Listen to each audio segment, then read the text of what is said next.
supplier, 12bet.com, Total and Seat. Now sit back, relax, make some noise and enjoy watching some of the world's very best badminton stars.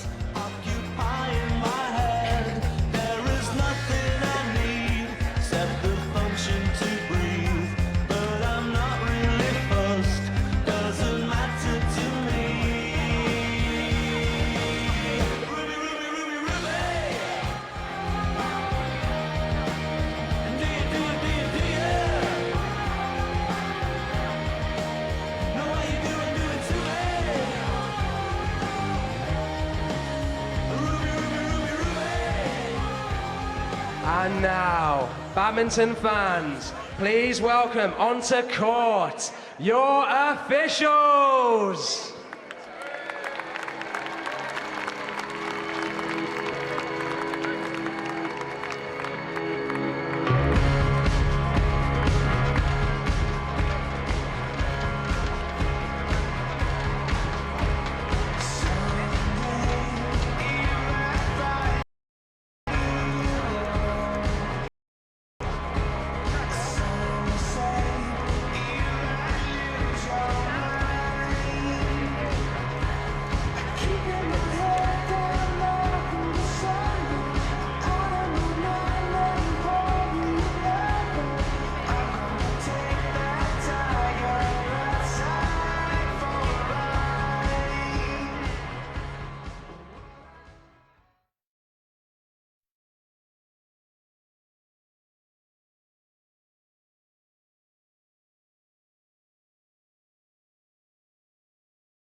Hello and welcome to the Barclaycard Arena here in the city of Birmingham, which is located in the heart of England. And we're here for the Yonex All England Championships, the oldest tournament in world badminton. This is the 105th edition, and that long tradition generates enormous prestige. This year, as you can see, well, Birmingham is the first of the Super Series events. There was a change of calendar. The players had a 2-month sabbatical, but they're all here and ready to do battle for the first tournament on the 12-event MetLife BWF World Super Series. Not only the first event, so the first of the 5 premier events, an even higher tier of tournament within the Super Series. Malaysia, Indonesia, Denmark and China, the other premier events. And of course, as you could see, the Super Series finals at the end of the year, and the destination once again this year, as indeed it was last year, is Dubai. Destination Dubai finals only for the top 8 players and pairs in each of the 5 disciplines will qualify for those Super Series finals. In December at the end of last year was a huge success. The players are already talking to us about their desire to qualify once again for the Super Series finals and the destination Dubai in 2015. Well, to our matches today, it's second round action, 5 matches for you, and we're starting with women's doubles. And the reigning world and Olympic champions Tian-Zhao and Zhao Yunlei, they're up against the Indian pair of Jwala Gutta and Ashwini-Ponnappa. Then we've got men's doubles, and what a sensation the Danes caused yesterday. Peterson and Colding, winners of the German event last week, beat the world #1s yesterday, Lee Yongdae and Yu Young-sung. They're up against the Commonwealth Games gold medalists, Go Vi-shen and Tan Wee Keong. Then we've got mixed doubles in the qualifiers, Sukamuljo-Poly of Indonesia up against the English pairing, the married couple, Mr. and Mrs. Adcock, and it's been 10 years since England last won a title title here. Then we've got women's singles and Ponsana, the former world number 8. She's up against the European and world champion, Carolina Marin. Then we finish off with men's singles, Boonsak Ponsana. Courtside there we can see it is the world and Olympic champions, Tian-Zhao and Zhao Yunlei, up against the 2010 Commonwealth Games gold medalist, Gutta-Ponnappa and Ashwini-Ponnappa from India. So let's join our MC to get the players onto court. Our MC, Ben Witham. Now we come to the women's doubles. Birmingham, please make some noise for the #1 seeds from China, Chen Qing and Zhao Yunlei, and their opponents from India, Jwala Gutta and Ashwini-Ponnappa.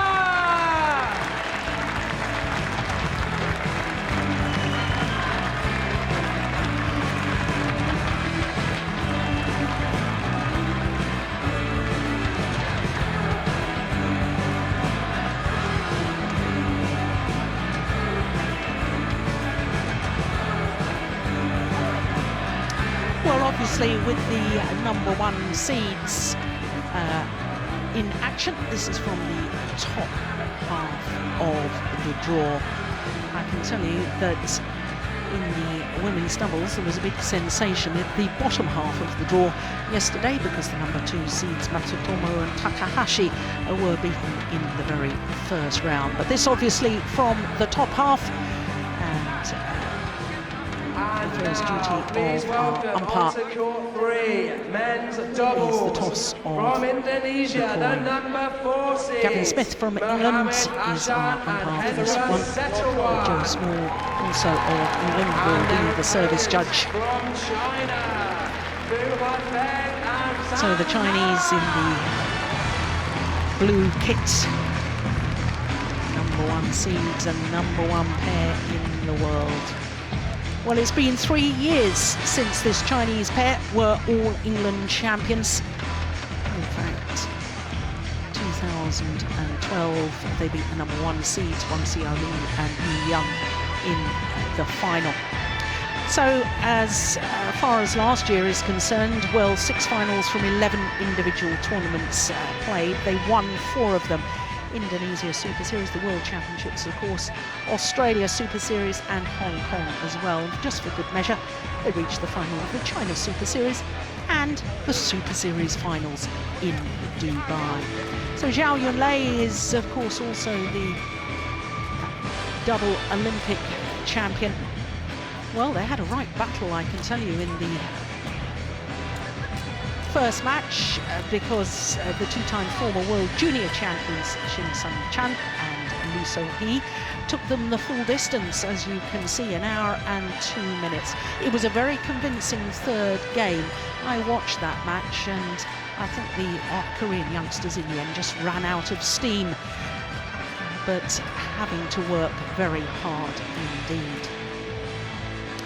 So to their opponents, the Indian pair of Jwala Gutta is the left-hander. Ashwini-Ponnappa is the younger of the 2 players. She's 25 years of age, from Bangalore. Jwala Gutta, 31. They're 22 on the world ranking at the moment. They have been as high as 13. And as you can see from their win-loss record last year, well, that translates into 1 final, and that was when they lost in the final of the Commonwealth Games. They've played 2 tournaments this year. They were semi-finalists at their home event, the India Grand Prix Gold event, and reached the 2nd round in Germany last week. Now, in their first match here, they got revenge for their semi-final defeat in India, in Lucknow, just a couple of months ago, when they beat that Malaysian pair, as you can see, in 3 games. Well, I'm Jill Clark, and delighted to say that joining me is Steen Pedersen, former head coach of the Danish national team. And of course, Steen, a tall order, really, for the Indian pair. Yes, I think so. they've lost all their previous encounters against these two Chinese players, and the Chinese are heavy favourites to win this match. Well, there is confirmation of what you just told us. This, the 9th meeting between the two, and the last time they met was in last year's World Championships. In fact, it was the first round of the World Championships in Copenhagen. So the umpire, as I was saying, Gavin Smith from England, and Joe Small, the service judge.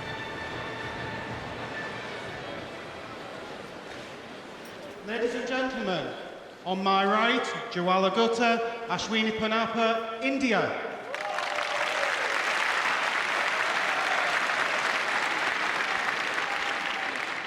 On my left, Tian-Zhao, Zhao Yunlai, China.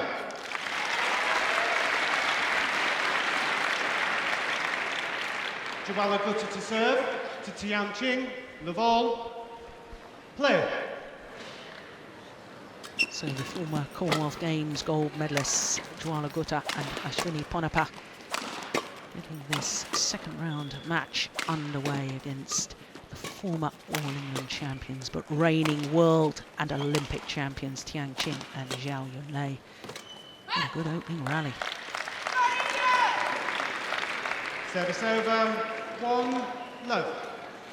And of course, Steen, the first thing to note, as we saw as the match got underway, is that Jawala Gutta is one of the few players in world badminton in the doubles that serves forehand. Yeah, I think actually she's the only one here at the Super Series level. She's just stayed with her forehand serve, and of course you get a little bit more different opportunities serving the forehand compared to the backhand service. It's easier to put some variation into it. Oh, indecision, yeah. 2 low.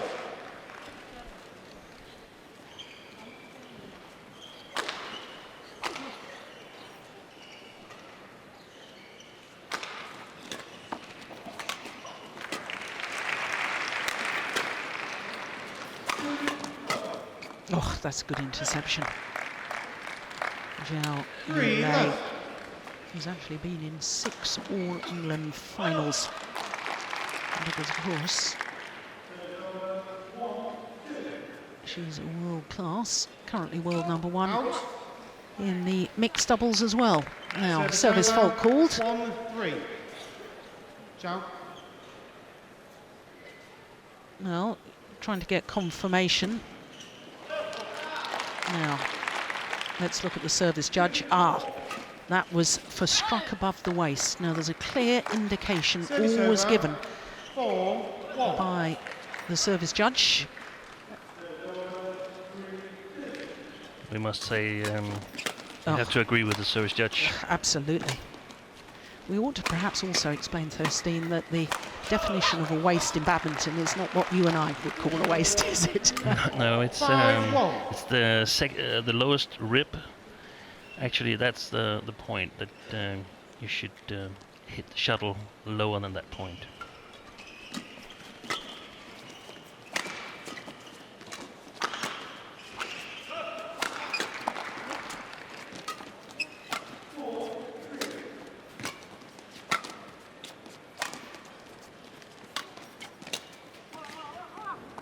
It's gone wide.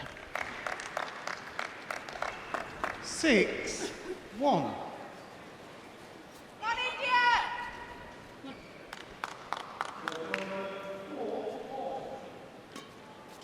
Oh, good serve.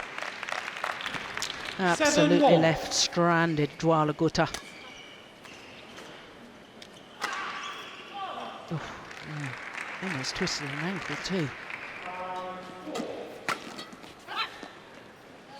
Steen, I've got to ask you, 8-1. because of course the Indian pair 2011 bronze medalists at the World Championships in Wembley and played very well in the London Olympic Games. After the London Olympic Games, Jawala Gutta decided to take a sabbatical from badminton, took time out, and I think that, you know, I can understand why a player wants to do that, but I've watched her very closely ever since, and I think she's just slightly off the pace, because when you leave it, at her age, she's 31, and I don't mean that unkindly, but it's more difficult to get back into the fast rhythm. Yeah, I totally agree with you. And of course, you could say that players experiencing injuries, they have the same experience, that it's hard getting back. Especially if you take a year off and not doing anything at all. If you're coming back from injury, you still do some physical practice, you still do some recovery. So it is hard to take these long breaks from badminton and then get back to the top level. Yeah.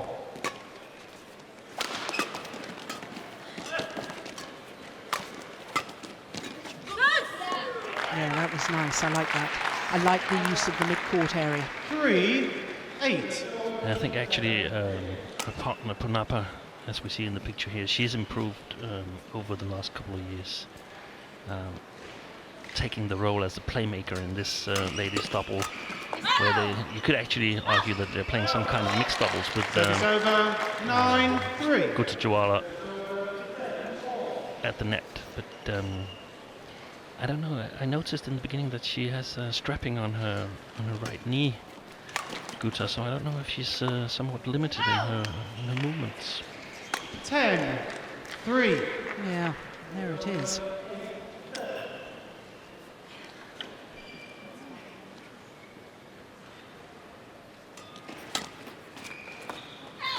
Oh, that's gone just long. 11-3 interval.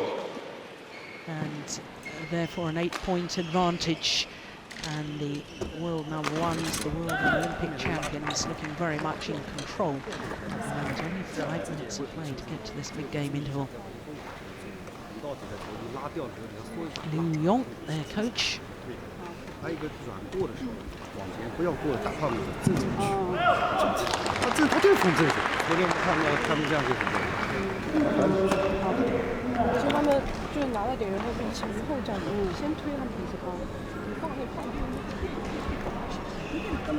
For 120 seconds, court 1, 20 seconds. Zhao.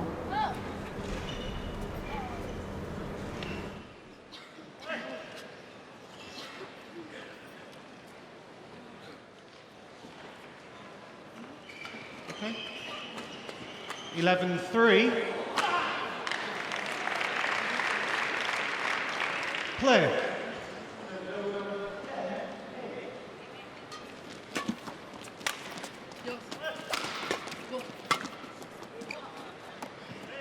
Oh, it's called good. Service over. Well, no challenge 4-11. from the Chinese pair. Oh, and that's why. That was plumb on the line. Great call, line judge.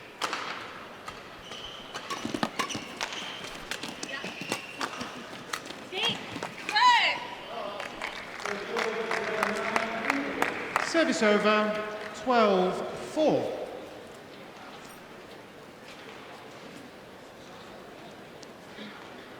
Yeah, I think your spot earlier, Steen, is absolutely correct. That last point, Gutta wasn't able to move and push forward to that drop shot. Oh, I totally agree. I think this is quite serious, actually.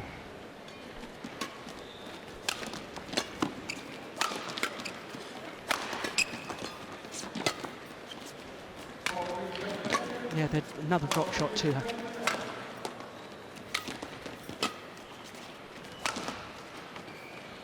That's good judgment. It goes long. Service over. 5-13. What would you advise then, Steen, if you had a player that was struggling with injury at the moment? There's the 2 Indian coaches, Goh-Tan and Madhu. Yeah, it's a question whether there's a risk of it getting worse, because then the good advice would probably be to stop the match. And there's a tournament next week in Switzerland. I don't know if Ponnappa and Gutta are entered into that tournament, but a long competition period is ahead of them. And if you want to qualify for the Olympics in Rio in 2016, you definitely can't afford long injury periods. Yeah, well, they are entered into Switzerland next week, I can tell you that. So, our first Hawkeye challenge of the day. And the shuttle was out. Challenge successful. Service over, 14-5.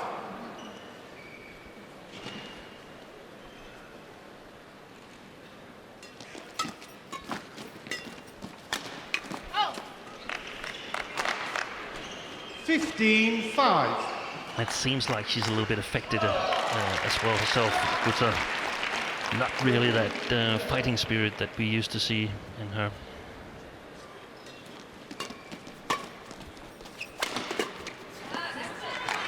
Yeah, I guess from my perspective, I know she's such a wonderful front court player, and you alluded to this earlier by saying that the Indian pair almost play a mixed doubles with getting Jwala Gutta forward to the net. Ashwini-Ponnappa's got such a powerful smash, and she's such a hard worker from the back.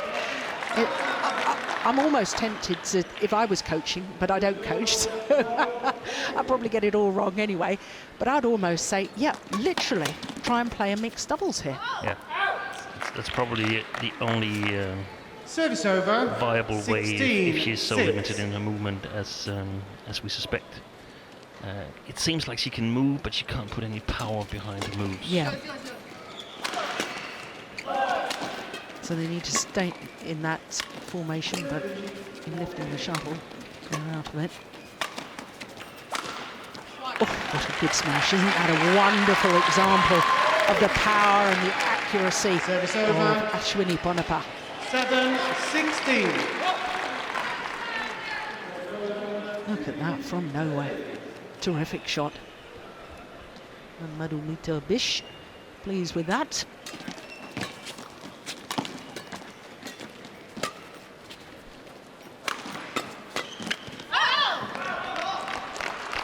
Service over, 17-7.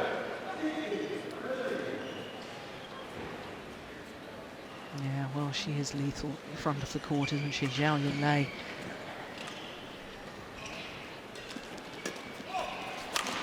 Oh! 18-7.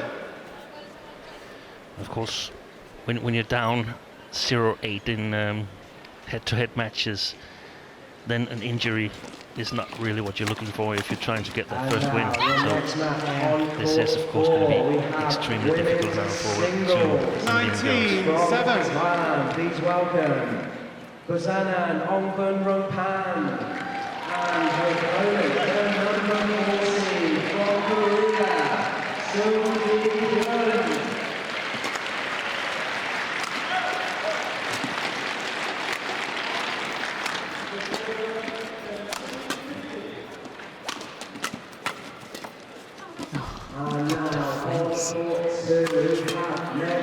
Doubles from Chinese Taipei, Chen Heng and Qi Wang. And their opponents from Japan, the number 5 seed, Hiroyuki Endo, Kenichi Hayakawa. Oh, brilliant!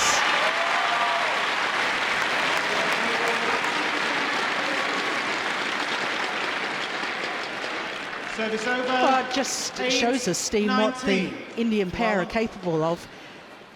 Yeah, and probably we have a chance to see a little bit more of this, because the Chinese probably sense right now that this is a match that is definitely winnable, so they might go down to like 90% of concentration. So hopefully we can get some more of these good rallies that we'd love to see.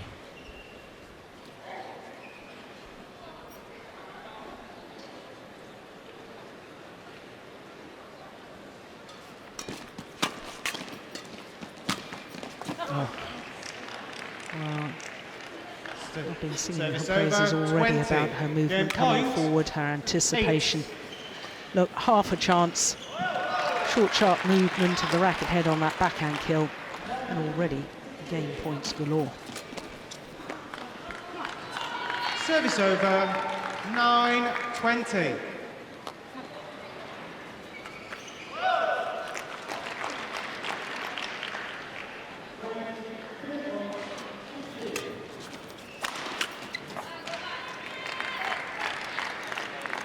10-20.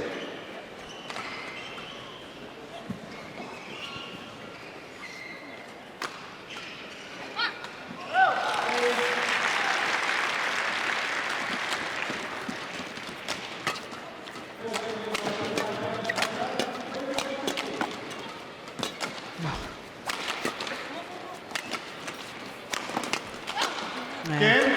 This time, third time of asking. First game won by Tian-Zhao, Zhao Yunlai, 21. Zhao 10. Yunlai. 2012 winners of this Yonex All England title. Looking very good in this second round match. 21-10. 14 and a half minutes.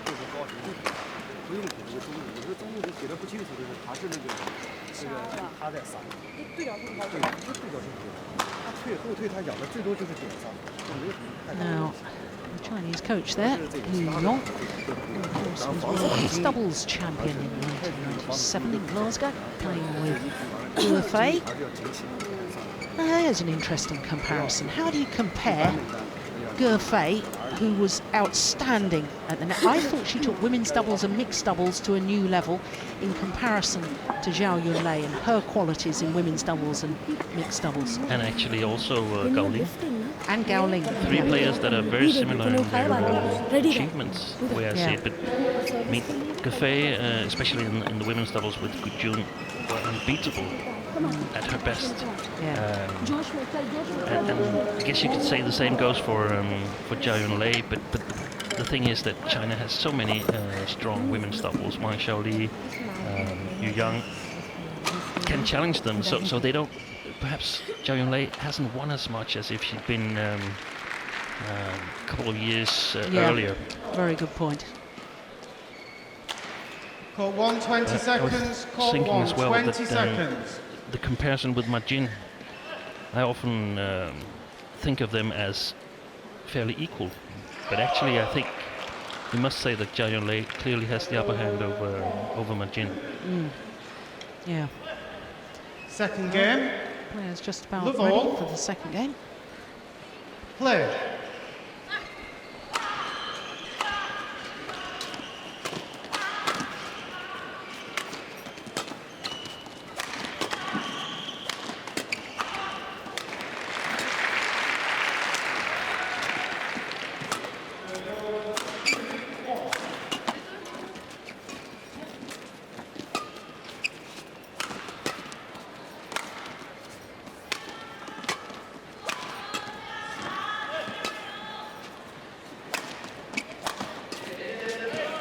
Oh, what a pity. They'd built the opening. Yeah, Madhumita.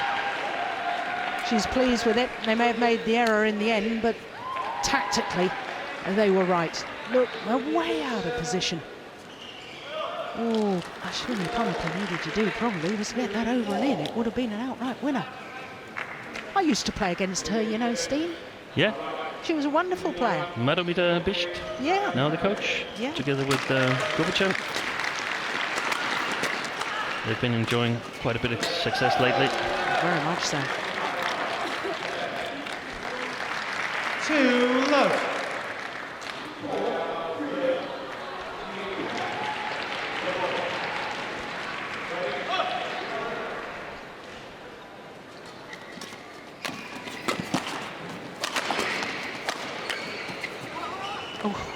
She left it. Was the right decision in the end. But right at the start of that rally, there was a backhand from Tian-Zhao that was absolutely magnificent. Generated power, kept it flat over the net. Well, from that moment on, the Indian pair were struggling. 4-love. You see, that's the sort of thing. When I look at Zhao Yunlai and our discussion about previous great women's doubles and mixed doubles players, Tian-Zhao doesn't have that same ability and awareness at the net as Zhao Yunlai. And that's where I was so interested to hear your comments about the front court players, and you talked about Marin. Marin, incidentally, former All-England champion in the mixed doubles. She and her partner lost first round yesterday. Zhu Chen and Marin lost. Yeah, very, very surprising. Yeah. Oh, look at that. What a drop shot. Well, she's got great disguise, has Joanna Gutta. Power play, first of all.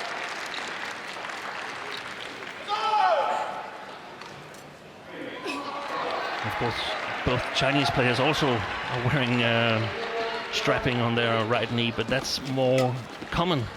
Yeah, they do that the whole time. Yeah. Yeah, we don't usually see Joanna Gutta with any strapping on, so obviously a new problem.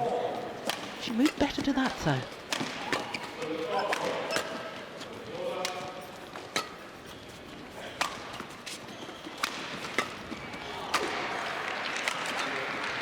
Yeah, they're trying to isolate Joanna a little. Oh, nice drop.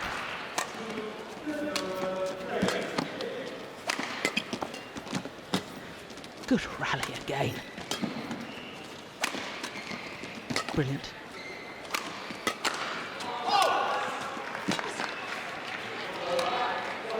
Excellent shot. Oh, that's gone wide. What a pity. That's such an excellent rally. Had to end on an error. 5-1. And what I liked about that, Steen, is the fact that the Indian pair were taking the rally, dictating the pace, and really pushing the Chinese pair. And that's what she can do, Joanna Gutta here. She can play the clever shots. Whenever she has the shuttle, something good happens unless she's under heavy pressure. Of course, in this match here, they're a little bit overmatched. The Chinese are a far better pair than they are. 6-1.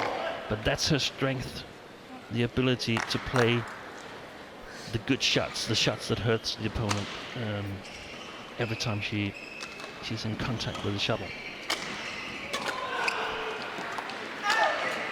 That's pretty just wide.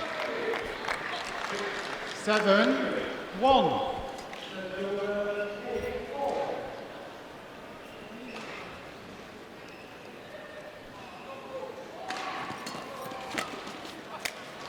Oh, look at that. Where did that backhand come from? Oop.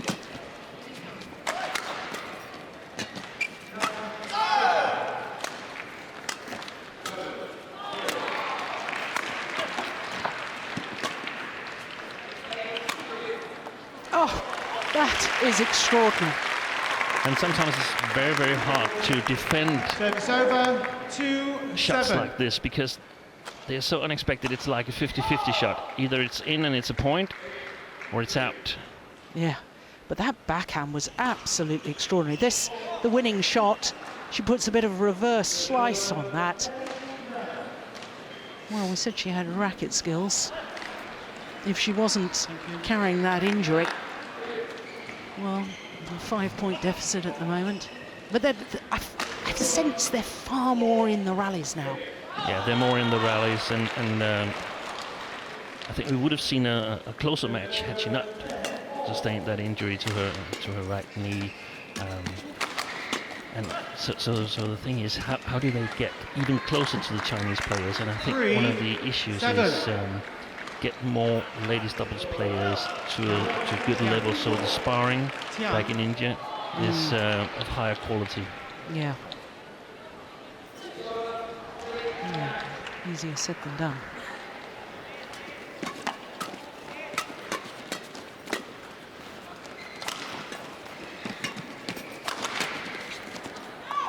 That's good judgment. 4-7. Yeah, very good judgment.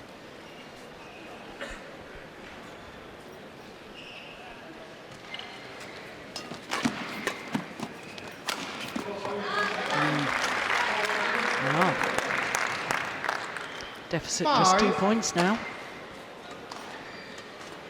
7.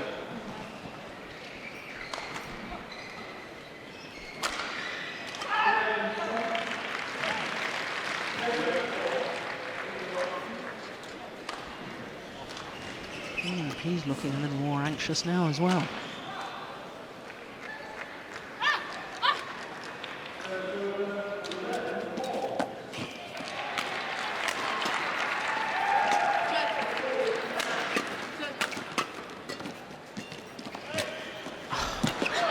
just remarkable. I am convinced that shuttle had gone past Dwala Gutta, and she 6-7. turned her back to the net, and she plays this. Yeah, she does. That's just incredible. You must have to have such spatial awareness, Steen, to be able to do that. Yeah, or a little injury, so that it would be foolish to do anything else than try to play the clever shots and keep control of the rally. Yeah, But she does have great awareness. yeah. And she was a brilliant mixed doubles player before she decided to concentrate fully on ladies doubles. She used to play with V. Diju. Yep. Diju Valiavikel. In fact, they reached the final of the Super Series finals. Now, was that 2008 or 2009, the year that Joachim Fischer and Christina Pedersen Service over. got injured after that? 8. After winning the 6. Super Series finals, he was out for about 8 months after that with a knee surgery. Yeah, But played against Dwala Gutta in the final of that, I'm sure. that's right. That was when they won their first tournament. It must have been in 9, I think. 2009, yeah. Oh, yes, that's the problem. That's pushing off from that ready 9-6. position. That's where she's struggling.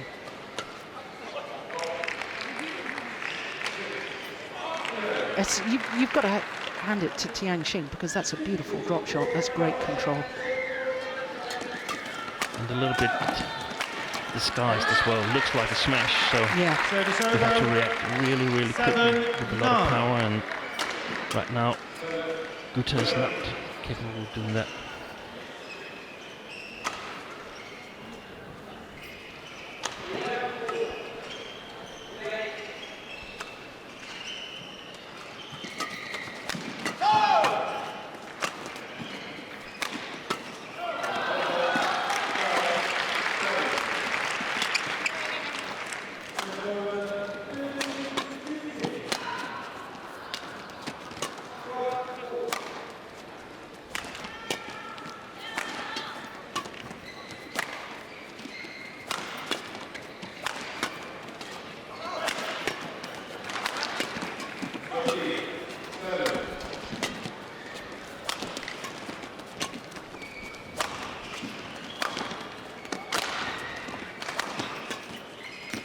that's another wonderful rally. Oh, well reached. Tian-Zhao at full stretch at the net. Service over. 10-7. Yeah, well taken.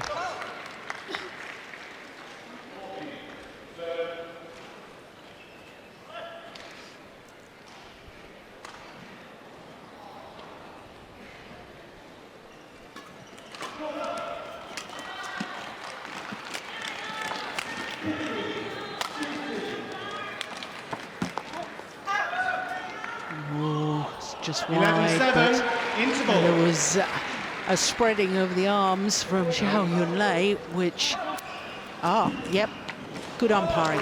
Gavin Smith just calling Zhao Yunlei over to say, don't try and influence the line judge. And certainly making an arms gesture. Look at that. Yeah. Yeah, that is clear attempt to influence. I think actually the line judge made the right call and it was out anyway.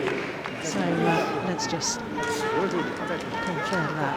But players do get into the habit of just Ball spreading 20 the arms. seconds. Call ball 20 seconds. 27 minutes for the mid-game interval.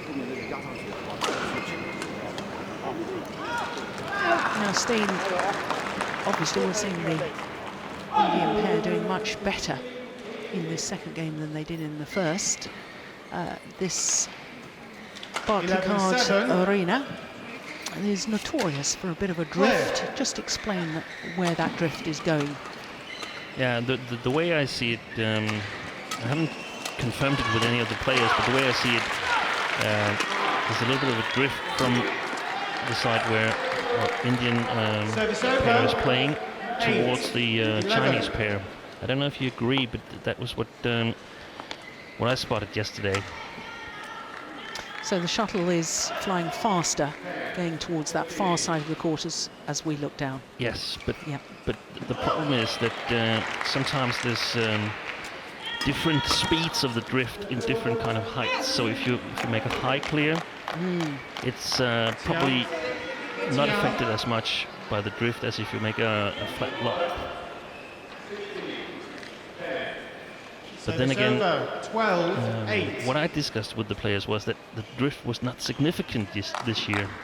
There's some curtains at the end of the arena here, and they're helping a lot controlling the drift.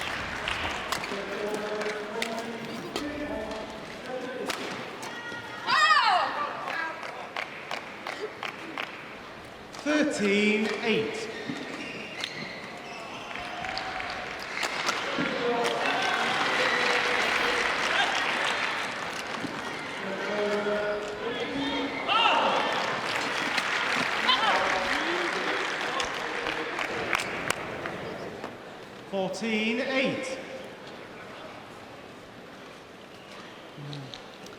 There's that awareness, that alertness at the net.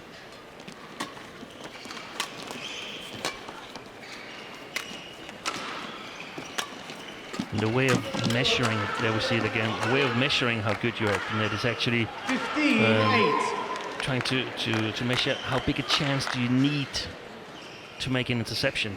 And Zhao Yunlei, she doesn't need a really big chance, whereas Tian-Zhao, she can also intercept at the net, but she needs a little bit of a bigger chance, a little bit of a higher shuttle above the net.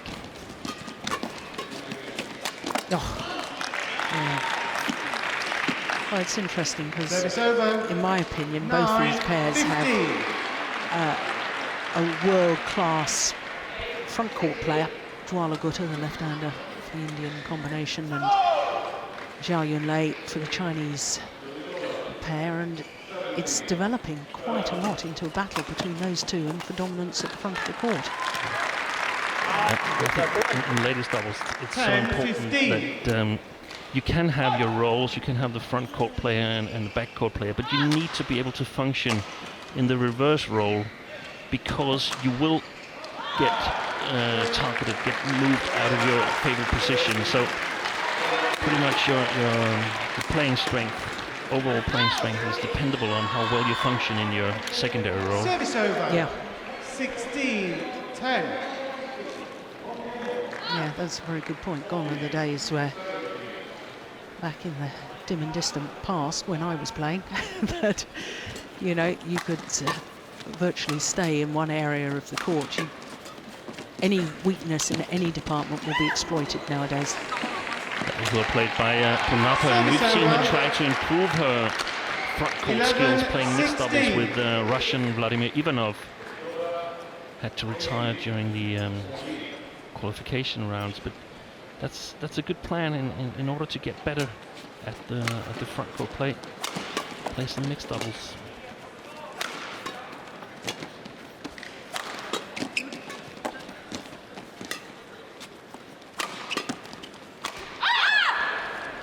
Yes, I think we've seen over the last couple of years over. Japanese women's doubles players doing that. That's Tomo is the one that springs to mind, and I think she has improved at the net, despite the fact that they lost yesterday. Number 2 seeds out first round, which was a huge shock. But you're right, that development as a player for your favoured discipline by playing another discipline, and I don't think players do enough of that nowadays. No, let's hope that it's getting its way back. Later on, we're going to see the Danes Colling doing well in men's doubles and mixed doubles. Yeah. So it actually can be done. 12-17.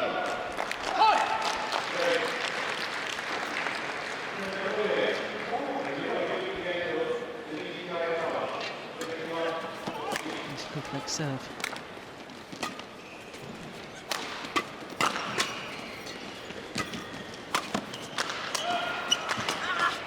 It's an odd match for the Chinese pair as well, because I guess they have a pretty solid feeling that they're going to win it, but so you might want to use it preparing for the match in the quarterfinal.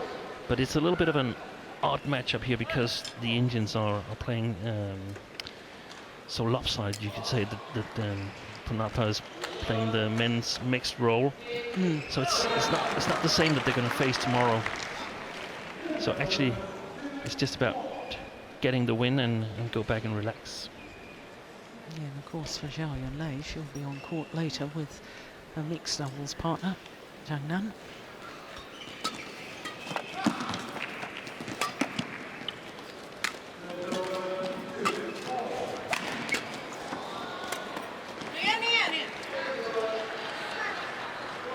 Service over. Yeah, they've been made to work for it. 13-18. Yeah, a little bit of frustration being showed from Tian Qing.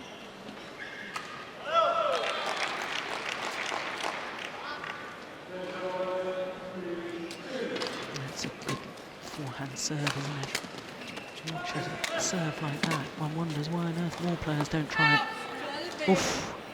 Good judgment again. Service over. 19-13. We're just 2 points away from replacing the quarterfinal.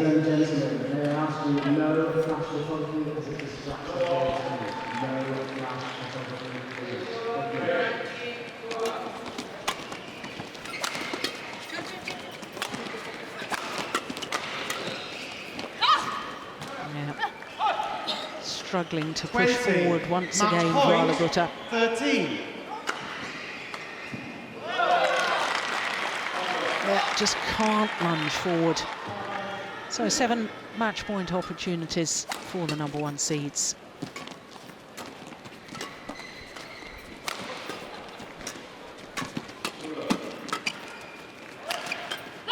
Yeah, first time of asking. 21-10, 21-13. And just a fraction under 36 minutes, and the former champions Tian Qing and Zhao Yunlei are through to the quarterfinals. Match won by Tian-Zhao. So their confirmation 21-10, of the scoreline. 21-13. 21-10, 21-13. And a very impressive performance by the reigning world and Olympic champions Tian Qing and Zhao Yunlei.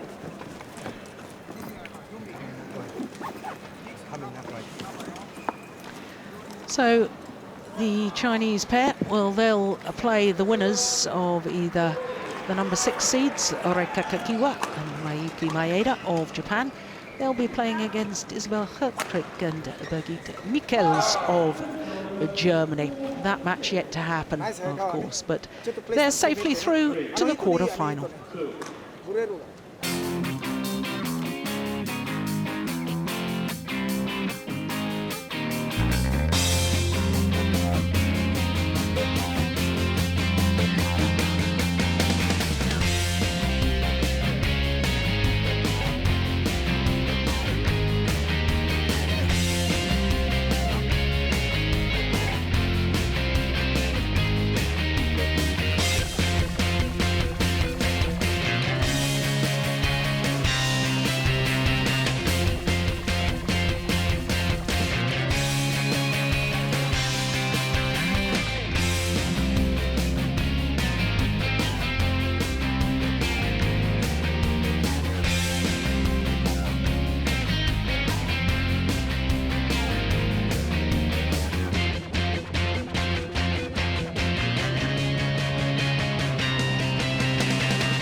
So Tian Qing and Zhao Yunlei, the world and Olympic champions, safely through to the quarterfinal. And as I was mentioning before, they'll play either Kakiwa and Maeda or Hertwig and Michels from Germany.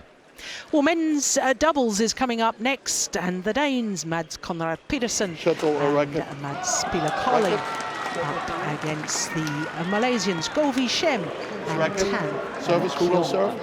Tan. This side. Malaysia, you're on that side. Yep. So the Danish pair, well, when they looked at the draw, well, they would have been hoping that they'd still be playing on the second day, but most people probably would have thought that was unlikely, because the Danish combination in the black kits, well, on the right is Mads Conrad Pedersen. Both these athletes, 27 years of age, both turned 27 in January. Mads Pila-Colling, well, he is a giant of a man, 2 meters and 5 centimeters. Number 11 in the world ranking, they've gone up 2 places. That was published earlier today. Up 2 places to a career high number 11, and that's after winning in Germany last week. So their first match was against the number 1 seeds, Lee Yong-dae and Yu Young-sung. And look at the scoreline, 21-16, 21-19 in 49 minutes. That really was a sensational match and thoroughly deserved their victory, I have to say. And we'll come back to this a little later, Steen, but I want your opinion, because I think they've been improving over the last year or so. So to the Malaysian pair, Goh Shem and Tan Wee Kiong. 81 in the world ranking. Do not pay any attention to that, because they've only got 5 tournaments towards the world ranking. You really need 10 tournaments to get anything near a realistic world ranking. The win-loss record for last year, well, they only played 4 tournaments. They won the Commonwealth Games gold medal in Glasgow. They reached the semi-final and therefore a bronze medal at the Asian Games as well. So, as far as they were concerned, well, they had qualifiers from Germany in the very first round, and they won that, as you can see, in just 28 minutes. So this is the first time that the Malaysians are playing together at the All England Championships. They both played previously with different partners, and of course Tan Wee Kiong, playing with Tian-Zhao, has been a quarter-finalist for the last 2 years, so he's going to try and make it a hat-trick of quarter-finals. So our umpire is Frick Cox from the Netherlands. Bert van Horrenbeck from Belgium is the service judge. Now, this is the very first meeting between these 2 pairs. Not surprising, considering the Malaysians have played so few tournaments together. But the Malaysians have played a couple of tournaments this year. The Malaysian Grand Prix Gold, they were semi-finalists. And in India, well, disappointment for them, because they lost in the very first round. But the Danish combination, after victory last week at the German Grand Prix Gold, where they beat Ivanov and Sozonov, reversing the result from the European Championship final in Kazan last year. Ladies and gentlemen, on my right, Mads Conrad Pedersen and Mads Pila-Colding, Denmark.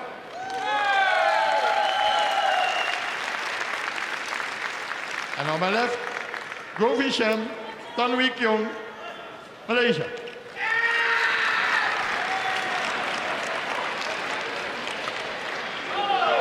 Tan Wee Kiong to serve to Mads Conrad Pedersen. Double play. So the Malaysian pair, Tan Wee Kiong, getting the match underway. He's the shorter of the 2 Malaysians. His partner Goh Shem, both 25 years of age. Service over. And Steve, over the last 12 months or so, there's been an awful lot of talk, isn't there, about Malaysian men's doubles. I was reading in the Malaysian newspapers earlier this week that former world #1, former All England champion Tan Boon Hyong has just left the National Federation. Yeah, and also the one you mentioned before, Hong Chin Hong, Yeah. the former partner of Lim Ping Wah, has quit. So yeah, a lot of things going on in Malaysian badminton right now. This pair, I think, has potential to be really good. I think it's the two best individual players. They have, of course, Tan Boon Hong, very, very good player as well, but has been in the Super Series circuit for a number of years and perhaps a little bit disheartened. So I think it's the right combination. This one, interesting to see what they can do. 3-1. Well, I had the pleasure of watching this new Malaysian pair when they first started playing together, which was at the Thomas Cup last year in India. And of course Malaysia reached the final, losing out to Japan in that thrilling match. And it was this Malaysian men's doubles pair that actually kept the final alive. They won the 4th match and therefore sent it to a 5th and deciding match. Final tie.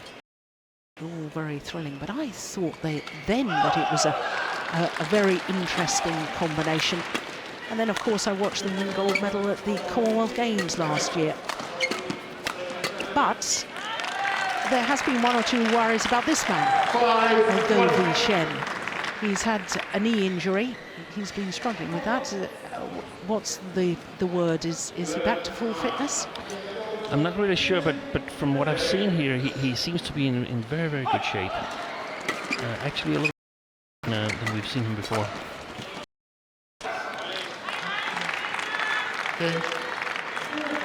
Oh, this is a good start by the Danes. 6-1.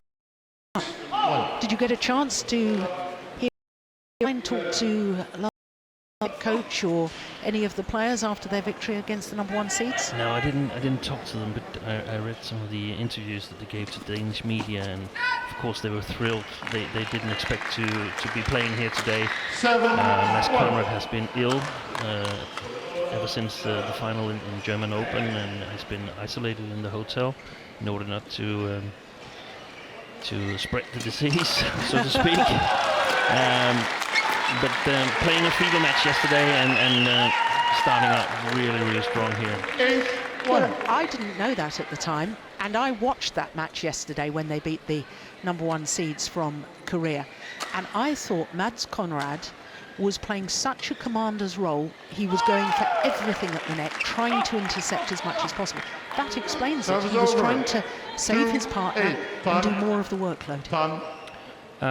Was it Mads Conrad or Mads Colding? Conrad was at the net. Yeah, Conrad was at the net. Maybe I was wrong. It was Conrad who was ill. Oh, really? Yeah, but it also explains it, because when you're a little bit ill or when you're a little bit injured, you sometimes tend to play more clever, because you know that you can't just rely on your stamina. You must play clever shots in order to get through.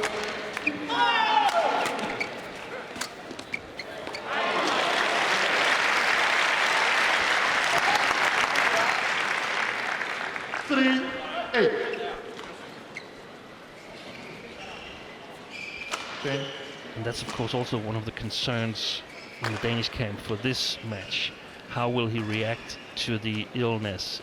Is there a price to pay today after this brilliant match yesterday? Yeah. Regardless of illness, I think with any player, I mean, you've coached for years, and when a player in any sport has a huge win, a win they weren't expecting, you know, you build yourself up all week. You know who've got to play ever since the draw came out, and you've been thinking about that first round match against the #1 seeds, but you don't actually think beyond it. And therefore there tends to be, after every high, there's a bit of a trough. But if they can keep their high going for this match and beyond, well, all credit to them, because there is a natural tendency to have a bit of a low after such a high. Especially a match like this, where like 50-50. If this were a first round match, you'd say they were pretty much even, perhaps a little advantage to the Malaysians. And now you've beaten the #1 seeds. making a great result, and you really want to follow it up, but you're still facing good competition the next day, and you have to play at the same level to be able to repeat it.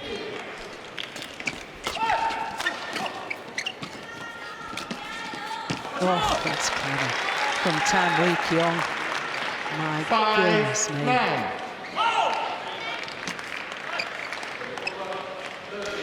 I had a theory about Tan-Wei-Kiong, Steen. Of course, we've talked about his previous partnership with Tian-Zhao, and Tian-Zhao liked to be the front court player. And I think that now he's playing with Goh-Tan, he's got more freedom to go to the net because he's got more confidence in Goh-Tan from the back of the court, and therefore I think he's been a lot more adventurous at the front. Would you agree with me? Yeah, I would totally agree. Actually, here, if you should label a front court player, it would be and Goh-Tan as. Of course, when he was playing, he had a very good eye for at the net, and perhaps also was a little bit out of shape at some occasions. So Lim Kun-Wah would be forced to play the backcourt player role, and perhaps that can benefit him in his new partnership with Go. Yeah.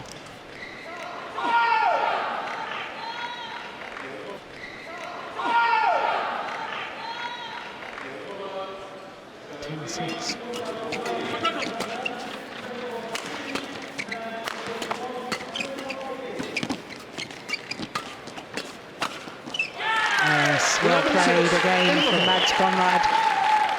And the Danes go to the mid-game interval with a 5-point advantage.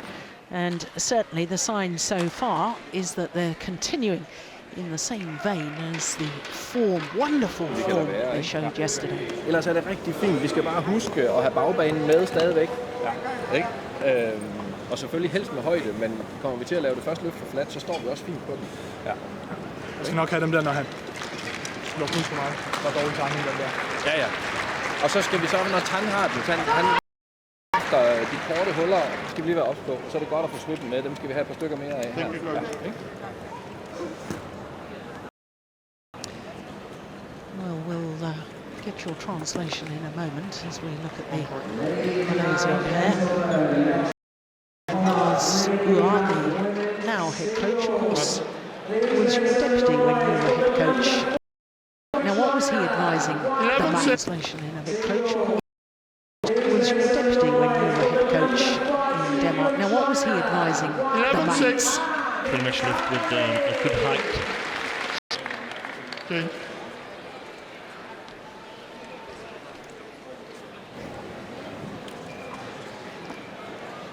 Malaysian coaches there, Osman Razak, and was that Jeremy Gang?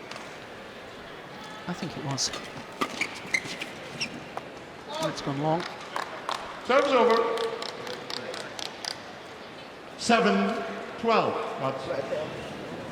Oh, there we are. One away, one away. Osman Razak. As we look at them, and Jeremy Gang on the left.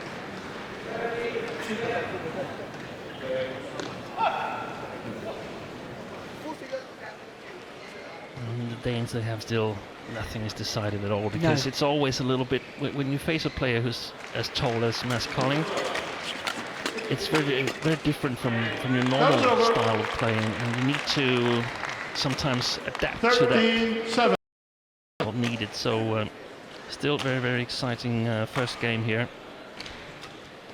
Yes, 2 meters and 5 centimeters, and I think a 6'9".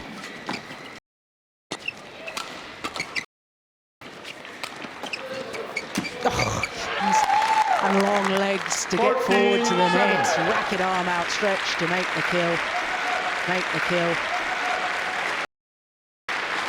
Look, he's in the mid-court area.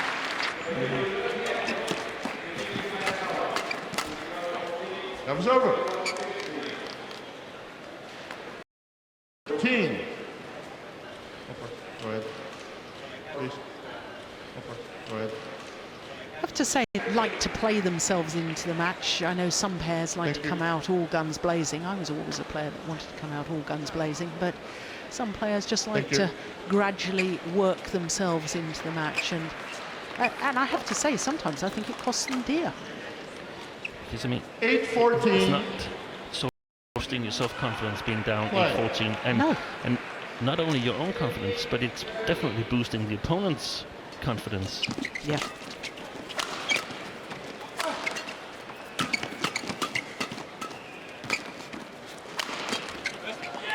Comes over. Okay.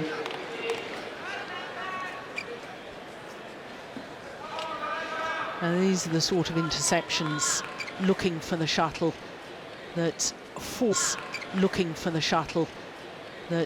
force opponents into error, because defensively, you know, you've got to get it so flat over the net, or you've got to play the perfect shot. Comes And that's over. where the movement off the shuttle. I know you as a 9-15. coach are always very hot on, you know, it's not just anticipating the work off the shuttle, like a footballer on the football pitch pulls a defender with him, it opens up a gap for another one of the strikers. Yeah, exactly. And that's why these statistics you see where it says unforced errors, that's not correct. 16, They're forced. 9. Mentally, they're forced. Yeah.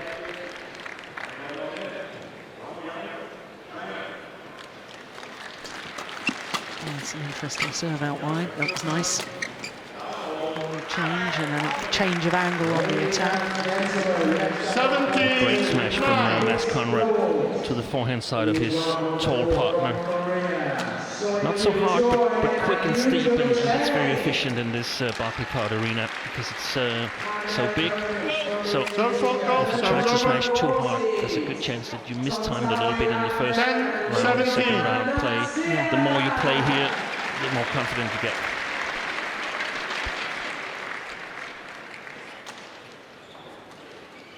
Struck. 18-10.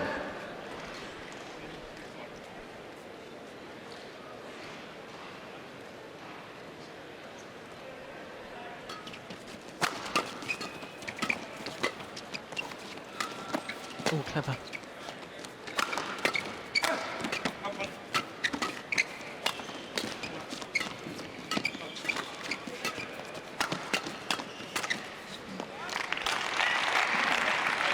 Yeah, and a little look from Govi Shen back 19-10. to his coaching staff, a little bit of frustration, but in all honesty, the Danes are just commanding every rally. No wonder their coach is happy. Yeah, they've been playing an excellent first game. Serve is over. Seems like especially Mas Colling has improved 11-19. over time here and getting these 2 wins in Germany. I expect that his self-confidence has been boosted immensely.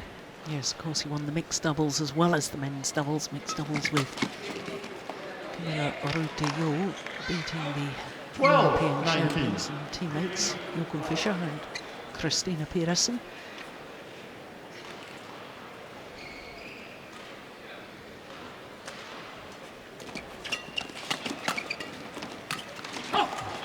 And it's important for the Malaysians to 13-19. if not get back in this game, at least get some points, get Yeah. some ideas on what can we do in the second game here if we are to lose the first. Well, that last rally was a good idea, wasn't it? I mean, Yeah. he was putting pressure on from the front court area. Serve is over. The game points have arrived for the Danes. 20. Game point. 13.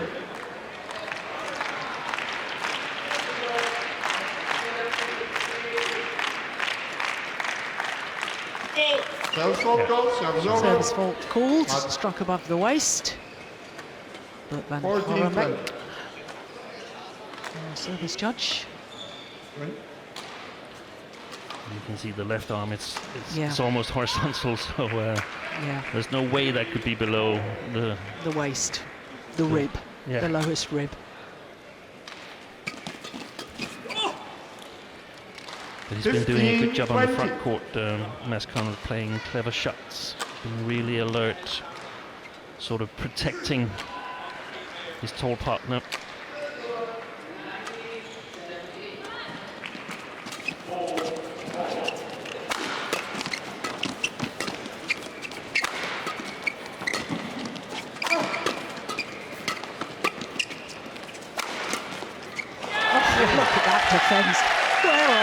earth did that come from? My goodness me. That was sensational. Flat over the net, turned at the same time. This from Adcock-Adcock. Look at that. Into the mid-court area, away from both players, and an outright winner. Brilliant opening game by the Danes. 21-15. 17 minutes of play. Det er vigtigt for os som mig. De der, når vi hænger lidt eller lidt ude af balance, så skal vi op over. Ja. Og vi står det. Ja. Så er det rigtig godt, at vi hver gang de har serven, så tager vi masser af tid. Og så bliver vi ved at variere returerne. Den der helt korte er stadigvæk god, og når vi er oppe på dem, så de der halvdistancer er også gode. Så en gang imellem tryk på dem dernede. Der skal vi bare være klar på, at der kommer tryk igen. Ja. Ikke? Med god tryk på krop. Ja. Ja, den er faktisk bedre end ude i siden, for der kommer den der kryds. Ja. Så er det rigtig godt, som vi veksler mellem at trykke på dem.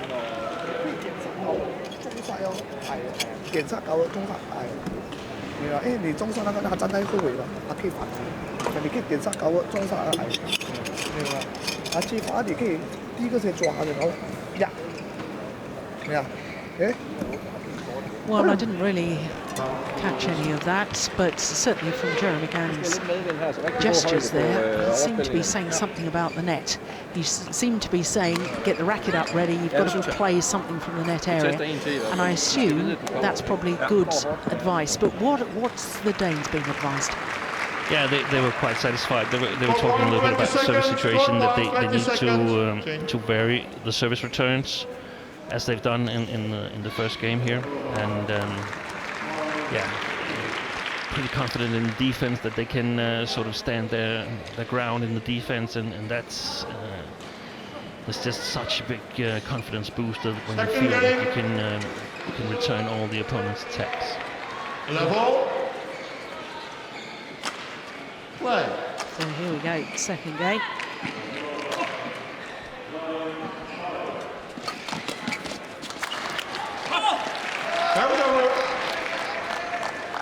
Well, I know that was only a two-shot rally, but did you notice a little more spring in the step of the Malaysians?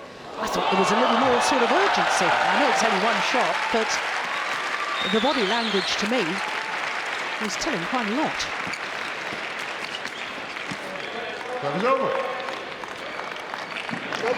But they need to commit to this. It's going to be a tough match. The Malaysians, you mean? The Malaysians need to commit to this. The Danes are not giving in. I mean, they're on a roll. They love this. So they're going to earn it, the Malaysians. They're going to work really, really hard and still play clever shots. Yeah. And I think that they must have the control of the rallies. They must get the attack. Otherwise, they can't defend well enough against this tall guy, Adcock-Adcock from Denmark. Yeah. His smashes are so efficient. Well, Mads Conrad is not a small man because he's 6'1", which is 186.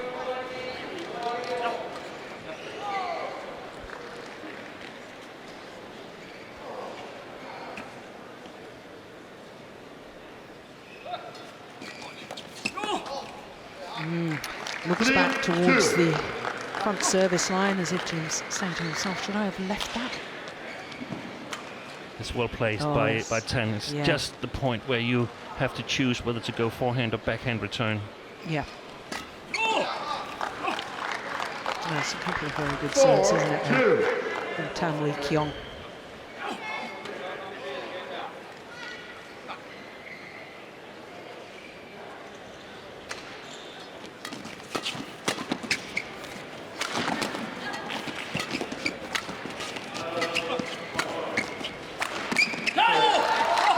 Stepped up the Malaysians. Yep. 5-2. As I say, I could see it in their body language from the first point. Trying to play faster with the shots earlier.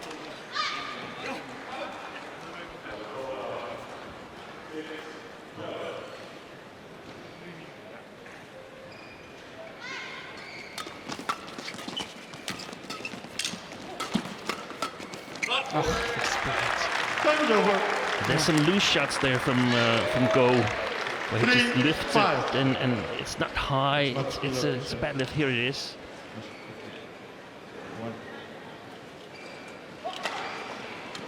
Good interception by Mas-Coling.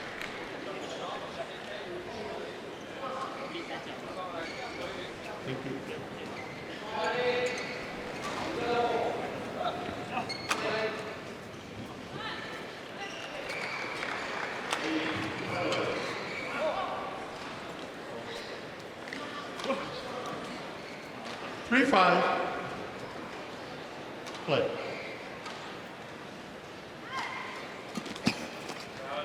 Yeah. 4-5.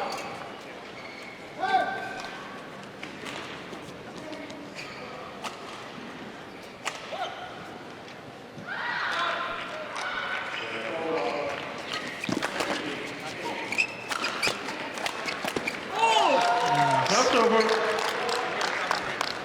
Sometimes I do feel that the big man, Mas-Coling, really stands so deep in his defensive stance. Look at this. He's obviously, he's a tall man, so is only one step to go forward, but he's almost on that double service line.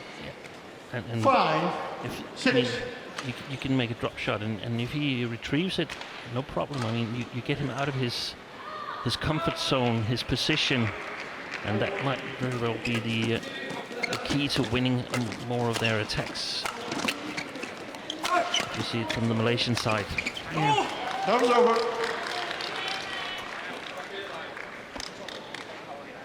Seven, 5.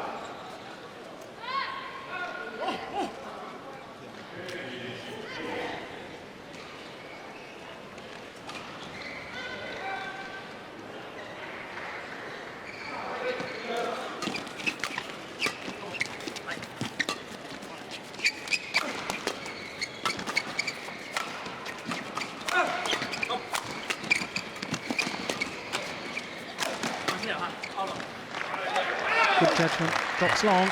Yeah, I thought the string had gone in Mas-Coling's racket. Didn't sound right at all, did it? A very nice rally for the Danes, and that's one of the 6, 7. characteristics of Mas-Coling. He's not just high, he can play as well. You don't get to this level without being able to play. I have to admit that when they first were put together, I doubted their potential, and I've just had to eat my words badly since then. Yeah. I have to say as well, there was a stage where I thought that any pressure situation, he didn't handle the big points, the pressure points, terribly well, but he's improved that area as well. Yeah.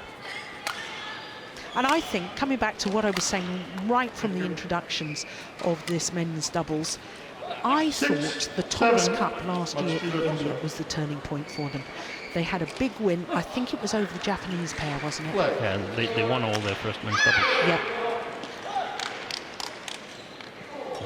Matthias Bull was injured, and they were giving the responsibility of playing first men's doubles, and they won all their matches. Yeah. 7-0.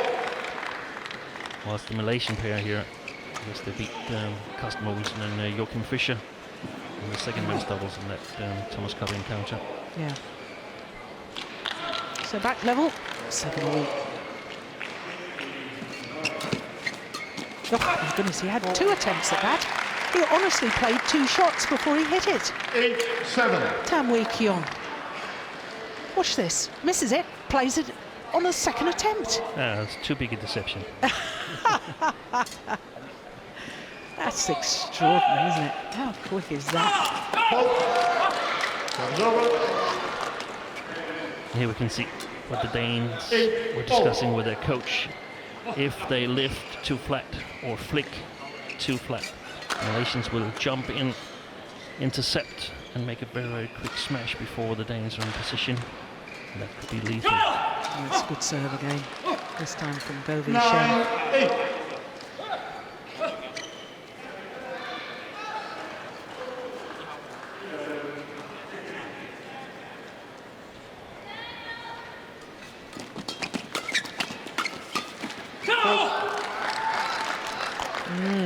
A lot of flat exchanges towards the body right now. And that's going to suit the Malaysians more, do you think?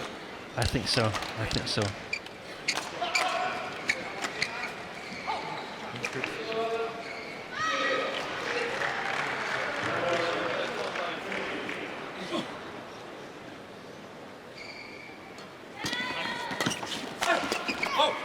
thought that was important. If the Malaysians have got to the mid-game interval on a run of 4 straight points to 3-point advantage, I thought that could be a real turning point. So the Danes have done well here.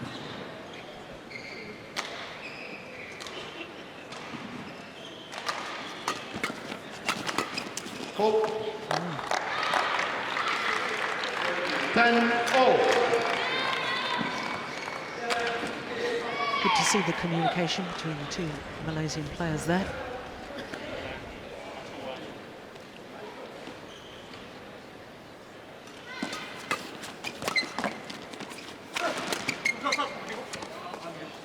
Good judgment. So it's the Danes who have the advantage at the mid-game interval, albeit just 1 point, but psychologically that's going to mean a lot. Nede bagfra der er det vigtigt, at vi får stejlhed på. I må gerne slå lurent også. Ja. Ikke? Det er vigtigt, at vi lige, du også siger, at I bevæger benene. Ja. Der er lige en periode, hvor det bliver lidt for slatten. I sådan her i stedet for os.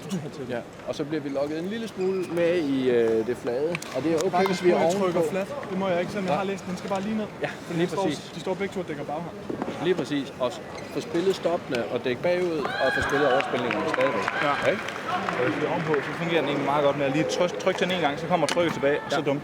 Lige præcis. 20 seconds, go on, 20 seconds.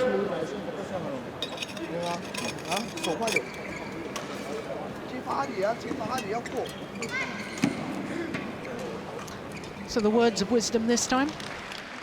Yeah, it's about how do they handle this situation. Flat game. If we're below the tape, the Danes are below the tape. They cannot push because it will just go upwards and upwards and upwards. So they need to drop it or lift it high, and yeah, they have some other few things that perhaps push one time and then block it the next. So very, very good coaching.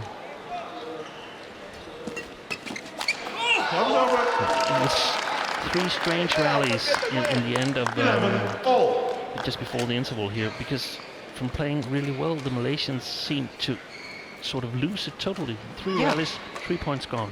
Yeah.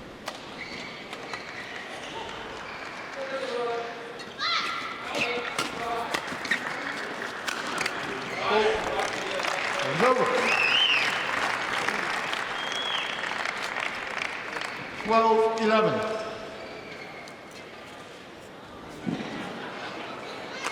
Aiming towards that right hip, making it very difficult for opponents to defend.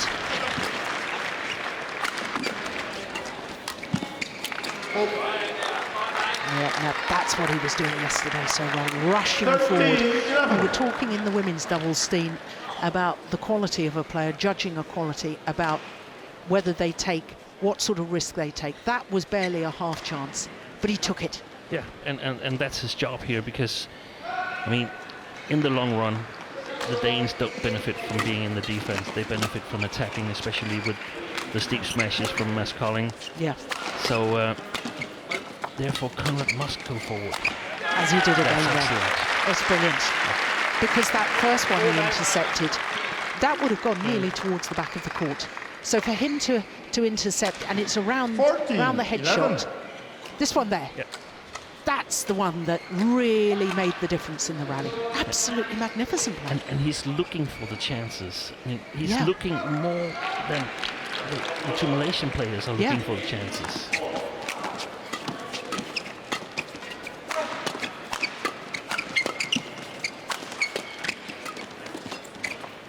Well played. That was well played by Tan. Yep. Playing that drop shot from quite a bit below the tape, changing the rally from defense to attack. Yes. Yep. And this is what you look for when you try to decide who is going to be the net player. The players that can make these shots, who dares to make these shots.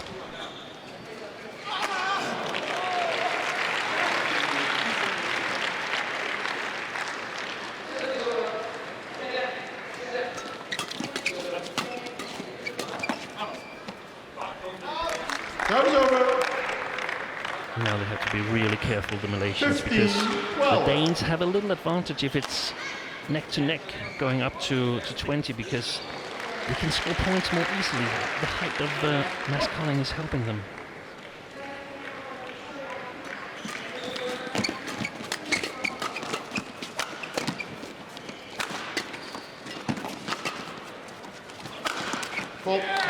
Brilliant play. Yeah, aim towards the right hip again. Perfect placement of the smash. But all the rally was good. Yeah. They've been playing really well, both Conrad and Kolding. Hasn't done much wrong in this match so far. No, I have to say, though, I would have liked to have seen the Malaysians take more initiative within the rallies, though. But perhaps the Danes just haven't allowed them. It's also a little bit about realizing that this lift there, it's not going to do them any good. Except for this rally, perhaps. Yeah, good rally too. I think Tan Wee Keong's broken the strings of his racket and he's hiding from the shuttle. Yeah. But sometimes you have to realize that the way you're playing is not going to win you the match, and then you have to try something else. Yeah.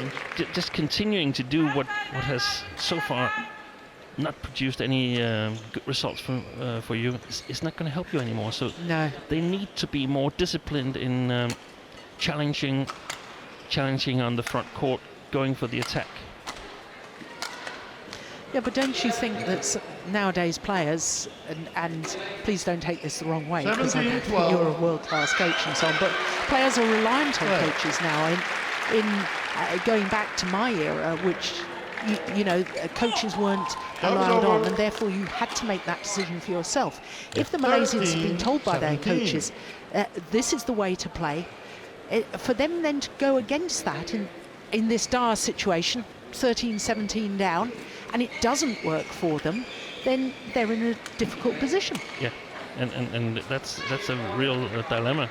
Yeah. Because they can continue on playing like this and then go back to the coaches and say, your tactics didn't work. Yeah, but the sad reality is they'll be out of the tournament. They'll be out of the tournament. They'll be on the plane back to Kuala Lumpur. Yeah.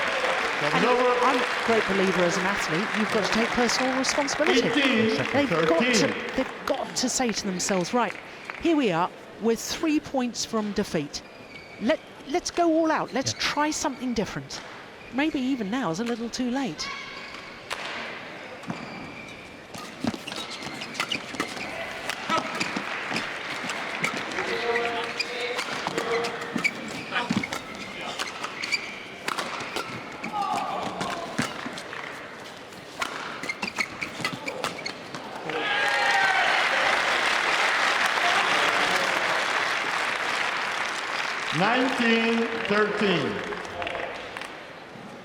Good defence, good movement from Mads Kolding. Difficult for such a tall man to get down low to those little drop shots, but he did well.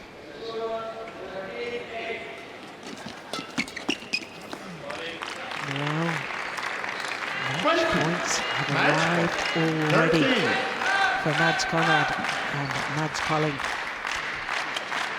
7 match point opportunities.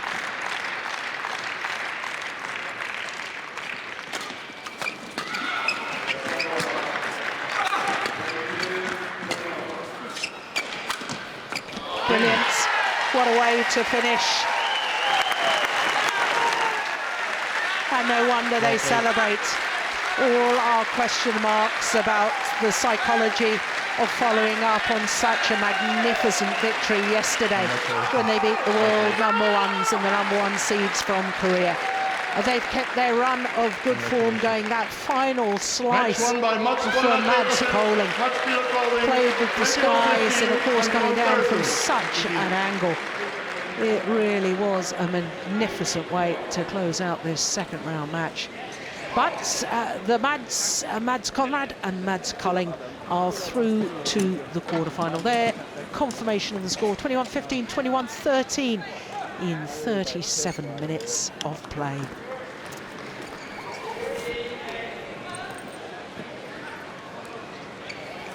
Well, that really was incredible. And hearing that Mads Conrad had been poorly, not been well, that is quite phenomenal that they were able to produce such scintillating badminton, not only yesterday, but bringing it through to today as well.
So Mads Conrad and Mads Pila-Colding through to their quarterfinal, first quarterfinal for them at the All England Championships in the men's doubles.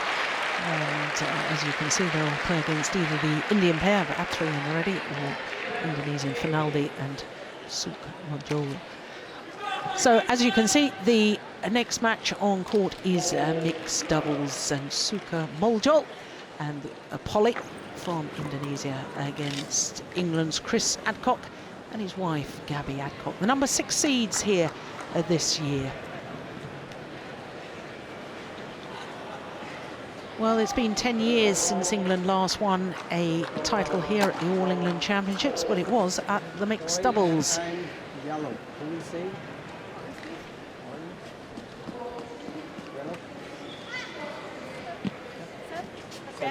Okay, very good serve. This is the first job of our umpire. Uday Sani from India is the toss of the coin. Now this match is from the bottom half of the draw.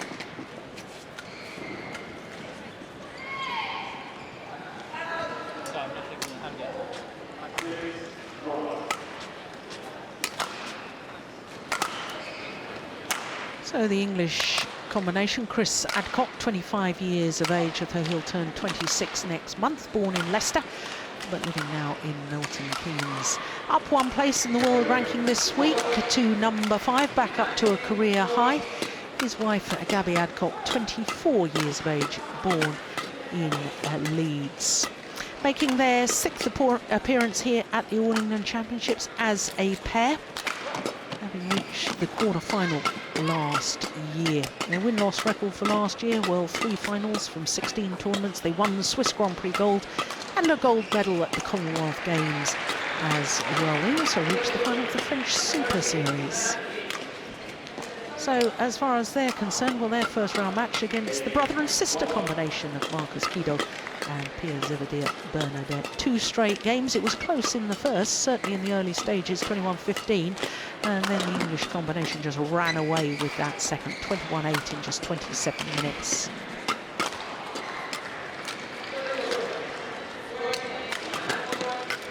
So to the Indonesian pair and Gracia Poly the 27-year-old on the left as we look at them, and there you can see that their career win-loss record, this is only their 3rd tournament together. 2 tournaments last year, and they reached the last 16, having come through the qualifying of the Indonesian Super Series and lost in the first round of the Chinese Taipei Grand Prix Gold, having come through the qualifying.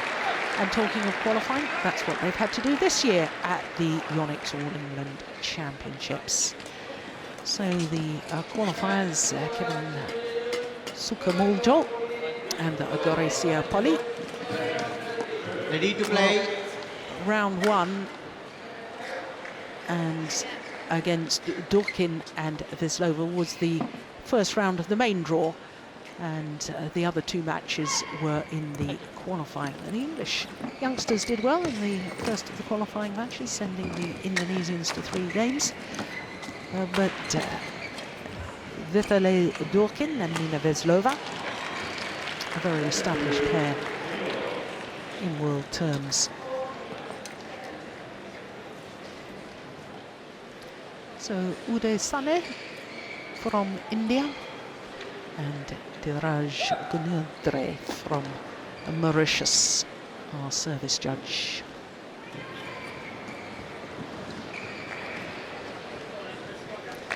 Not surprisingly, this will be the first meeting between the 2 pairs, because with the Indonesians only having played 2 previous tournaments. Ladies and gentlemen, your next match for court 4, we have mixed doubles. Please welcome to court from Indonesia, Fabi Jorgen and Debbie Susanto. Chris Adcock, silver medalist at the World Championships with Imogen Bankia. Now back playing on Ladies mixed and doubles court with gentlemen, his wife. On my right, Kevin Sanjaya and Gracia Poly, Indonesia.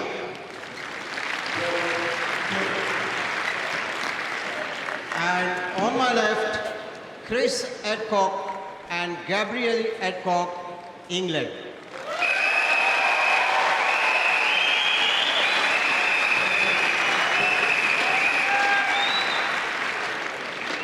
Gabriel Adcock to serve, to Gracia Poly. Love all, play. So of course, when you look at the world rankings, the Indonesian pair, totally unrealistic world ranking due to the fact they've only played 2 previous tournaments, but one would suspect that the number 6 seeds, Chris and Gutta-Ponnappa Adcock, should be overwhelming favourites for this. But Steen, I don't know if you've seen Kevin Sukamuljo play before. I saw him for the first time at the Indonesia Premier Super Series last year in the mixed doubles. He came through the qualifying with Gracia Poly and promptly in the first round disposed of the Olympic champions, Zhang Yang and Zhao Yunlei. He is a fast player. He's like a little dynamite on court. We see these fast players emerging. There's a Chinese player, Zhang Siwei, also playing in men's and mixed doubles, winning the Bitburger Grand Prix Gold last year. So it's really interesting to follow this trend. We also know that Japanese players are also very, very fast. 3-2.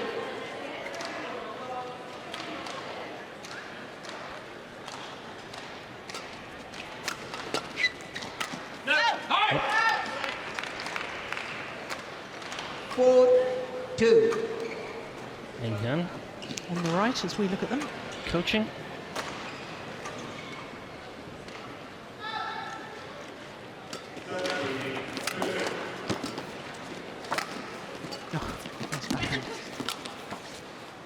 It's going long now.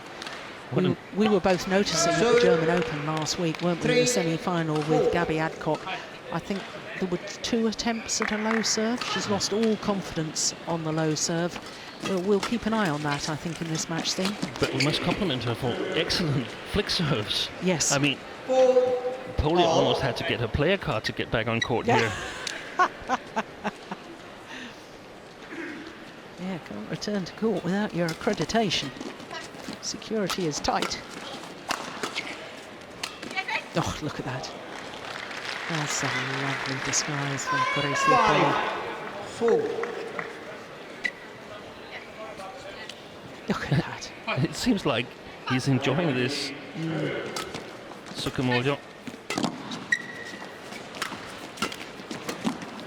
They're covered by Gabby White. Sorry, Gabby Adcock. Yes, they got married Service on over. the 20th of September 2013.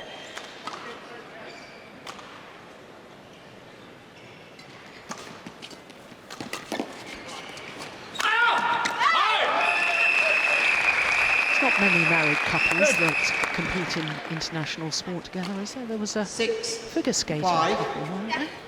Married couple? I can't really think of anyone else than these two players.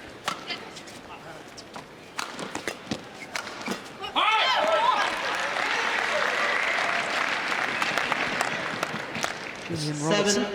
5.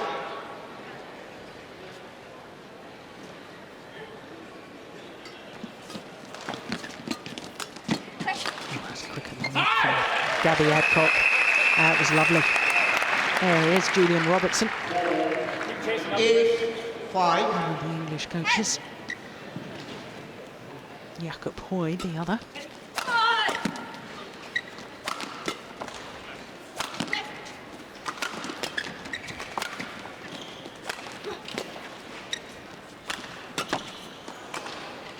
Very playful style of play he's got, So Sukamuljo. Yeah, Like, 6. as if nothing could bother him. yeah.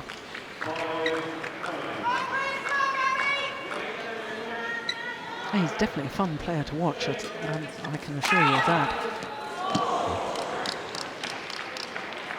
Did go over? 7, Yes, it did. 8. Very lucky for Poly.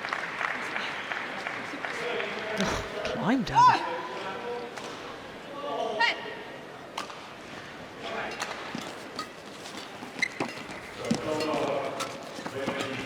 Oh, look at that. So long. That little backhand from Sukamuljo. Played with disguise. That's good judgment. Just long.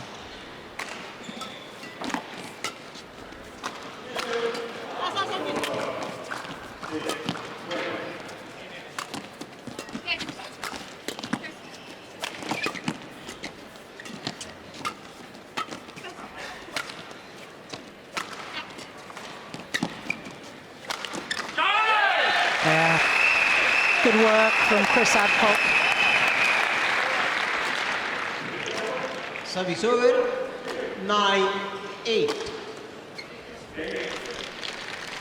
Yeah, that's a perfect smash.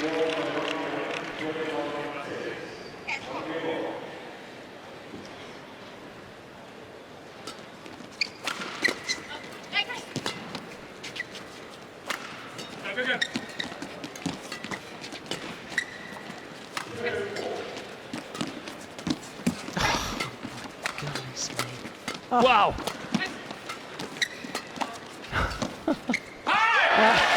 It's almost like an exhibition match. 10, 8. The English pair kept their composure. Yeah, that's important. Did well.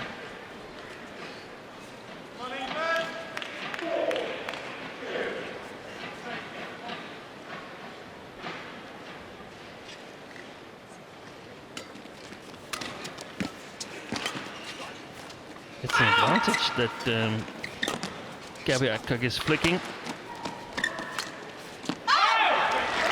At least to 11, 8. Yeah. Interval. Well, 3 points the advantage here at the mid-game interval.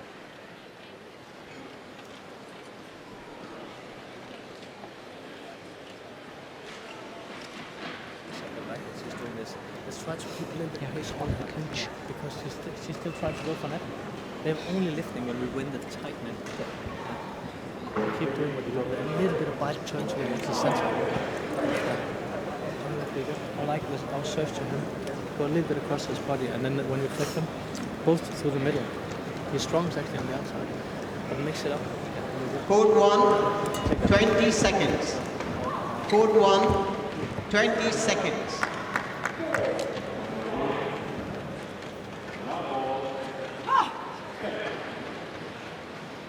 Did you manage to catch any of that, Steve? I heard 11, an interesting 8, sentence from Gutta-Ponnappa, the English coach, to Gabby. When you flick him, that's every time. And he was asking her to flick to the middle because he was stronger on the outer corners, but pretty strong on this one as well. Yeah, it certainly was.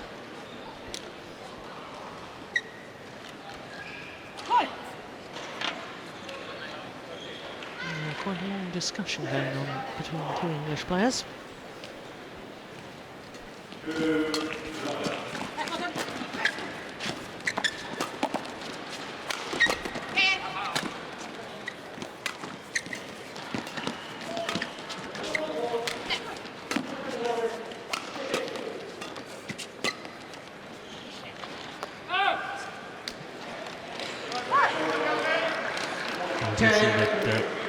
Indonesians are not at all afraid of playing in the opposite position with Poly at the backcourt.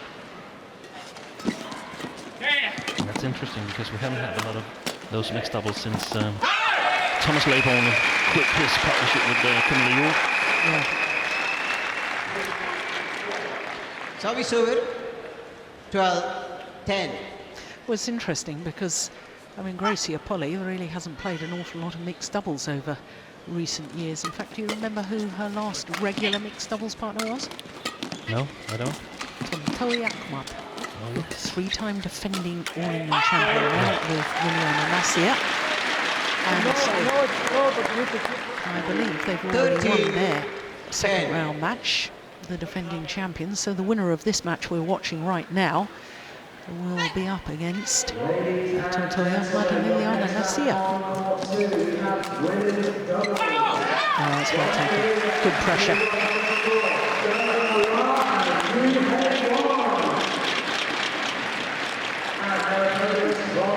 14-10.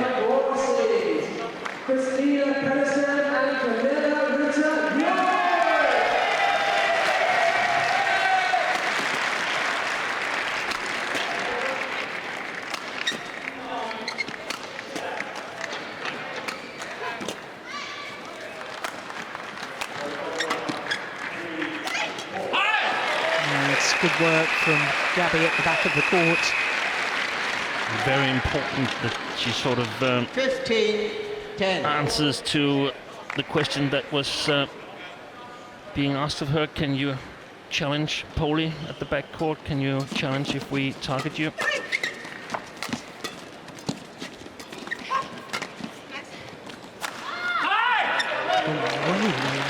That almost landed on the blue carpet.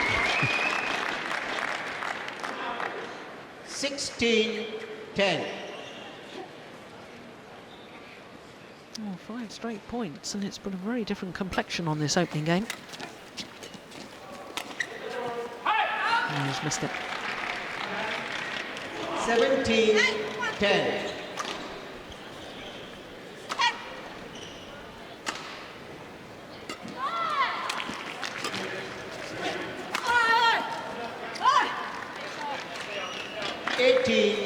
I see a couple of flick serves from Chris as well. I think they actually have an advantage. Flicking the two Indonesians, forcing them to play a little bit of 19-10. loose shots. I don't know why, when there's so many flick serves though, Steen, why players don't adjust their base position waiting to receive. Oh, it's really puzzling. Especially when we have Gabby, who 11, she hasn't 19. attempted a short service yet. No.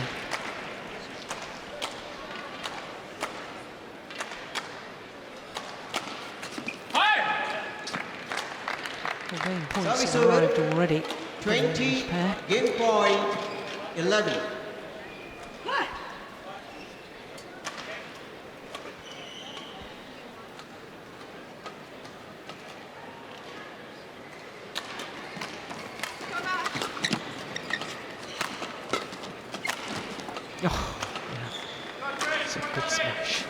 Reserve 12-20. There's no doubting his talent. Sukamuljo. And for a 19-year-old, it's pretty special. Service fault called. Service fault called. Struck above the waist, and that gifts the opening game to the number 6 seeds from England. Chris and Gabby Adcock, one game to the good. 21-12 in 12 minutes of play. 12.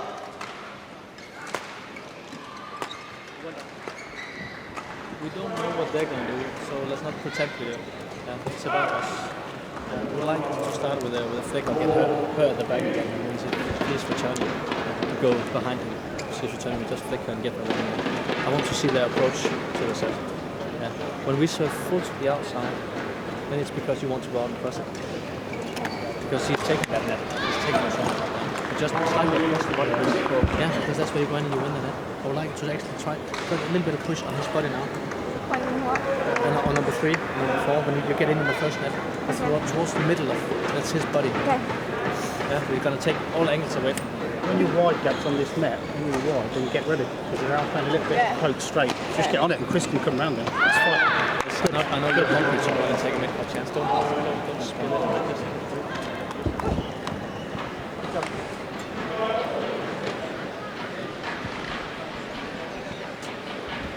That was all pretty clear. Clear instructions.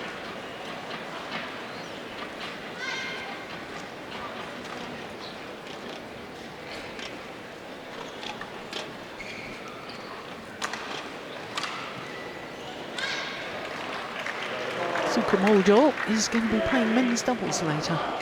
Code 1, men's 20 doubles as well. seconds. Code 1, 20 seconds.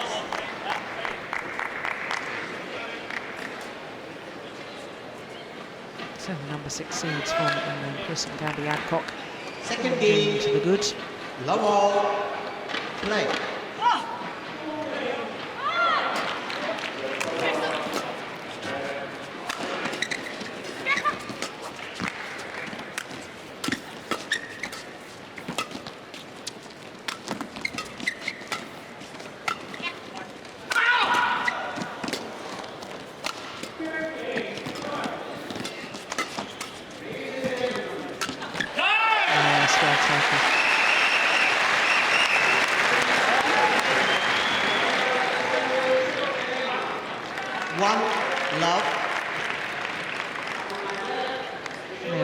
Defence from Gabby Adcock, and Steen, what I really liked was the fact that she blocked it and moved forward to the net.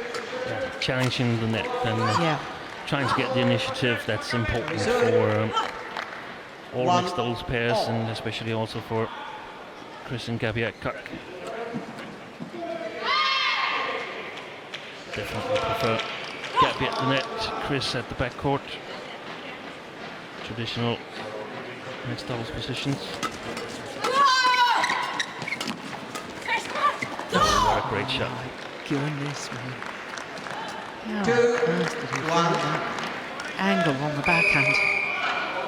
We've seen a couple of these young Indonesian players who has these technical abilities, like my mind goes back to Sri Budiarto.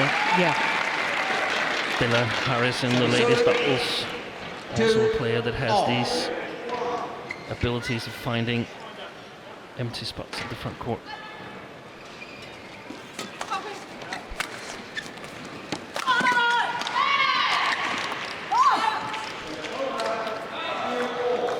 Service over. 3, 2.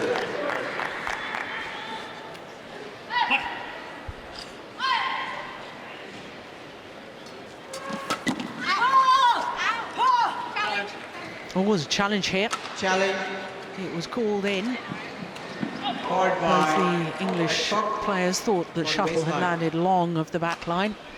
The challenge was immediate and the challenge was emphatic. So Hawkeye will be asked to adjudicate.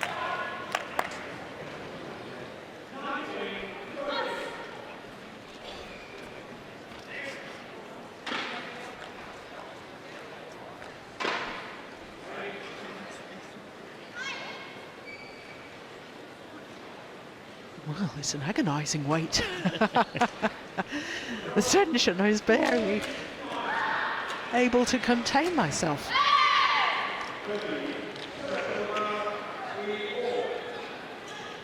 It's in. Yeah. Challenge unsuccessful.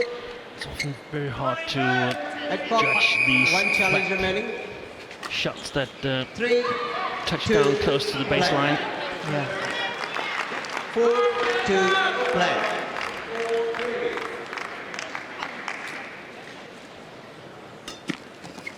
Good flick serve. Yes, that's well played. There's no doubting the talents, Steen, of Sukamuljo. And what I'm seeing at the moment is a little bit of naivety, I suppose, in his tactical play. He's got such a range of shots, but there doesn't seem to be enough intensity within the rally to really harness that unquestioned talent. No, I agree with you. I think sometimes he uses his speed in a sort of defensive way, that he gets away with a lot of shots, put himself in trouble, and can still get out of it because he's so fast. But it would be more useful playing a little bit more conservative and using your speed to get on top of the rallies. Yeah. Perhaps it's also a sign that they've only played 2 tournaments together, and it's not 2 recent tournaments. That was one they're waiting way too long. Yeah, it's almost, I remember you saying in about the 3rd or 4th rally, it's almost like an exhibition match. He's got all the trickery, he's got all the charisma, he's got all the talent, but he isn't actually harnessing it at the moment. No, it's not efficient yet. No.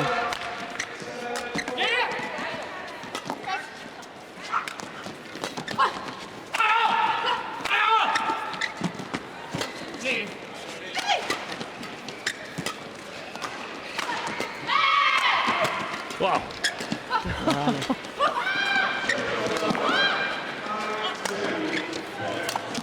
Brilliant. Great rally. Sometimes as coaches we tell the players to just go in and enjoy it, and I think he really does. 6, Sukamuljo. 5.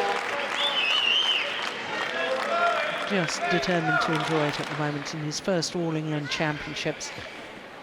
And it's wonderful to get these kind of players, and hopefully he gets a little bit more efficient, but it's so wonderful for badminton to have players who dare make something out of the normal. Yeah. Makes extraordinary shots. That's what we really like to see. Yeah.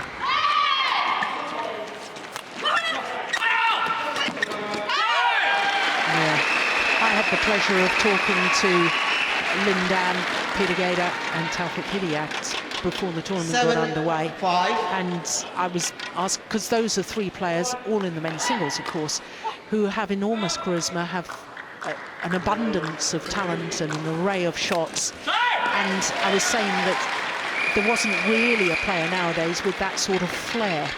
But in the mixed doubles now, with a player like this young Indonesian Sukamuljo, I think we have a player that could be very, very exciting for the future.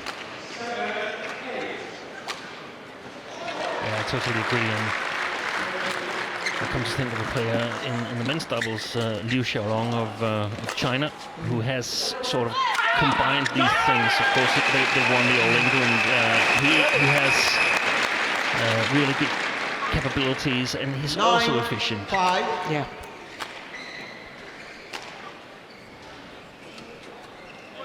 Ratchanok in the ladies singles. Yep. Apparently returning to form yesterday. Yeah, I thought she was very impressive. Well, this is a run of 7 straight points from 2-5 down to 9-5 up.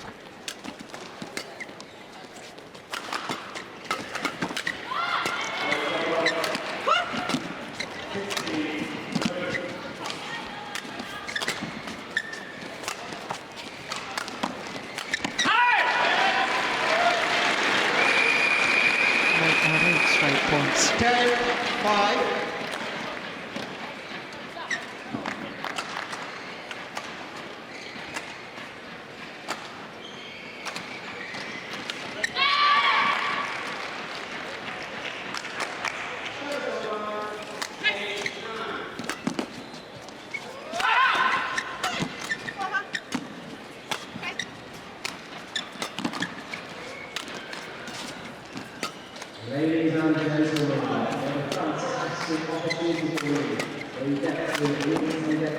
Oh, it's just wide. It's a good rally. And I suppose from a coach's point of view, Steen would much rather have a talented player like Sukamuljo than a player that hasn't got the flair, because you can always make the flair more consistent. Giving players more deception and more skills is desperately difficult. The older the player is, they get set in their ways. At least I think the really, really good coaches hopefully are able to develop both kind of players, but otherwise I tend to agree with you that it's more easy to make a player consistent that has all the skills. Yeah.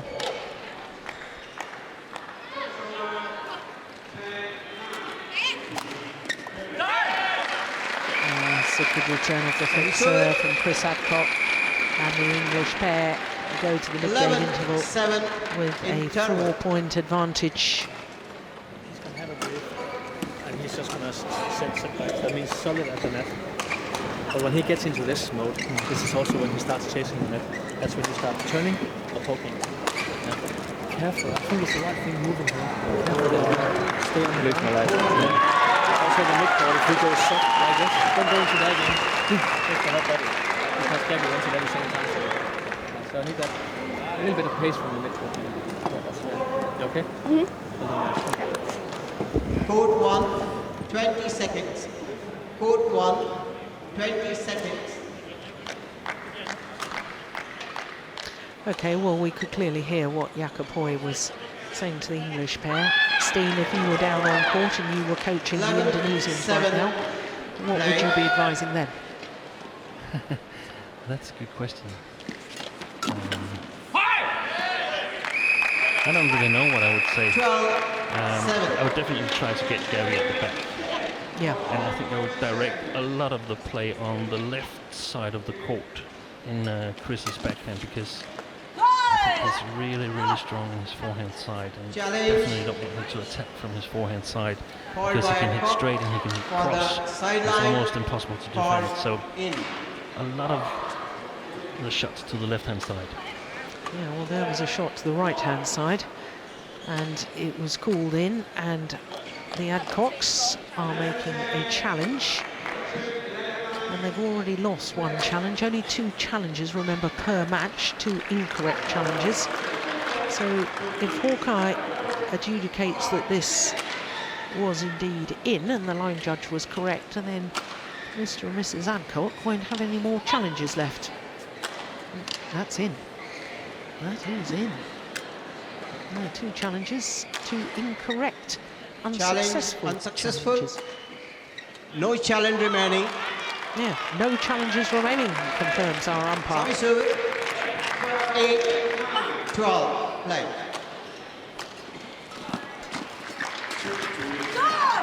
I have to say, it seemed a strange one to challenge on, because at the time they were 12-7 up, looked to be cruising.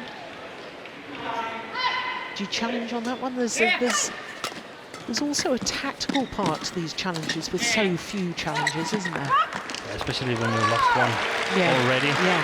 And I mean, you're playing in England, so you wouldn't expect really that the umpire or the line judges would be totally sided against you.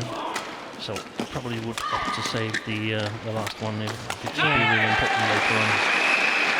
Good pressure from the net from Gabby Adcock. She is a world-class front-court player, no doubt about it. Now we see again Sukamuljo standing, except he's moving a little bit back now, but not enough. Just enough to kill it. Yeah, he leapt from that base position, having moved his base position a little deeper in court. There. Just a jump and thunders down the smash for a winner off the flick serve. And Steen, I know you said that we should congratulate Gabby for having such a wonderful flick serve, but you've got to have the variation. Yeah. I mean, this can only work for so long until it spreads. 13 all. The European players are fully aware that she's flicking all the time. so she's going to have a hard time playing them. Well, since that challenge, unsuccessful challenge, well, the English pair have now won a second point, but in 12-7 at that challenge to 13 all, which sort of emphasises our point, really, doesn't it, Steen? Lose some time and a place. Yeah, but also, I mean, sometimes they were actually doing well at the interval. So, one game up, leading at the interval.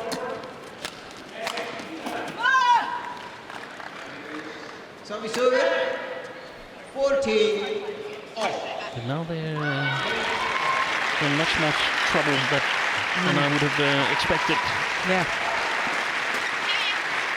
14 all, and all of a sudden nerves come into it. Feeling the pressure a bit more. 15-14.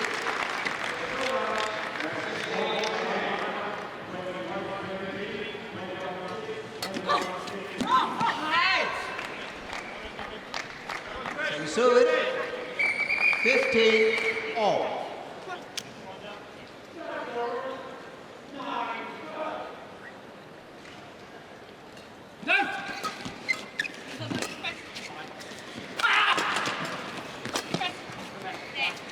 That's a great left.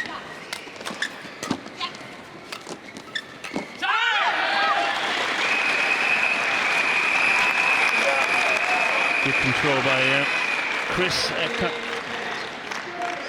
making sure 16-15. The English pair were in control of that rally.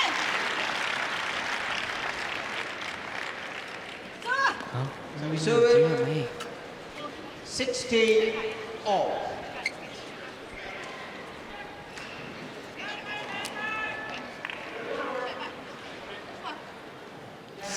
All. And now your next match on court 3, we have mixed doubles. Please make some noise for the number 5 seed from Korea. 17-16. Well, the Indonesians at this crucial stage going back into the lead. And then they're leading 10-4 now since the challenge. Yeah.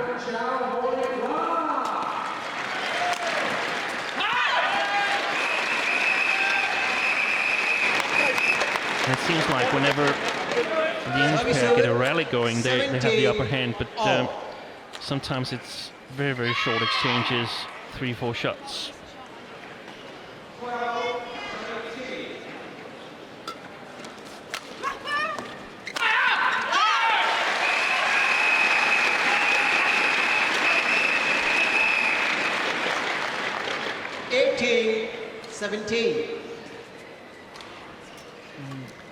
That's a good smash. 3 points away from a place in the quarter-final.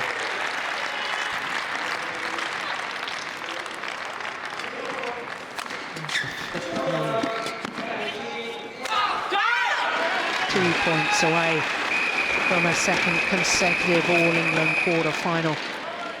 19-17.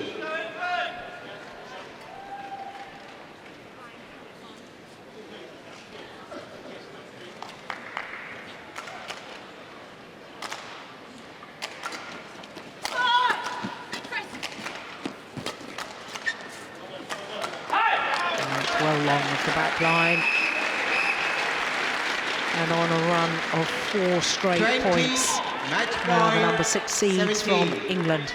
And 3 match point opportunities.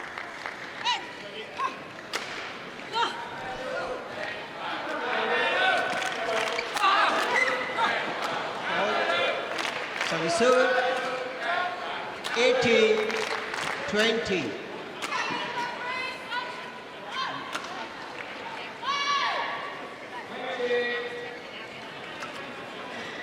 Play.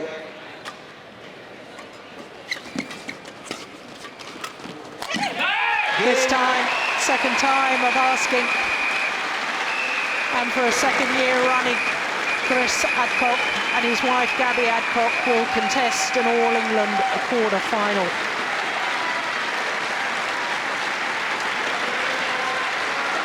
job well done today. 21-12, 21-18. Match This is the final points. And Gabby Adcock alert to the loose backhands. 21-18. And that on paper was a tricky encounter for the number 6 seeds, but they've come through, and they've come through with flying colours. 33 minutes needed for Chris and Gabby Adcock to beat the Indonesians at 21-12, 21-18.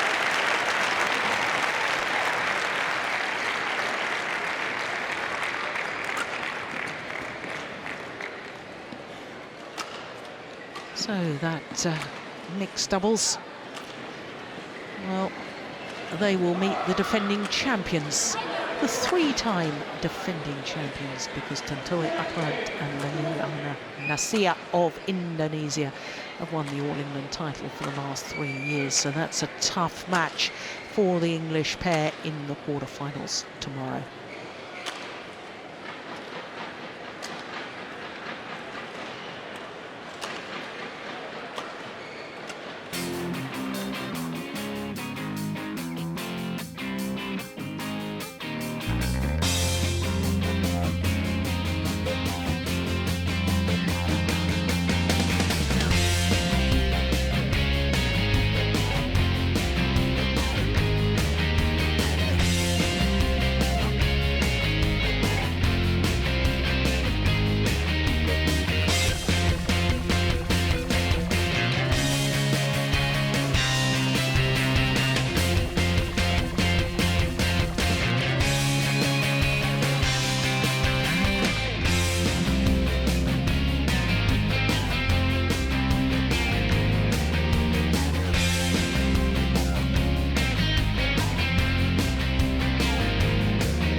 So our next match, we turn our attention to singles, and from Spain, the reigning European and world champion, the left-handed Carolina Marin. She's up against the Thailand player Pontip Puranaprasatsuk.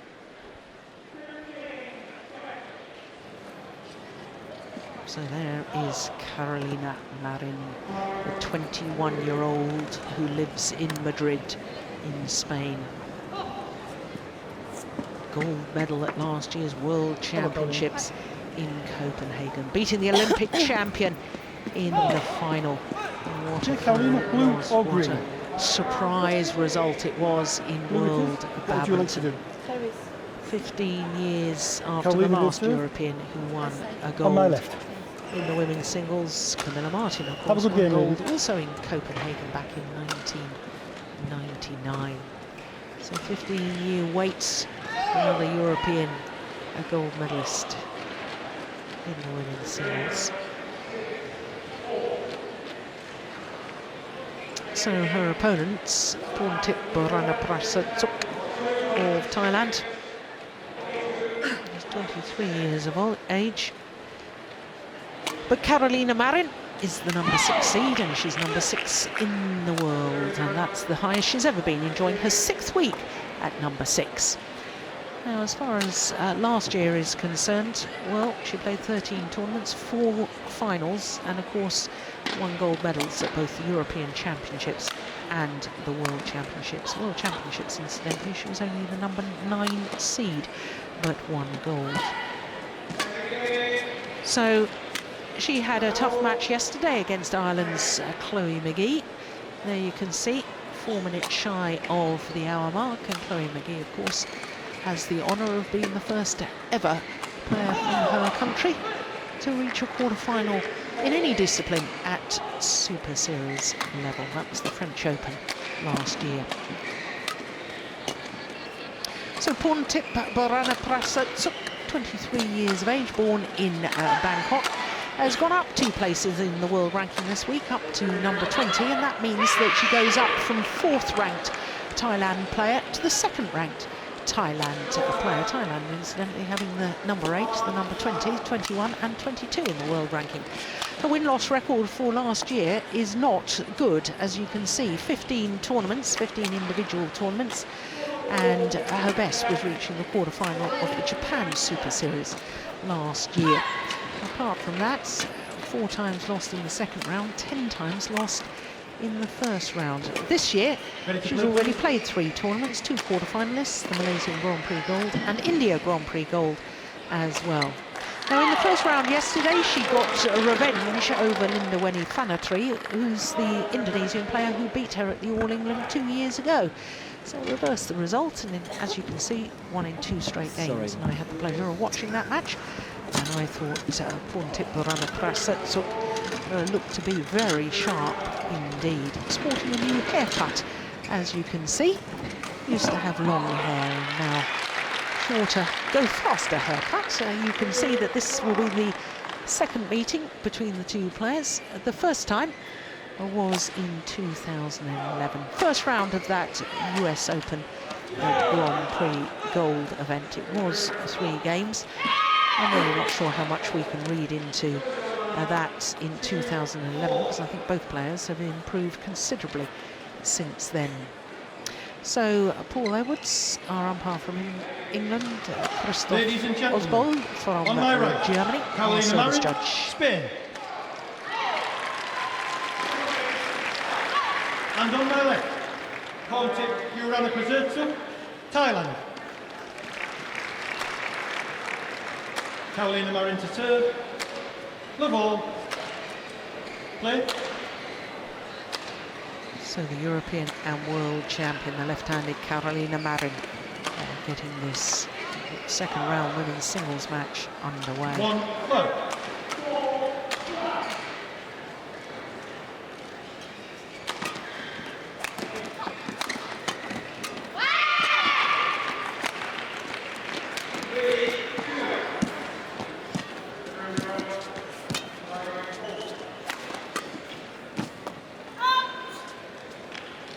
Just wide. 2 low. Well, of course, Carolina Marin has played 2 tournaments so far in 2015. Reached the final of both.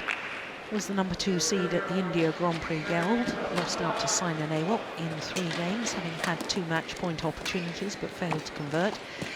And last week at the German Grand Prix Gold, lost out to the number 1 seed Sung Ji Hyun in 3 games. But of course, last week the final was marred by a yellow card and 2 red cards for Carolina Marin.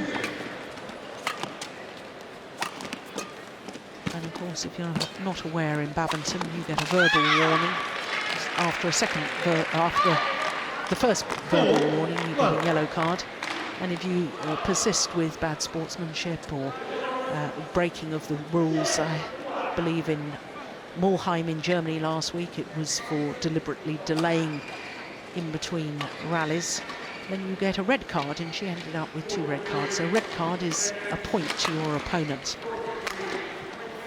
And in all honesty, Steen, that incident really did badly psychologically affect Carolina Marin.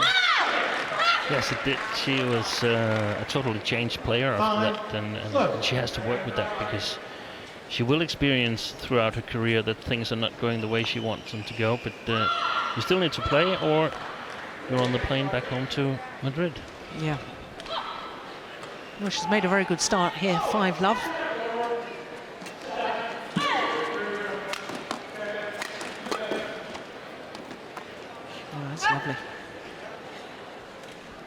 Serves over 1-5. I hardly recognised Tian-Zhao so when I passed her in the corridor below the where we are from our commentary position, the arena floor level.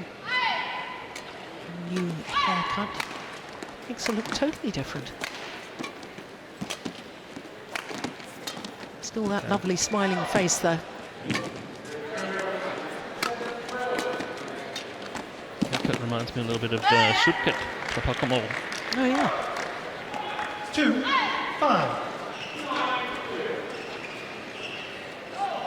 Let's talk a little bit, Steen, about Tian-Zhao's form last year. You know, I look back at 2013, reached 2 finals, 2 Super Series tournament finals, reached the final of the China Masters and the French Super Series. Of course, she's won a Super Series title. That was back in 2011 in India. But last year for Tian-Zhao, it really was not her best of years, was it? I mean, 15 tournaments, 10 of which you lose the first round, 4 you lose the second round, only once in a quarterfinal. It's a learning season. Yeah, you simply put it down to that.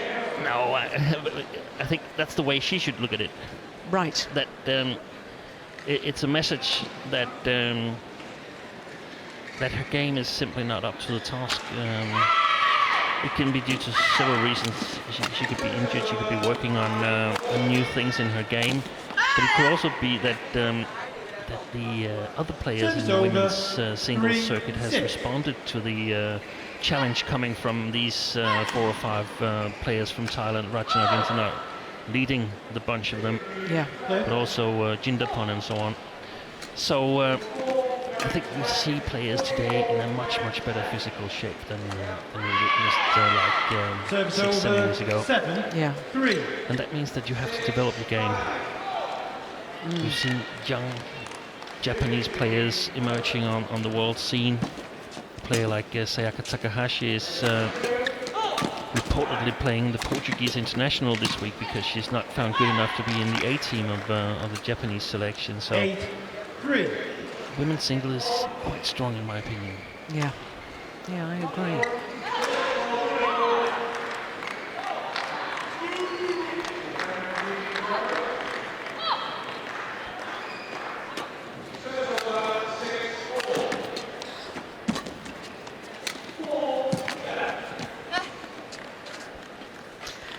Something very noticeable already, Steen, in this match in comparison to in Germany last week. Not so much verbal celebration after every rally from Carolina Marin. She's famous is perhaps the right word, but she's known for shouting. Yeah. Whenever she wins rallies, and I don't know what they've been talking about following that incident in Germany. This is it. She hits it to the net. 8. And this was actually how she got at least the second red card the first red card in Mulheim. Yeah. Hitting the shuttle into the net, turning away from it, and then going back to pick it up and deliver it to the opponent. And there was the shouting. Yeah. I'm pretty sure that if she's not shouting, she's playing worse than she could, because it's a way for her to let go of her tension. Yeah, I appreciate that, Steen, but I also, you know, there was an on-court interview last week in Germany after her semi-final, and the local host asked her why so loud. And that a little girl in the crowd had said, "Is there something wrong with Carolina Marin? Is she ill? She's screaming so loudly." And Carolina Marin actually said that the reason she does it is to let her opponent know that I'm here and that I want to beat you. Yeah. And the point is that if there's a celebration after you win a good rally, but if there's a celebration when your opponent hits it into the net, we have rules about the conduct of players, and players must behave in a sportsmanlike way. We have rules about intimidation. Players are not allowed to show their fist when looking at their opponents, because that's deemed as intimidation. So it's a fine line, but we've got to give credit where credit's due. She started this match very well indeed. She's got this 5-point advantage at the mid-game interval, and she looks to have her emotions under control. Yeah, and that's actually the key, I think, to get your emotions under control. Cuando te hace barrera fuerte, estás insistiendo en ese lado, y acuérdate de las jugadas de Linda. Barrera fuerte, cruzado corto y ni lo llega. ¿De acuerdo? Cuando te juega ahí, pues párala, porque va rápido a la red. Párala, usa la cinta, en vez de repetir. Fernando Rivas here Si repite, as a coach. la altura es un poquito mayor. It was the assistant coach, Anders Thompson, and she's of course used to both Anders and Fernando, but she's very attached to Fernando, and perhaps some of the codes that the players and coaches use when they're talking within the match to do it quickly enough wasn't really in place between her and Anders, so she needed a little bit more verbal explanation. I think that was what tricked the situation, that she was consulting her coach in a manner that delayed the game. Yeah, very good theory. 12-6. Well, the Thailand coach, Udam Langpakchayapon. He's a right character too, isn't he? He gets very animated watching his players. Very anxious for them to do well. It's a lovely man. Yeah, that's good aggression. Now, no verbal celebration there at all. 13-6.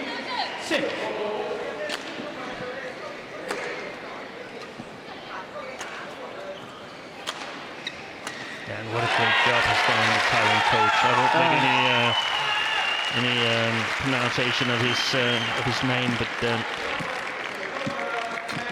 a force to be reckoned with in ladies singles. Yeah. Service over 7-13.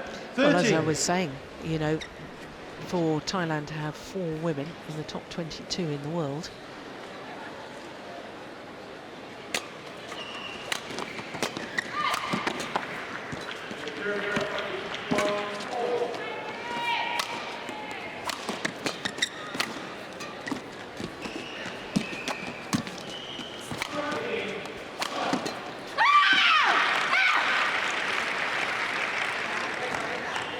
Service over 14. More usual response after a rally from Carolina Marin.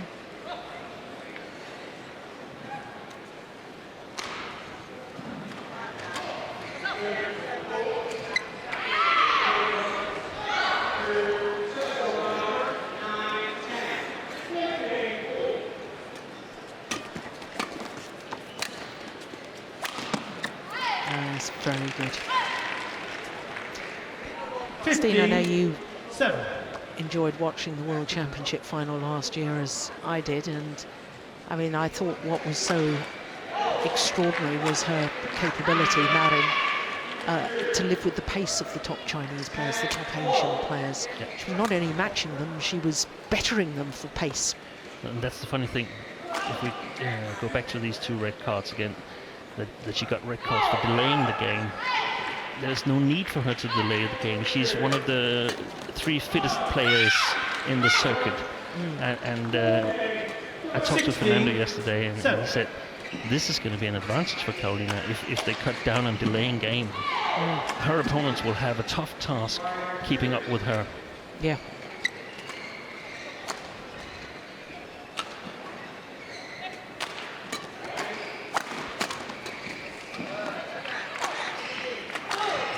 Service over 8-16.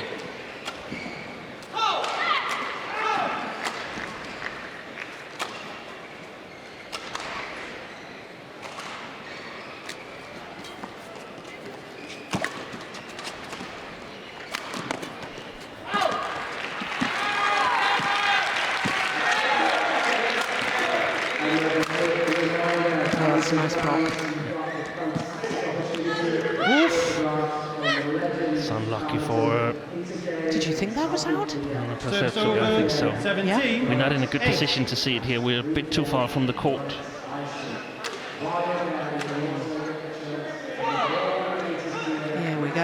we can see it now.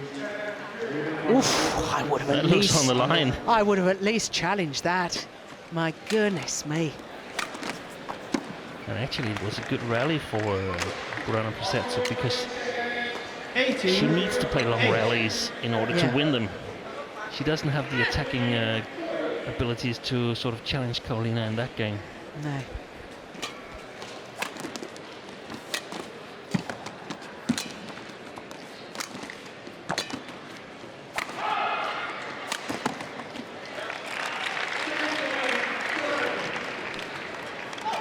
Service over. We see 9, little glimpses 18. of the brilliance of Puntit Borana Prasetsuk. Look at that. That lovely hitting motion of hers. Not quite the 10, same fluid 18. movement of Ratchanok-Intanon, the former world champion, but delightful nonetheless.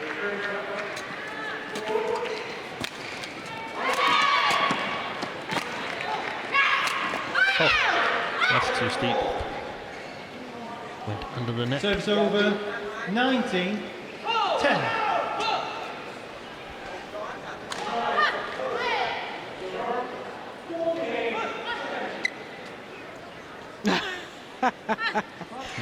Udon lives and breathes every rally with his players.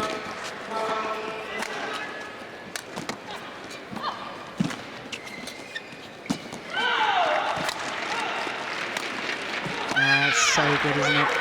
It's not just pace of shot and pace of movement, 20, absolutely game dictating point, the pace of 10. that rally. And her reward, the world champion, 10 game point opportunities.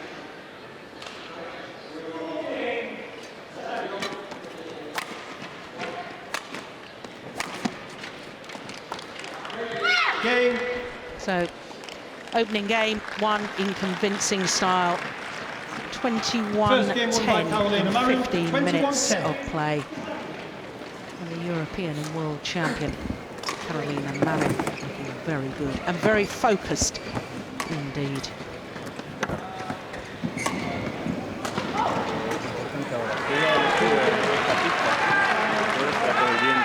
No sé, ¿cómo has sentido el viento? ¿A tu favor, en contra? De todas maneras, la calidad de oración es mucho mejor. Entonces vamos a intentar, si el viento va en contra tuya ahora, intenta dominar el fondo, ¿de acuerdo? Abrir hueco, que vaya para allá. que vaya hasta allí. Entonces, domina desde la red de atrás, abre hueco la red y juega, ¿de acuerdo? Porque ese juego es el que te está dando los puntos y toda la iniciativa, pero no dejes que ella esté dominando el resto, ¿vale? Los ataques igual, creo que te has recordado lo de rematarle al cuerpo, de rectificado y tal, el que está con mucha precisión a su lado. How is your Spanish? It's good for ordering your beer. But I still think I managed to pick up a few things. I think I know what he's talking about a little bit, Fernando. I think they're trying to figure out how to control the drift, because I think they believe that there's a slight drift from Karolina's side towards Borana Prasetsuk now. And important to stay in control of the rallies and control the front court, so to speak. Court 1, 20 seconds. Court 1, 20 seconds.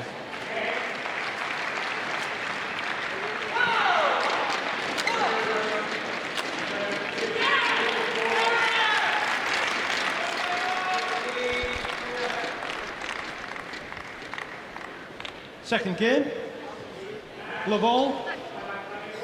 Play.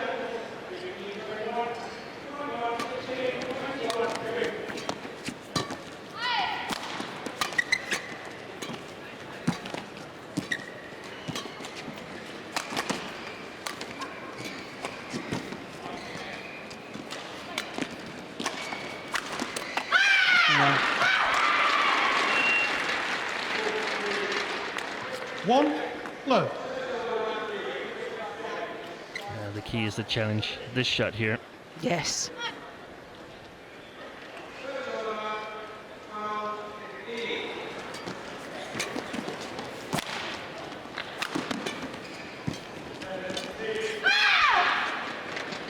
And perhaps we should explain, Steen, just how difficult it is to play those net exchanges, because the players now, they can tumble that shuttle on the net shots, tumble and spin it into play, and another tumble net shot off your opponent's net shot is desperately difficult. Yeah, and you can only touch it so short in order to make a good shot.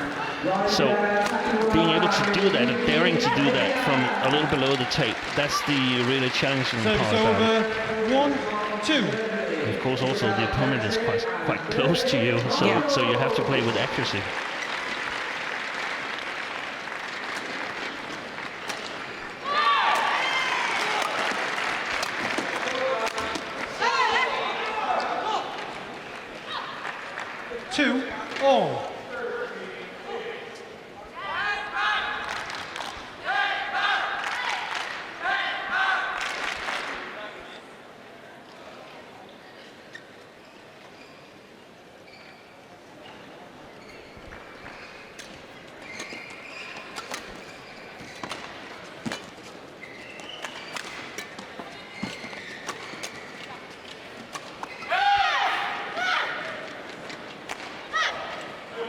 It's efficient movement, isn't it, with Carolina Marin? I was just watching during that rally, and I thought the way she lunged forward to the net and the transition to push herself backwards in court and then move to the rear of the court again, it seemed effortless. Yeah, and it's not natural. It's practiced. It's grown. Yeah. She's really strong, and she does a lot of footwork. Yeah. Lived in the Spanish National Center in Madrid for like 7 years now. Moved there when she was 14 from her hometown of Huelva. And they practice really efficient.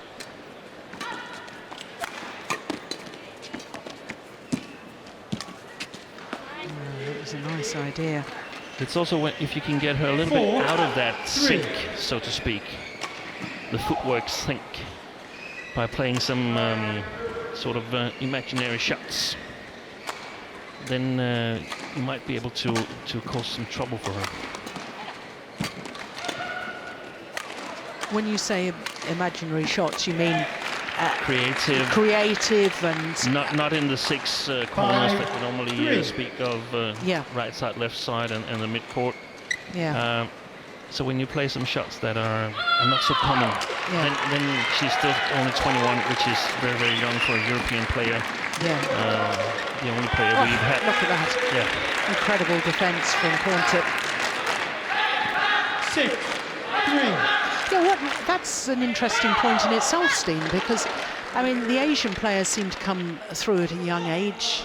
Ratchanok Intanon winning the world title when still a teenager, and Pontip winning her first Super Series event when she was a teenager. But we don't see that so much from European players, male or female. No. And why is that? Yeah, probably because they start practicing enough in a too late age to manage at 21. Yeah. The last one we had was Peter Gere. Yeah. He broke through in a very early age. But it's only 2 years, 1.5 years since Carolina made her first quarterfinal in the Super Series event. That was the Indonesia Open 2013. Yeah. So she's not really experienced at this level, and no. The conditions in Copenhagen with not a lot of wind in the hall, definitely she benefited from that. Yeah.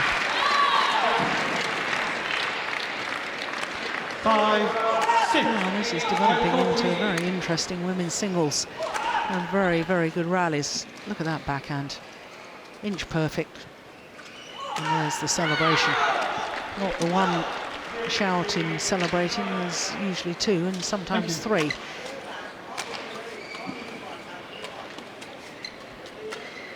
And I actually think that if you can sort of control this celebrating, so just take the top of it, so it's not annoying, then she will be a character. Yes. She is a character already, but yeah, even more. a character that's loved by spectators Yes. and audiences around the world, because at the Serves moment, over, I mean, I know 7, that certainly in the 5. semi-final last week in Germany against Sayaka Takahashi, who was the defending champion, Takahashi just got so fed up with all the huge verbal celebrations all the time, and it affected her play. And I suspect that's influenced court officials' decisions in future matches, because it was quite obvious that it was annoying to all of us. It would be natural. It would not be good, but it would be natural. Yeah. We've had it with some of the Korean players. I saw one of them a couple of days ago here in Birmingham, Lee Kyung-won. Yeah. Former Olympic silver medalist in women's doubles. She was very, very loud as well when she first got into the international circuit.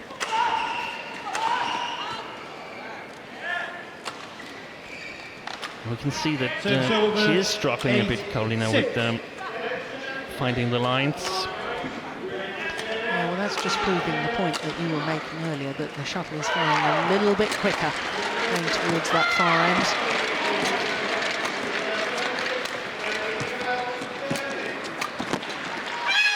Good interception there.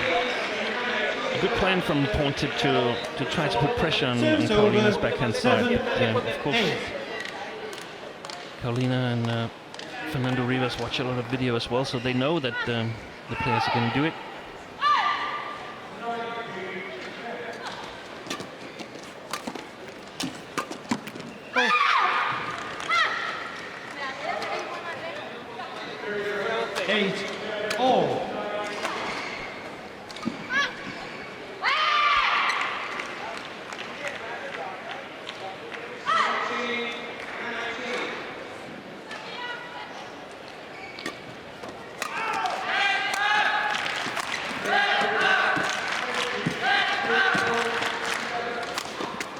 Good shot.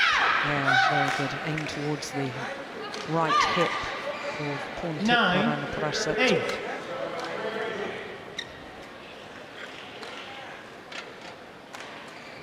Yeah, clever.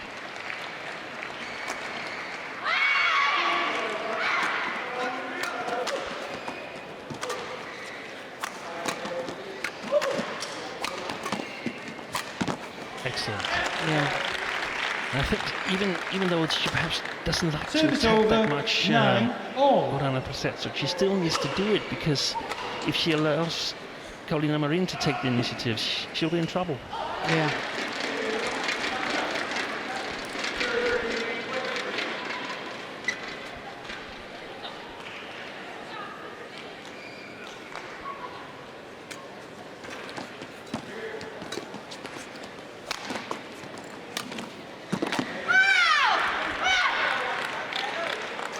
Service over, 10, 9.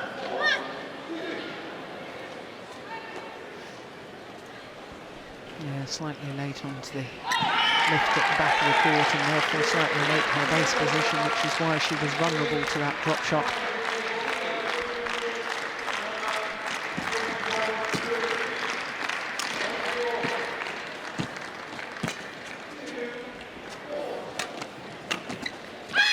(11-9) interval. So a 2-point advantage at the mid-game interval for Carolina Marin.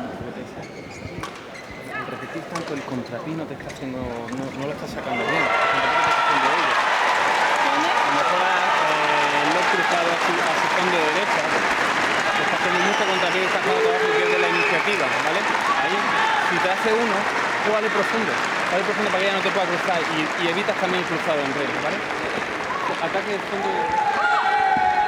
เล่นลูกเปลี่ยนดิโยนทีไรก็โดนฟันลูกนี้ก็ดักมันดิยืนดักมันเลยนะไม่ดัก Court 1, 20 seconds. เราตลอด Court 1, 20 seconds.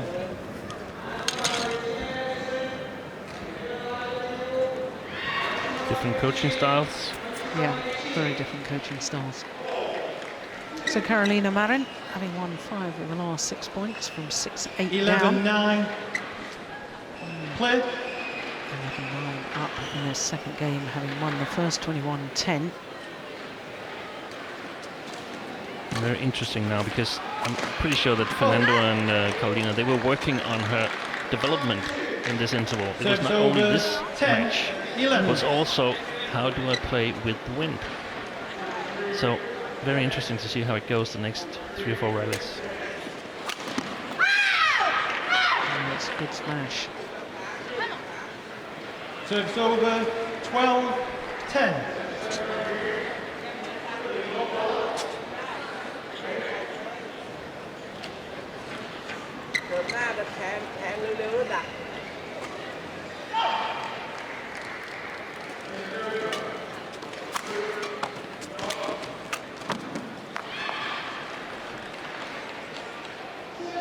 Steve, I want to pick up on something you said just before the mid-game interval about pawn tip, and you said that she may not want to attack as much as she did in that rally, but you thought that she had to. Now, that's got me thinking ever since you said that. And when she was enjoying success and reaching finals of Super Series tournaments, winning that India Super Series tournament, I think she was a much more aggressive player than we saw last year. And I think perhaps some of her lack of reaching latter stages of tournaments last year was due to the fact that she has become a little passive in her style of play. Is that a fair comment? Yeah, that's perfectly possible. Yeah. At this level, confidence means so much. So and also, if you run into a couple of bad tournaments where you meet top seeds, second seeds, which still are remarkably better than Boran and Pesetsuk, then you can easily lose your confidence and feel that your normal game plan is not going to do you well anymore, and you might drift away from it, and that's terrible. Yeah.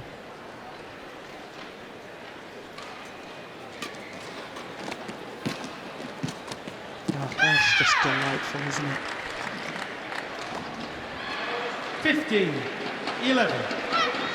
What a super rally. Block. Look at the way she's moved forward there. Taking the shuttle early, got so many options. She could have played a straight net shot, she could have flicked it to the back. And she's playing more relaxed today, Karolina, at least compared to the German Open final. Yeah.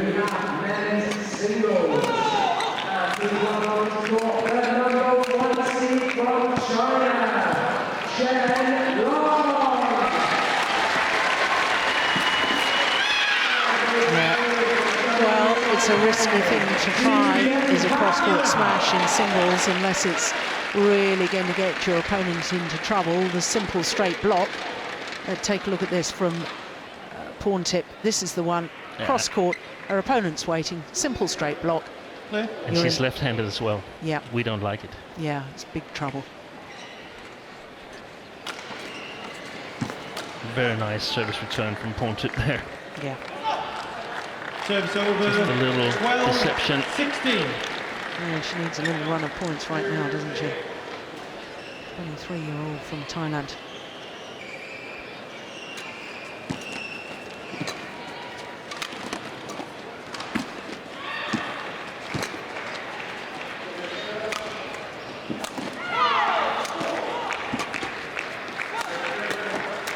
Oops.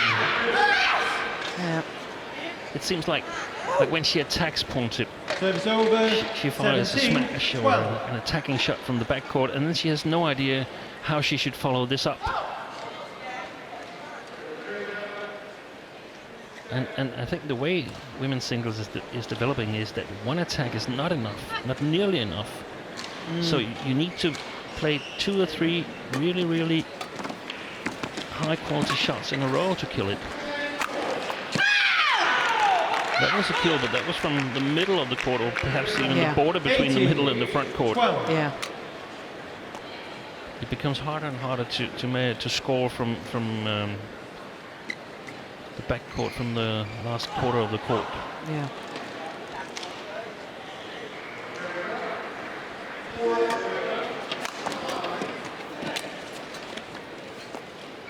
And in that way, I suppose, Steen, it's following on the men's singles, because that's precisely, I mean, the whole of men's singles is controlled from the front court.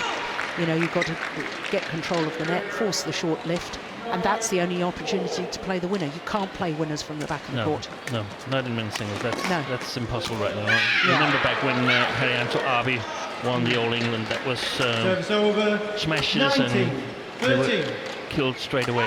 That's not happening now. Yeah.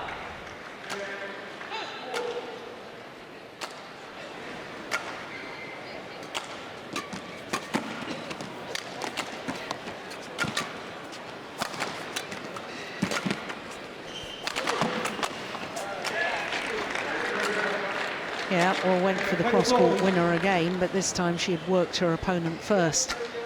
Deep into the forehand corner, brought her to the net on the backhand side, then goes for the cross-court winner. Yeah, and the thing that decides this rally is the difficult footwork.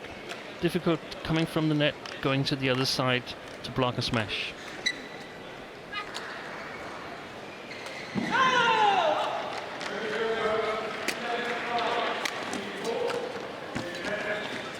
Overdone it. 15, 19.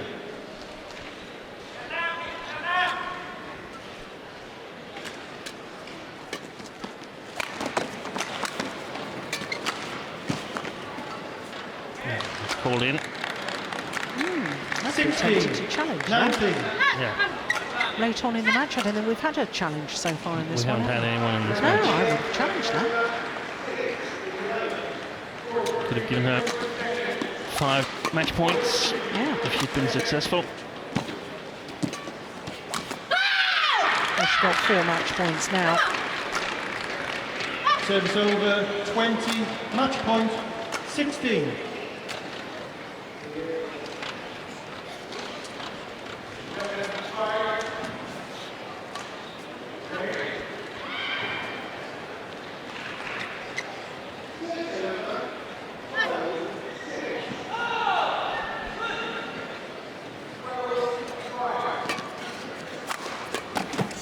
Oh my goodness, is she all right? Yeah. Yeah, a little stumble. I don't think the ankle completely went. But Carolina Marin, European and world champion. Not so overt in her celebration, but just as clinical in her performance. 21-10, 21-16 in 34 minutes of play. 21-10, 21-16. That just proves that without all the celebrations and the shouting, she can be just as effective. Well, looking very good today, looking very sharp, and delighted to see her looking composed as well. So through to the quarterfinal, 21-10, 21-16.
So that is confirmation that at the quarter-final tomorrow at the Yonex All England Championships, it will be a repeat of the final from the German Grand Prix Gold last week. And, well, with all the drama that we saw last week, well, we hope for not the drama, but we hope for the quality of badminton. That should be a good match. So our next match, we turn our attention to men's singles, and the number 2 seed, Nehwal Jorgenson, up against the qualifier, Ponsana of Thailand.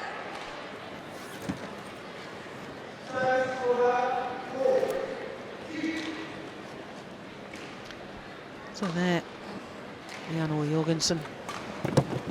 Well, there's a character for our sport, his long flowing hair. He's got it tied in a double ponytail, I can tell you, because it really is very long hair.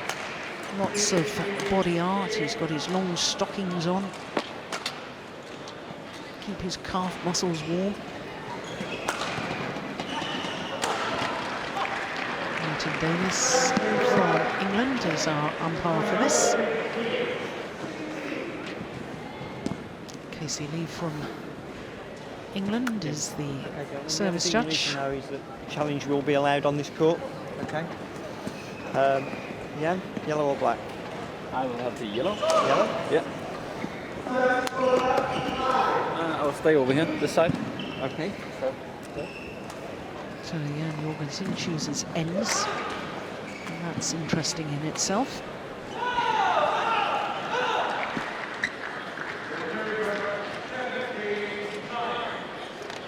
So Jan Jorgenson, 27 years of age, from Aalborg in North Jutland. Been a semi-finalist at the All England 2 years ago when he lost out to the eventual champion Chen Long of China, and that was a very good semi-final match, I remember it well. But Jan Jorgenson, current world number 2. It's the highest he's ever been, enjoying his 7th week at a career high number 2 on the world ranking. His win-loss records for last year, 2 finals, won them both, the European Championships. Of course, the gold medal in Kazan, and also won the Indonesia Premier Super Series tournament. This year, he's played one tournament, won one tournament, because of course he was winner at the German Grand Prix Gold last week, beating Dionysius Hayom-Rumbaka in the final. Well, yesterday, and it was quite late yesterday evening, he had to play against Hong Kong's Inca Wong and had a very close opening game. In fact, he was 13-18 down in that first game and had to save a game point at 19-20, but as you can see, came through in 2 straight games, 22-20, 21-11 in the second. So a little bit of a scare for him in the early stages, but his opponents, the qualifier, Ponsana, down 1 place in the world ranking this week to 35, has been as high as 4. He was a quarter-finalist here at the All England back in 2011 when he was the number 8 seed. Now his win-loss record for last year, 12 tournaments and 1 semi-final. That was right at the start of 2014. The very first Super Series last year was the Korean Super Series. Now, as far as he's concerned, this year lost first round of the German Grand Prix Gold, but he, of course, has had 3 matches so far. And Derek Wong of Singapore, the Commonwealth Games silver medalist, was his first qualifying opponent. Then Joachim Pearson of Denmark, and then yesterday defeated the beaten finalist from 2011, Kenichi Targo. What a big win for him against Targo. And as you can see, that was 2 straight games, 21-19, 21-16. So there are umpire that I was saying, Martin Davis from England, Casey Lee from England as well, the service judge.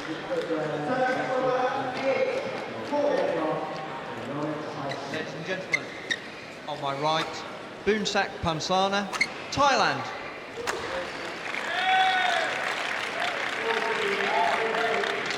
And on my left, Nehwal Jorgenson, Denmark.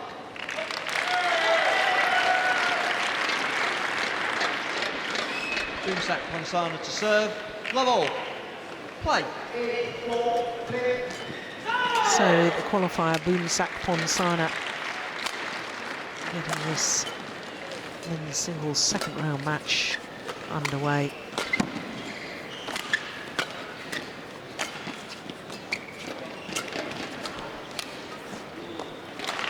Well, this is actually the 10th meeting between these two players. Yeah, Jorgenson having won 7 of the previous 9.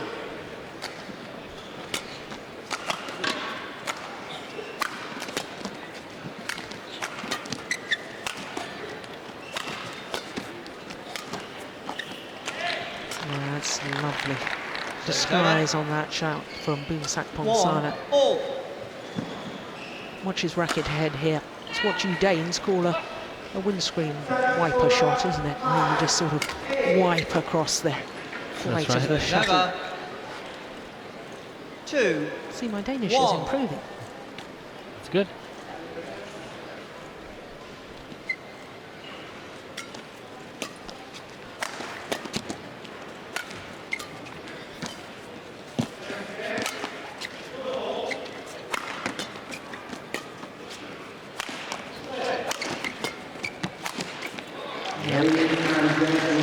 Christine, I've got to ask you about Ponsana, age of 33 now, the man from Bangkok. And of course, having been as high as number 4 on the world rankings, there's no doubting his talent. But I've watched him over the last year, and apart from the good early start, reaching the semi-final of the Korean Super Series, and actually reached the quarter-final of the Denmark Super Series as well. But apart from that, he really did struggle. He struggled with injuries, and in a way, I felt it's been a little bit sad seeing such a great player, you know, highly respected by his teammates. He's sort of the father figure for some of the younger players in the team. He's a very intelligent young man. He's a law student, and you know, watching him struggle to come back from injury time and time again, I've found it a bit sad, but it's testament to his character that he wants to fight back. He wants to play in the Olympics again. Yeah, and I remember one of the former Canadian players who played until I guess she was only 40. Denise Julian. Exactly. And she said, as long as you love what you do. So it's only us feeling perhaps a little bit sad for Ponsana, but if he enjoys what he's doing and he's still among the 40 best players in the world, then hats off to that. And impressive win yesterday against Targo. I didn't think he was capable of it. We expected a match between Jorgenson and Targo, and I'm interested to see here if Ponsana has improved, because he's technically really strong, but has played at a little bit lower pace than needed at the top level in the Super Series. So has he improved, or will it be a quite easy match for Jan Jorgenson?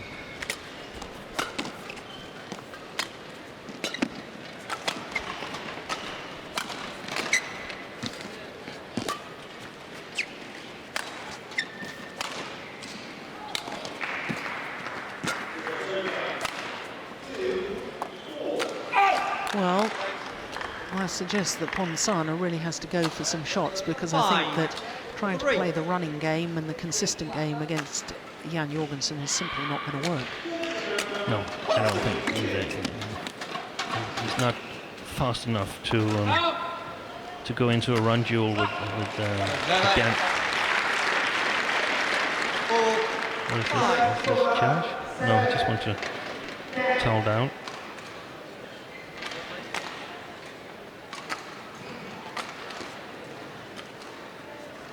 Oof.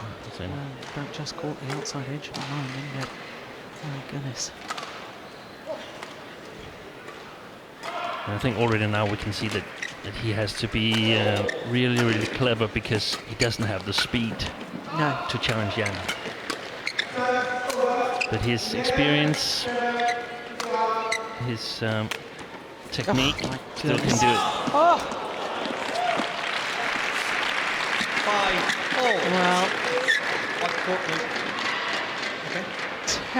terrible indecision in the back of the court. Oh, took that about a foot off the floor.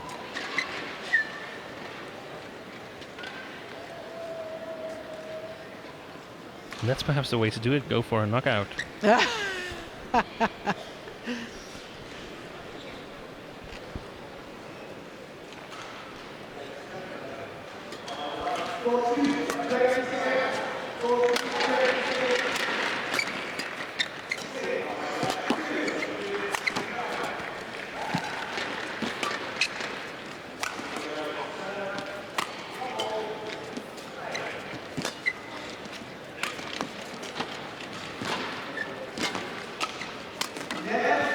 That's just wide. Yep, but you're right. He's going for extravagant shots, and he's right to do so. Yeah, he controls this rally. It's just the last shot that's not precise enough.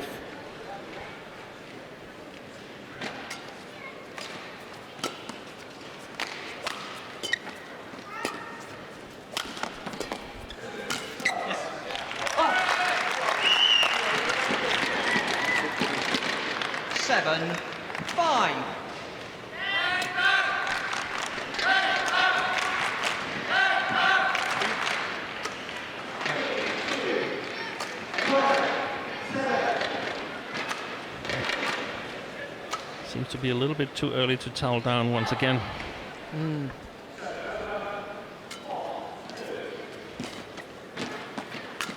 That's a nice neat shot. But then never really got behind the lift, did he? No.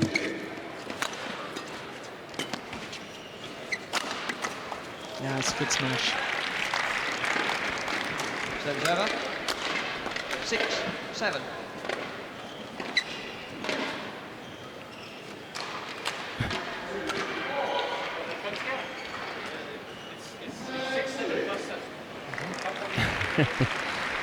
While we see Ponsana in the picture, Jan is having a word with the umpire. Yeah, and I think Jan Jorgenson does have a fair point.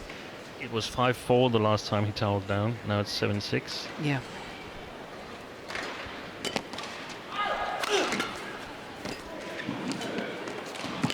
Nice neat shot. Service over. 8-6.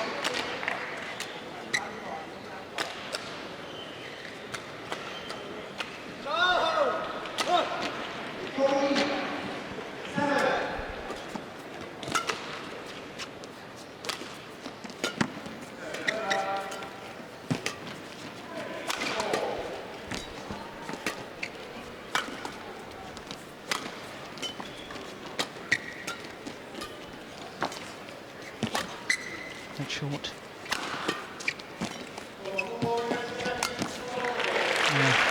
He's making a lot of excellent shots, Ponsana. It's just not enough because the pace is not high enough.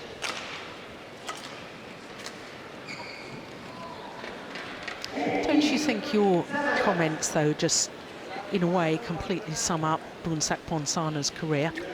He's played in 24 tournament finals, but only won 7 of them. He was always a player that everybody else feared playing against, but he never quite had enough round after round after round after round to actually win the titles. There's no doubting his talent. We've seen already he's got some lovely shots, but he hasn't got the fitness or the pace or whatever it is to go that final distance to win tournament after tournament. No, I agree. He has extraordinary skills, but he doesn't have one skill that separates him from the others. There's always some player. There'll be a challenge here. It was called in. Challenge. Yeah, and every player, you think, if they have one exceptional shot or one weapon that everybody fears terribly, it sets them apart. Yeah, it's the thing that can really win a number of tournaments. Ponsana here is, of course, the king of Singapore Open, where the wind blows terribly. Yeah. But that's his main hunting ground. Yeah. 5 Singapore Open finals. Yeah, it was he. Good cool line judge. We have to give credit to the line judges so far. There hasn't been a whole lot of challenge successful. Reversed line calls. That's really nice. Also for the players on the other courts. 7-9. It doesn't have the challenge possibility. Sorry.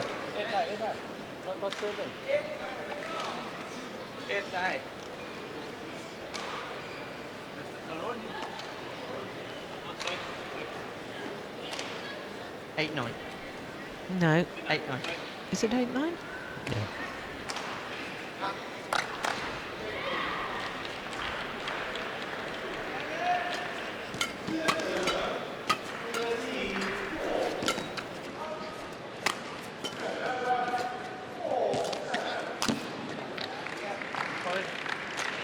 Nine all.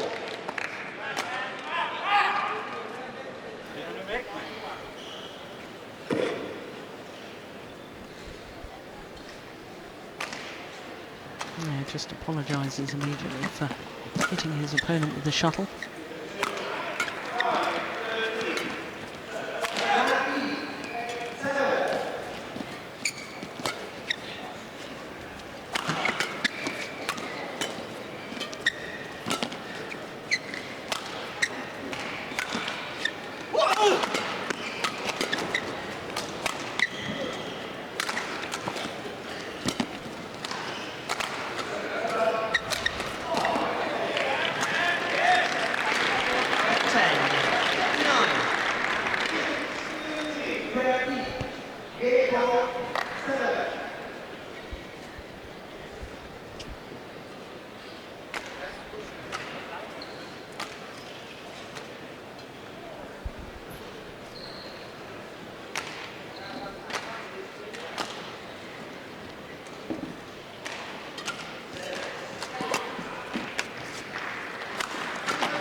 Good aggression.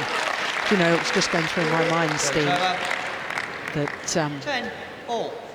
Boonsack Ponsana coming back from 6-9 down to leading 10-9, and I thought to myself, is Jan Jorgenson so intent on working his opponent physically that he's not getting on with winning the rallies and playing the normal way he plays? Yes, in some way I think you're right there. Because he sort of gives the initiative away, and I don't like that, because that's not the way he should play. No. He will again be using his physical strength in a defensive way. Når han spiller forbanen, at du netop laver sådan en, hvor du lige rykker op til den, ikke? Så du må gerne spille lidt stille og roligt for baglinjen, hvis der ikke er noget i den. Men på forbanen, der skal du hele tiden have den der, fordi så er det, du tager benene på ham. Ja. Jeg føler bare, at han inden for 2 slag bare kan nulstille alt, fordi han bare skåler væk. Ja, men det gør han ikke. Okay? Altså lige nu, der spiller du med rigtig god variation. Ja. Men hver gang du lægger den op, så skal du føle, at der kommer et eller andet. Så vil han i hvert fald prøve et eller andet. Det kan godt være, at han Court 1, 20 seconds. Court 1, 20 seconds. So Kenneth Jonassen, Danish coach, former world #2, a former European champion as well, former coach here in England. 11-10. Now, what was he saying to his man?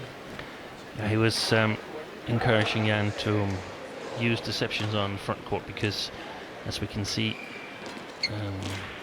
his legs, the legs of Ponsana Boonsack are just tripping a little bit whenever he's facing a deception. 10. And then Jan's response was that he felt that he was, in my opinion, a little bit more dangerous Boonsack than I actually feel he is. So far, the tactic of Thailand players is working well. And we can see there's no speed in the game at all. No. Every pace is taken out of it. 11-12. And that is suiting Ponsana more. Definitely, yeah. Jan starts thinking.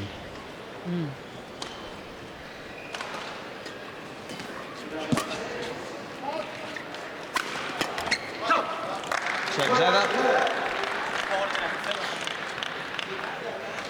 13-11.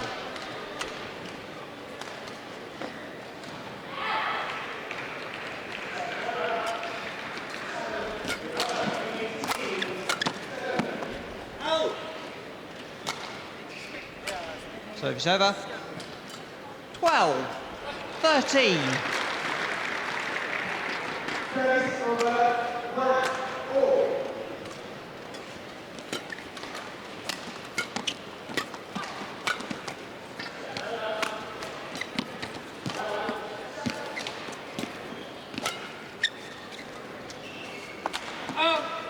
That's good judgment. 13 all.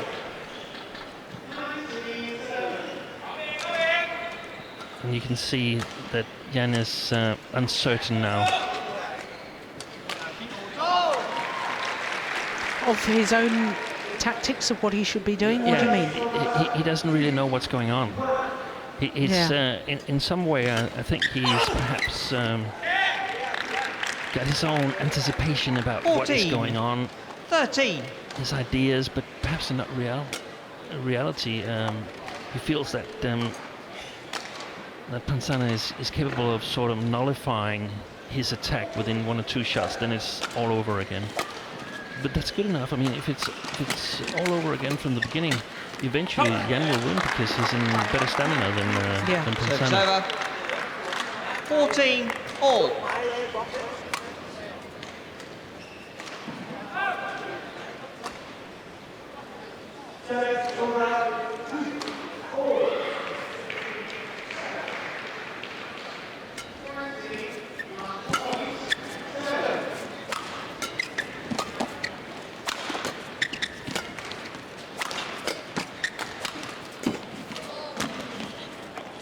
That's very, very good rally from Boomsak Ponsana.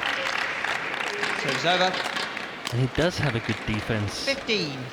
Which 14. starts it all out. Wipe the court, please. It's a well-constructed rally, isn't it? 3 quality shots to kill it. How much do you think the whole draw situation here and the fact that Jan Jorgenson is the number 2 seed in the tournament, the bottom half of the draw, 2 seeds went out yesterday in the first round, especially the number 3 seed, Sun Wan Ho.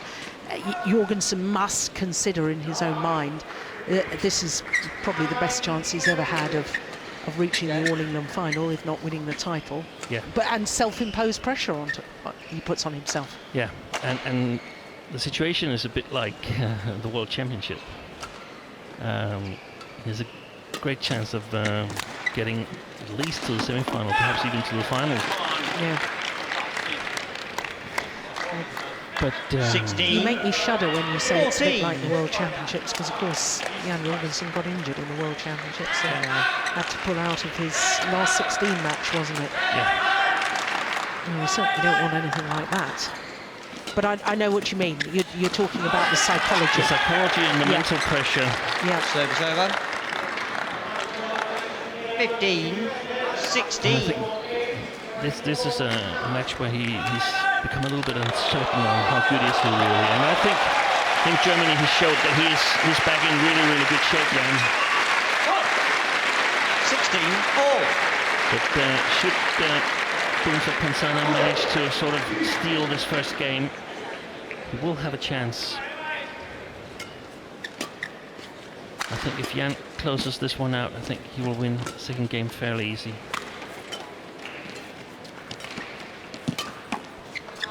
It's going long, very long. 17, 16.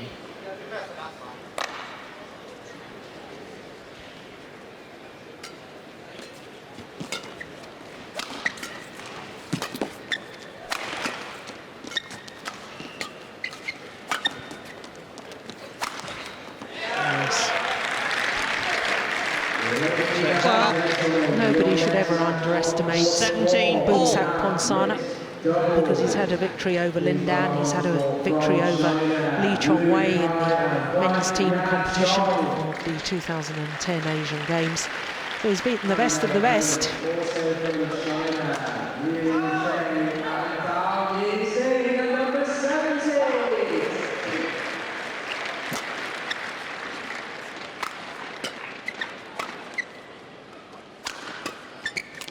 Ball. 18, 17.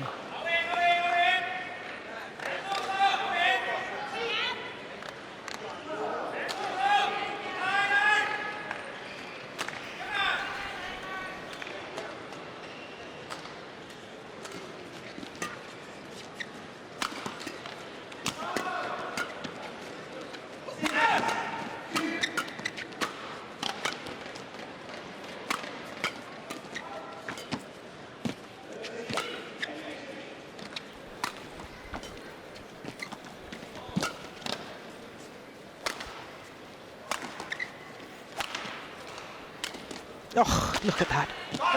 That was a remarkable drop shot. Do you know, Steen, I thought for a moment he was going to leave that. It was almost as if he took it so late with around the head. Just look at this.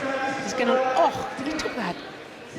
All you coaches keep telling us players, take it as high as you possibly can. But letting it drop actually created some of the deception. It was an important point. Yeah. Serves over. 19. But now we have this. 18. Yano. He has this sad look on his face now, Jan, and goes around throwing his racket and so on. I mean, come on, man. It's 19-18. Now is when you need to play your best. You don't need to go around feeling sorry for yourself right now.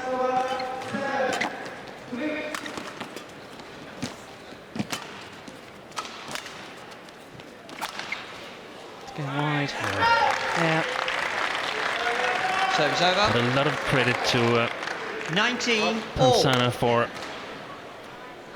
the way he's played this first game. Yeah. Maximized his chances.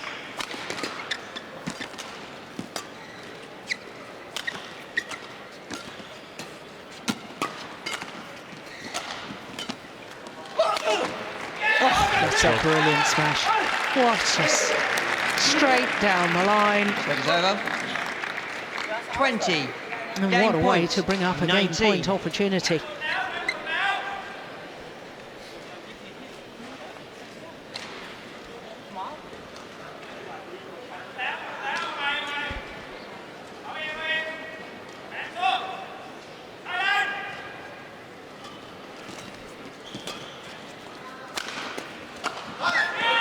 Serves over. Well, 20. I'm having a flashback to yesterday when Jan Jorgenson saved a game point at 19-20 against Unkalan of Hong Kong. 20 all, extra points required, of course. Still has a clear 2-point winning margin.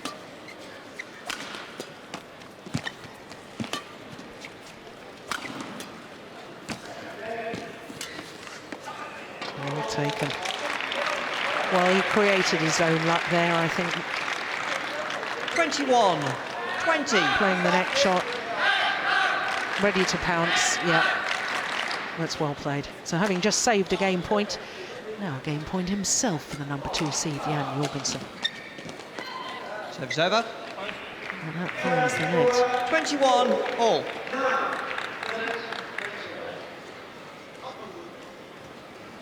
Now. Oh. Well, Jan Jorgenson having a word with the umpire again, saying why is he allowed to towel down? And I think I have some sympathy for Jorgenson.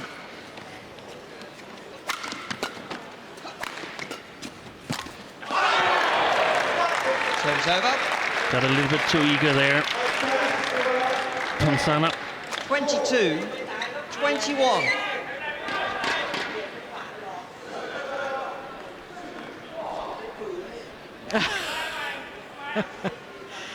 Well, Thailand coach quite clear what he thinks of that. Yano.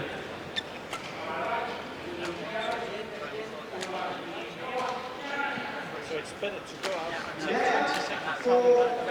That's crazy. The red cards for Marin last week. What's that? Well, he's saying, the umpire's saying he was wasting time, and Jan Jorgensen said, so it's better to go out of the court and towel down. That's not wasting time. Yeah. Well, he's got a point. He's got a very, very strong point. It's the second game point opportunity as far as the match is concerned. Excellent net shot from Ponsana.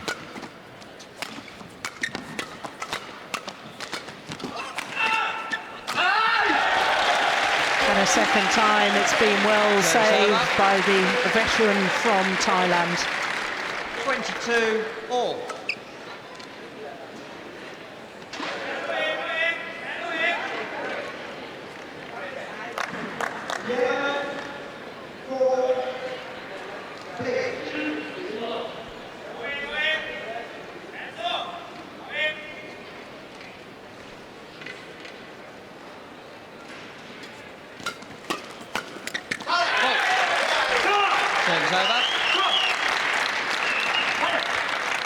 23-22.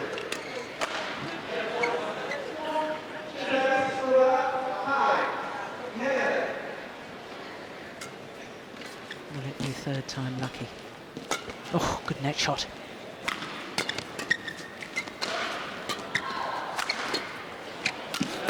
Oh, I don't believe it! Extraordinary!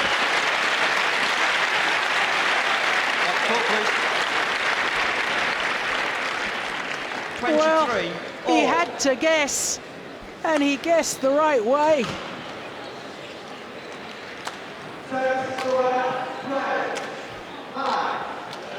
Where the frustration from Jorgenson.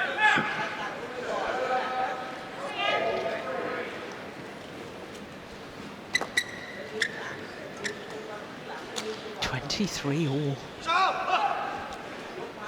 Yes.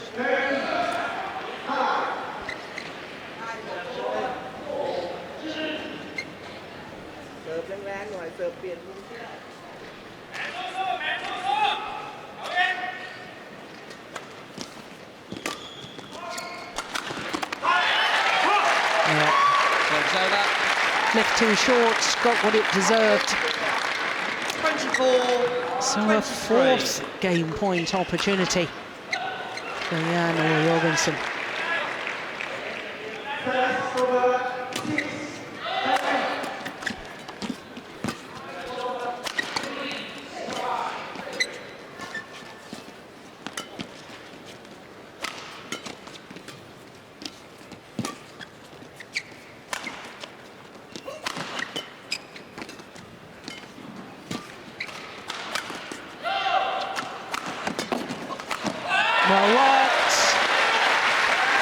It's actually been a very, very good first game here. Excellent shots. Mostly Ponsana controlling.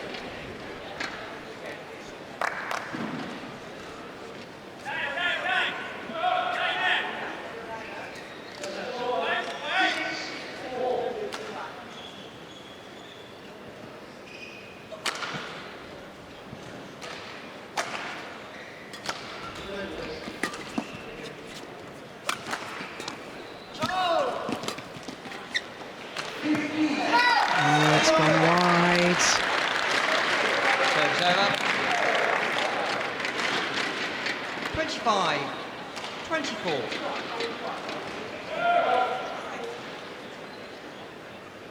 Yeah, that was good judgment. Fifth opportunity to close out this opening game for Jan Jorgenson. And the fifth time it's been saved by Boomsak Ponsana. My goodness me. All.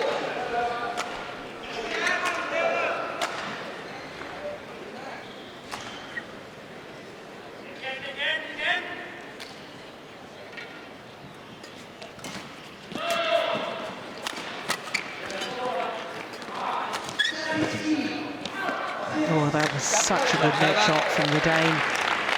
Tight, spinning, tumbling shuttle. Because Ponsana was ready to pounce. Look, he's ready to go in, and still he couldn't deal with it.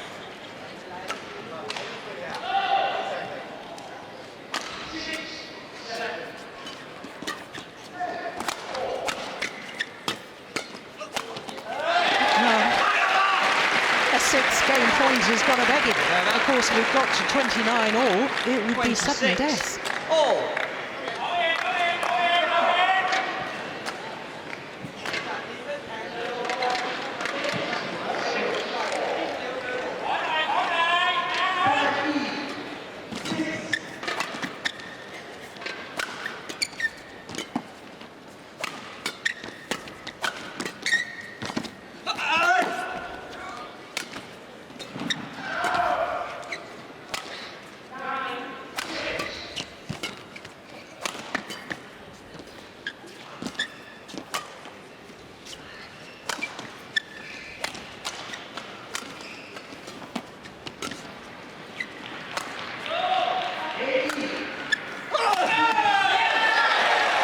Just wide.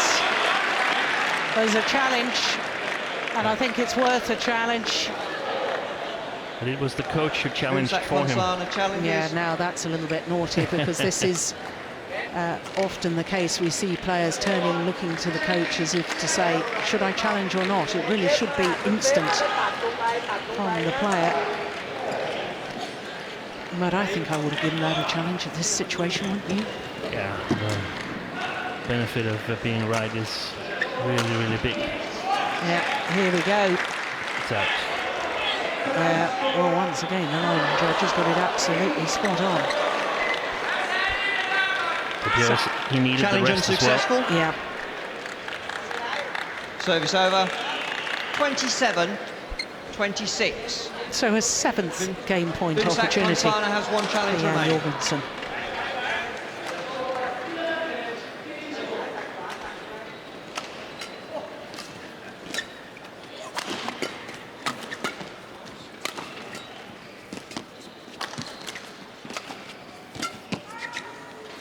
It's landed in, and it proves to be 7th time lucky. 32 minutes of pulsating badminton for that opening game. 28-26, having saved a game point at 19-20. Jan Jorgenson, the number 2 seed, eventually closes out game number 1. Godt kæmpet dig igennem. Det er en flad, mand. Ja. Prøv nu her. Det er vigtigt, at du råber dig selv lidt op, når du vinder dine point. Så vi lige får, hvor du er på den rigtige måde. Ikke? De sidste dueller her, fordi du åbner tidligt på bagbanen, så får vi noget andet spil, så får vi noget, der ikke er lidt mere tilfældigt. Okay? Med de høje løfter. Jeg gerne vil undgå, at han fik lov til at slå ned. Ja, så går han bare frem. Ja, men det er fordi, du står for langt tilbage.นั่นกระชากแล้วคอยบล็อกเร็วแมนไปบล็อกตรงรับตรงมันตัดมันก็ป้ายเร็วๆป้ายเร็วๆหน่อยแล้วเข้าไปแล้วดึงขยับให้มันเร็วเห็นไหมขยับเยอะหน่อยขยับเรื่อยๆจังหวะไม่ดีไม่ต้องไปเร่งตีเลยเรื่อยๆตีไปเรื่อยๆนะจังหวะคอยดูจังหวะพอจังหวะนี้ต้องขึ้นจุ๊บลงไปเลยเห็นไหมเคาะฟันเร็วๆแค่นั้นแหละเอาใหม่พยายามนะอดทนนิดหน่อยนะอย่าไปเล่นตลอดเล่นปุ๊บไม่ตายจังหวะปุ๊บไม่ตายปุ๊บก็เปลี่ยนนะ เราไปกิน Ja. ต้องขึ้นลง Ja. Og vi skal blive ved med at gå med ham i benene. De der korte over. Court 1, 20 seconds. Court 1, 20 seconds.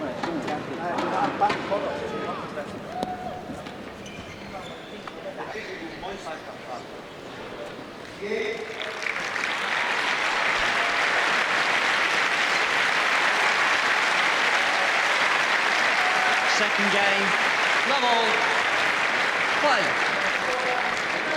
Well, I'm quite certain Jan Jorgenson will be mightily relieved to get that first game under his belt. I should think he, like so many of us, having seen some of the form of Ponsana last year, would have thought that this would be a fairly comfortable encounter. But isn't it just lovely when players prove us wrong and they come back and they play some great badminton as Ponsana has? Yeah, and of course when you're his age and still playing men's singles, you're more prone to injuries, and that can ruin a season because you can't be sure that it's only one injury. They can come in a row. 2, love. So far he's done extremely well in this match.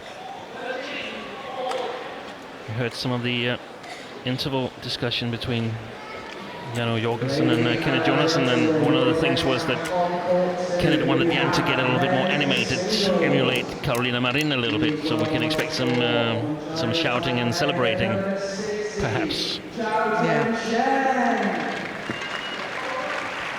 It's interesting because I can see that he would want Jan to be a little more proactive in the rallies. I can understand that completely. But asking a player to step outside of their character and almost sort of force an emotional high, I don't know whether that's... I'm not sure that I concur with that. I think Play. Definitely you need to be really careful about it. Yeah. Because then you perhaps have to think, oh, I must remember to shout or not shout or whatever it is. We could see it from Carolina last week when she was asked to do something else that she normally did. It was not good for her, and I think what it really is that we want to see Jan control a little bit more from a Danish point of view. From a Thailand point of view, we just want to see Ponsana continue playing these good quality shots, using all his experience. Yeah. Serve is over. 1-4.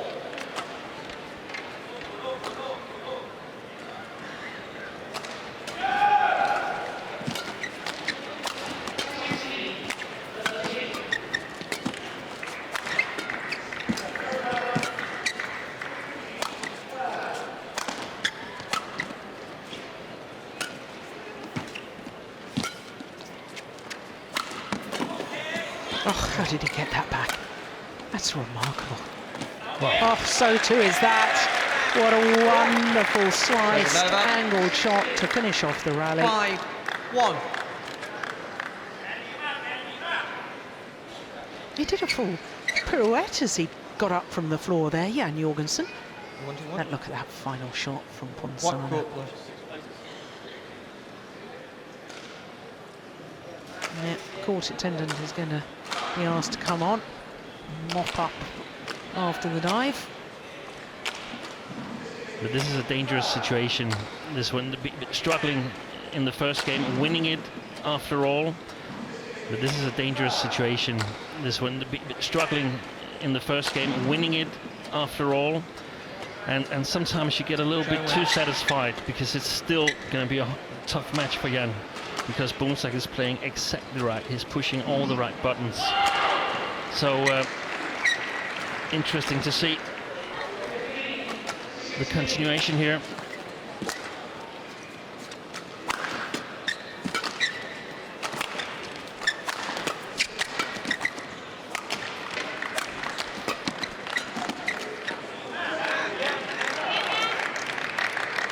Six, 1.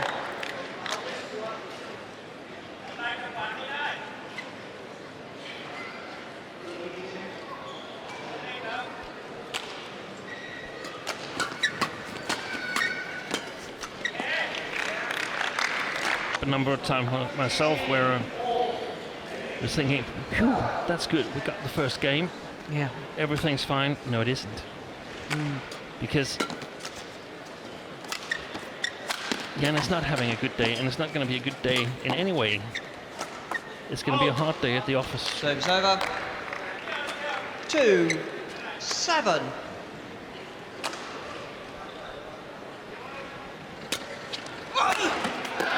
Excellent.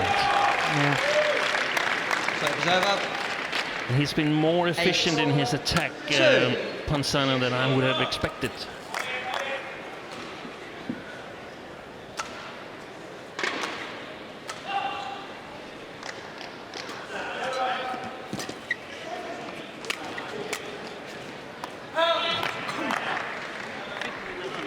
Service over. 3-8.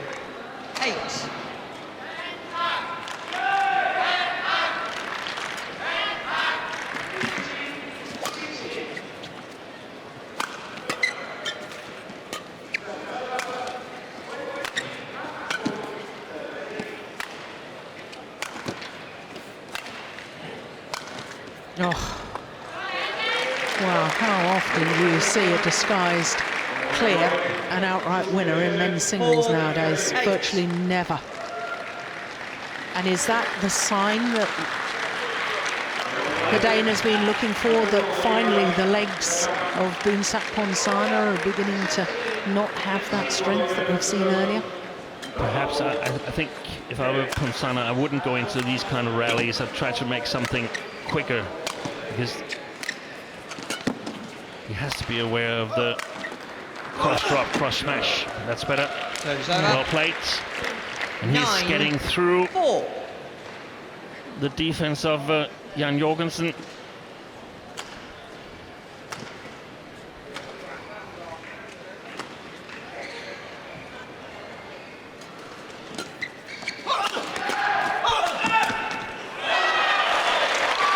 this way.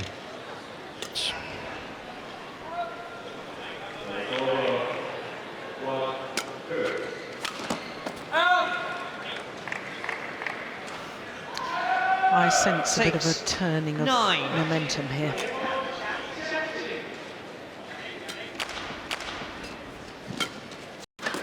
The last 6 rallies going into the day.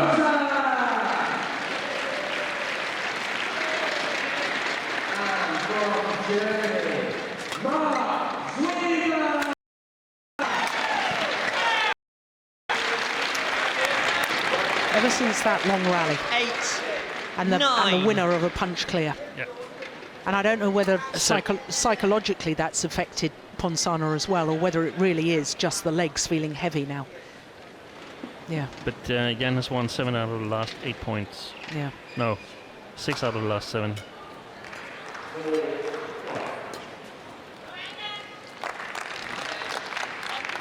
Nine all. Now 7 of 8.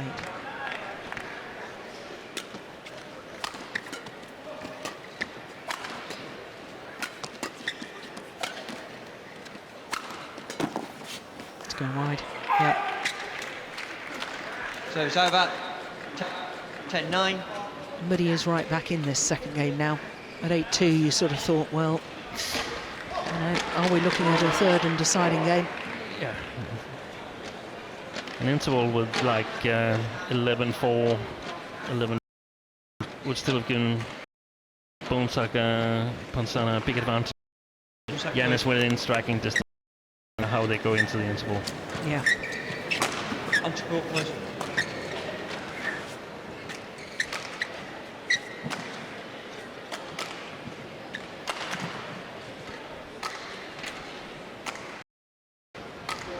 Play.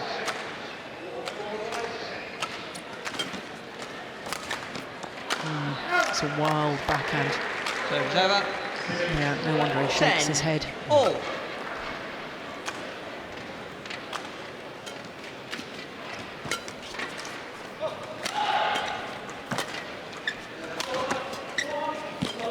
I think if I were Kenneth now, I would say very, very little in the interval. 11-10, interval. Well, we're about to find out. We'll listen in. Det er vigtigt at starte med alle duellerne. Der du gerne spille med ham. Okay? Du inviterer til, at I skal spille.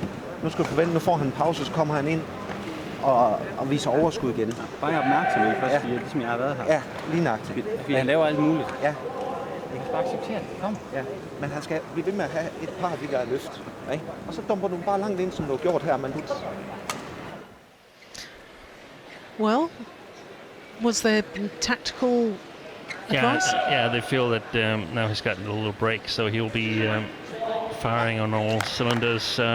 Ponsana again, so Jan is supposed to be ready for it. So let's see if he is.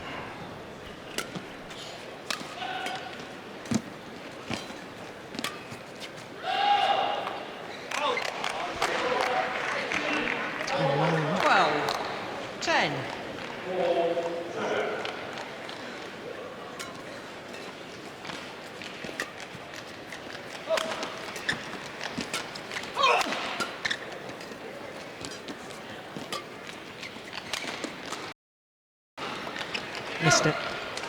Steen, just expand for me, if you would, 13, 10. what you meant about...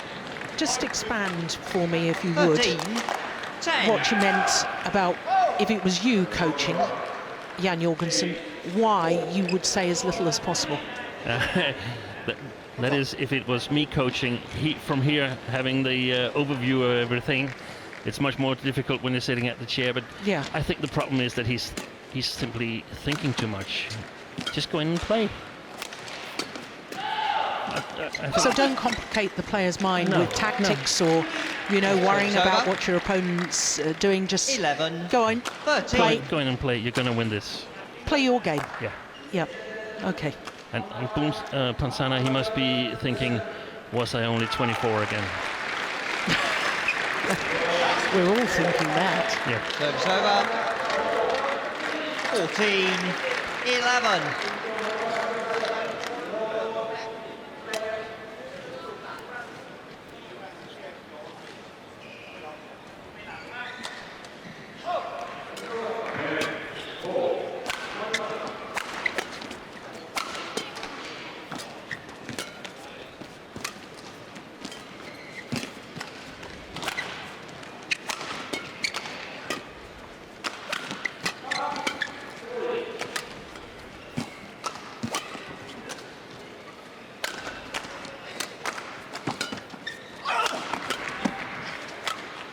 This rally is going to hurt Boonsak Ponsana. Oh, it's a good drop shot though. And again, that is magnificent. Well, I think Jorgenson had a little thought about challenging. Of course, he's only got one challenge left. Two beautiful drop shots back to the same place. Ooh, I would have challenged that. Yeah, but then again, Ponsana would get the break. Yep. Good Probably point. would have delivered the shuttle directly to the service judge. Yeah.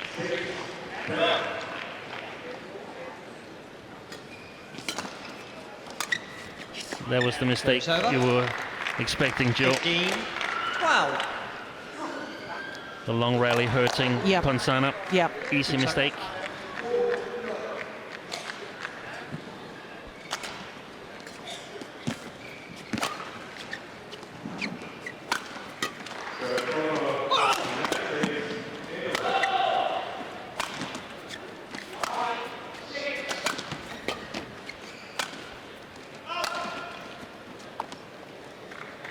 Oh, it's very accurate.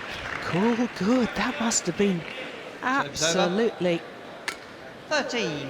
In that 15. deep backhand corner. Oh, is he challenging? I didn't hear the challenge. No. No? Oh, he's looking up at the giant screen, looking for a replay. You're not going to get it. It would be too late to challenge. Yeah, absolutely.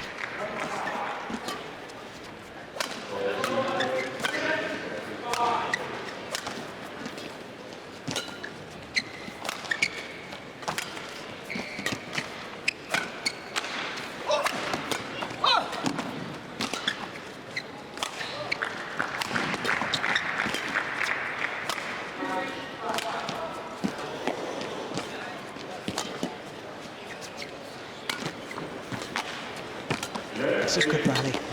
Yeah, look at Ponsana's recovery after the lunge forward. Huge effort. Now he's at standing. Yeah, that hurt.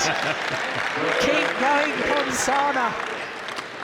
14-15. Well, he said he wants. I can quite understand. Jan Jorgenson is saying, why, oh why are you allowing him to towel down? And he's leaving the shuttle at the baseline. Yeah. Quickly. Well, I think Jan Jorgenson was saying something to the umpire there. Here he is.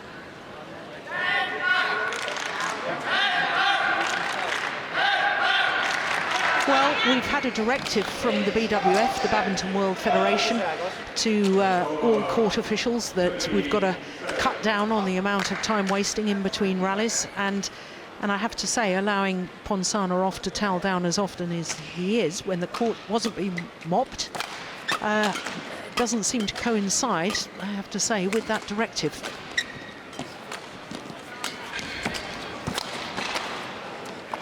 That's wide.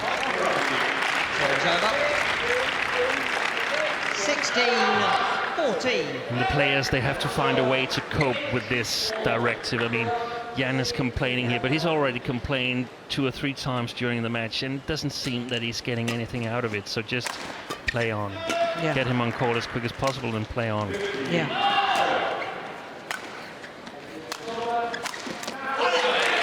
No, you're absolutely right. I know you are, Steen, but I can also see it from the player's point of view, because, you know, I would know how I would feel, and I would feel incensed that the injustice Yeah, it's unfair. Yeah. Yeah.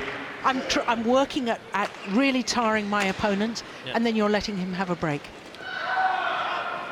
Exactly, but the key is to, in some way, accept your feeling that you're being treated unfair, and then accept it and get on with it. I know. Well, it's difficult. You sound like my mother, because she told me when I was a very small girl, life isn't fair. Just get on with it. Yeah. Yep. Sound advice.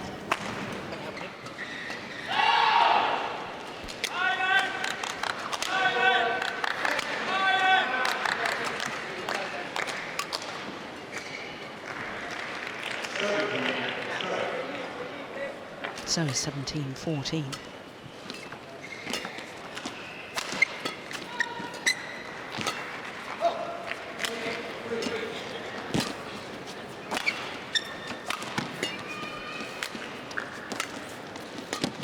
It's a nice disguise.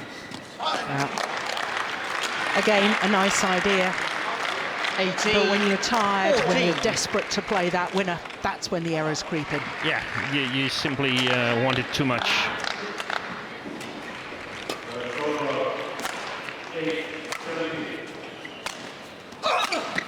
Oh.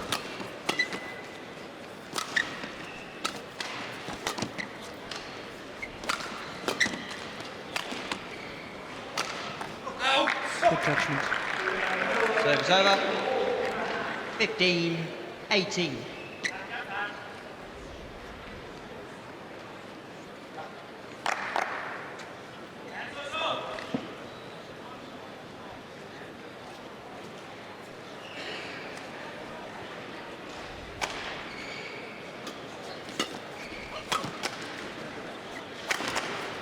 Oh, badly deflected by hitting the top of the tape. 19-15. Yeah, this thunders off the top of the tape. Look at that. Yeah. Can't readjust, and it's so frustrating. At 2 points away from replacing the quarterfinal for Jan Jorgenson.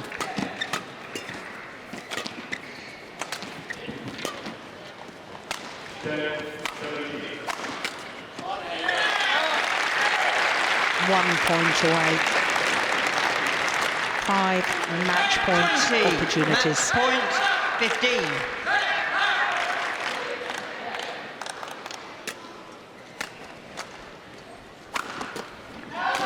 Yeah, one will do.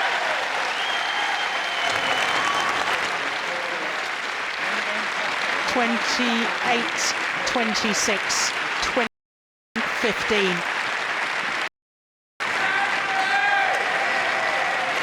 Well, it was a much tougher battle than I thought perhaps it would be. 54 minutes of fascinating badminton. 28-26. And all credit to Ponsana. Wonderful to see him back in such good form. Their confirmation once again of the score, 28-26, 21-15. And Jan Jorgenson through to the quarter-final.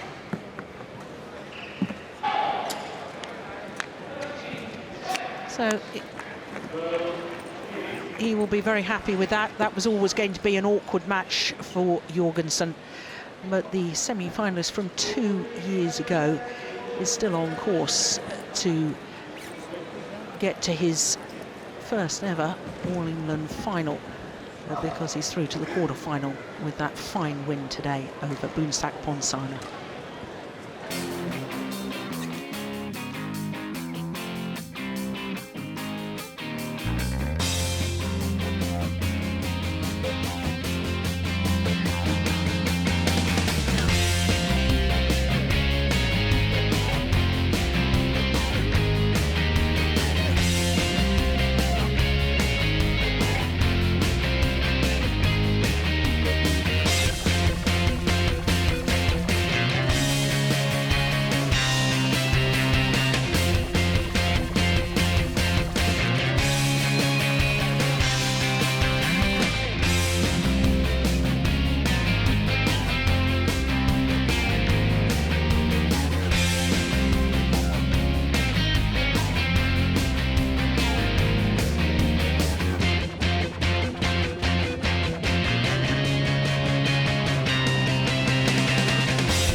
So as far as Jan Jorgenson is concerned, he'll either meet teammate Victor Axelsen. Of course, Axelsen was a bronze medalist at last year's World Championships in Copenhagen, or Scott Evans from Ireland.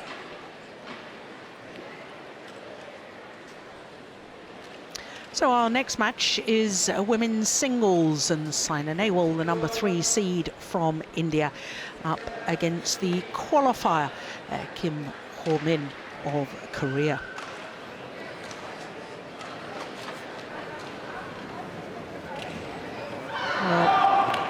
Kim Ho-min coming through the qualifying this week in Birmingham.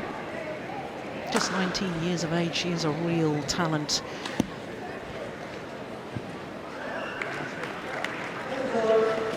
Because Korea is a bit further than India, she may choose racket or shuttle. Shuttle. So our umpire is Frick Cox from the Netherlands. Racket. Service. First. Which side? That side? Okay. Jump, the toss of the coin, and Saina Nehwal, the number 3 seed, has chosen to serve. And interesting that the qualifier, Kim Ho-min, has chosen this side of the court. So number 3 seed, number 3 in the world ranking. She has been as high as 2 in the world ranking. In fact, 31 weeks as world number 2. But her ranking got down to 9 last year, so it's very good that she's come back to form. A win-loss record for last year, 3 finals, winning all 3 from the 15 individual tournaments played. She won the Syed Modi India Grand Prix Gold, the Australian Super Series, and at the end of the year, the China Premier Super Series. She's won 1 tournament already this year because she retained her title at the Indian Grand Prix Gold. Now, her first round was against the qualifier, Bellatrix Manuputi of Indonesia. 2 straight games, as you can see, and a very, very comfortable opening game. And that match lasting just 38 minutes. So to Kim Ho-min, the 19-year-old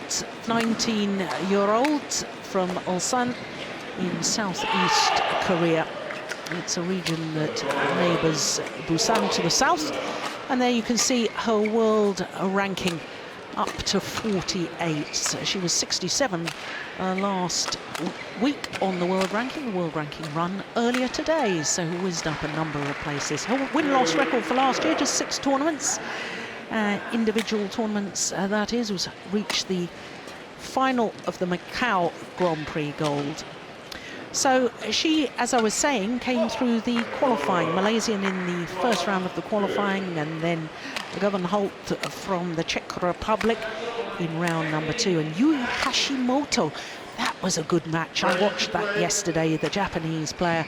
And although the scoreline of 21-15, 21-16 may look fairly comfortable, look how long that took, 48 minutes, because there were some wonderful rallies in that first round of the main draw yesterday.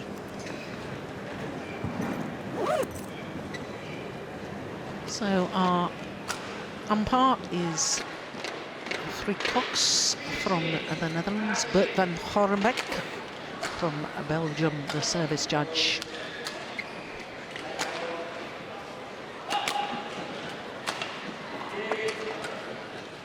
Oh, both these players have played tournaments earlier this year. Saina Nehwal, India.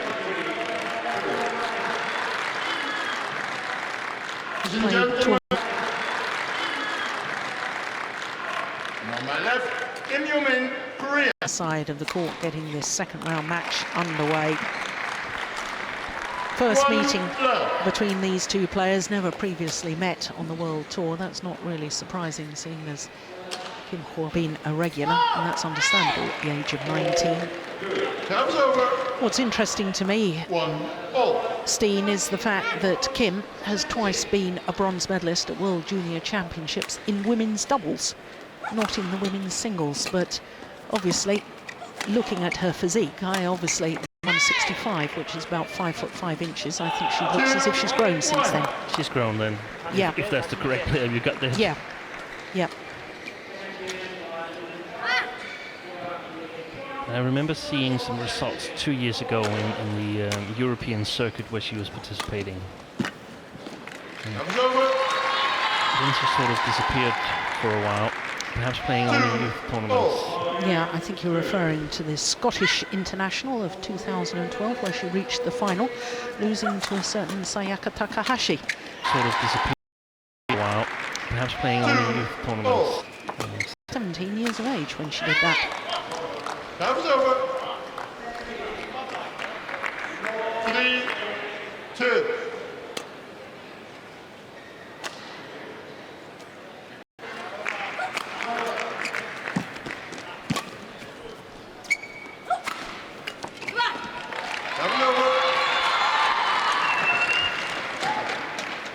Vimal Kumar used to train with me, this man, Vimal Kumar, who I know very well. He used to train with me in Wimbledon back in the good old days. Definitely has benefited Sina, this change. And the dynamics change when you change coaches. I mean, if you could in some way instill Goh-Tan but just make him look like Vimal Kumar, it would still change. It would still, Sina would be more eager to practice well, to listen to new ideas and so on. So she's returned to good form. Yeah. It's going wide. Yeah. I do wonder myself, Thosteen. I mean, Pullela Goh-Tan, his influence on Indian badminton cannot be underestimated. And he, of course, brought Saina Nehwal to Olympic bronze medal, world #2. So you can't just dismiss him, and he built the player in the first place. But I wonder in a way if he's a victim of his own success, because he now has so many world-class players, men's singles as well as women's singles, at his academy in Hyderabad. And I wonder if she needs and wants the support, the mental support of that as much as anything. I think that's spot on. When Saina was coming forward, she was the only Indian player making any progress on the world scene. But now they're just on the verge of becoming a superpower. They've got a number of men's singles. They've got at least 2 women's singles. We saw a men's doubles pair yesterday beating Biao Chai and Hong Wei. Yep. So Indian badminton is progressing, and given that it's impossible that Goh-Tan could devote so much time to Saina as it probably have been when she was sort of coming of age. Yeah. 5-7. And just going back to what we were discussing with our first match this afternoon with the women's doubles, and you were talking about Indian women's doubles pair needing some sparring partners. You're absolutely right, but if he's already swamped players now. Yeah, I think over time we'll see a number of sort of centers or academies developing, because it's such a huge country, and you can't have all the players in one place. Or we'll see coaches move to Hyderabad and sort of centralize it. That's also a possibility.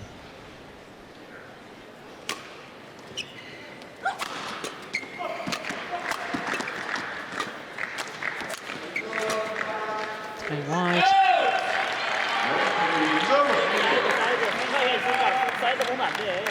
Park Tae-sang, Korean coach. 욕심이란 말, 욕심. 그냥 중간으로 보내도 돼, 중간으로.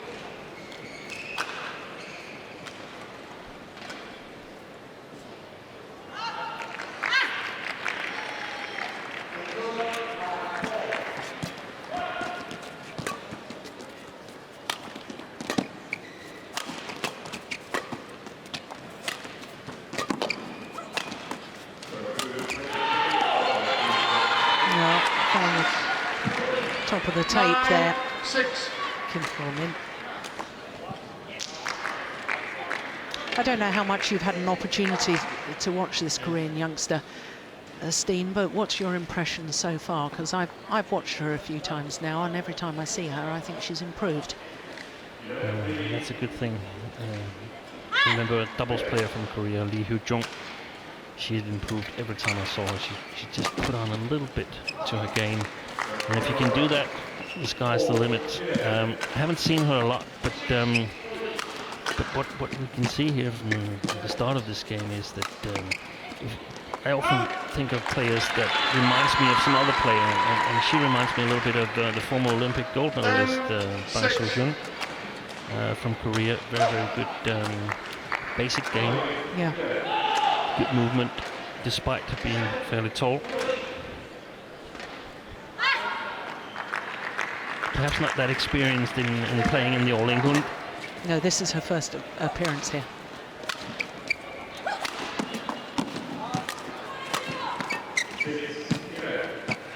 Now you see, shots like that, I know she made the error, but what she was trying to do in lunging forward and taking the shuttle really early, I like all of that.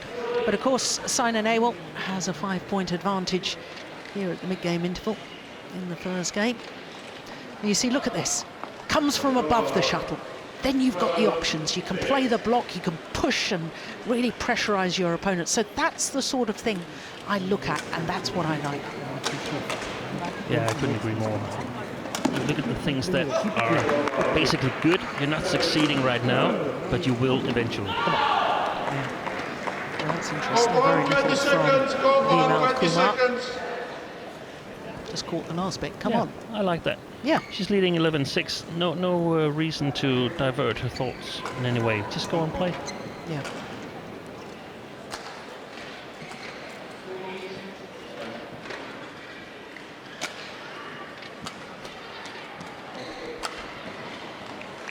Years of age now. Saina Nehwal from Haryana in northwestern India.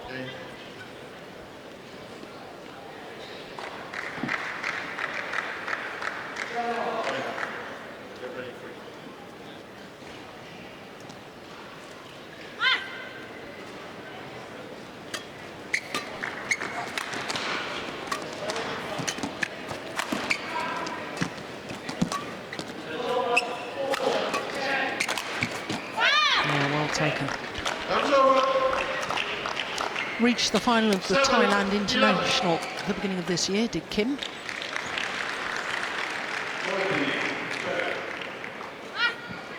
Quarterfinal of the German Grand Prix Gold last week, having beaten Akane Yamaguchi, and reigning World Junior Champion in the very first round of the main draw. There's no question about it. 12-7.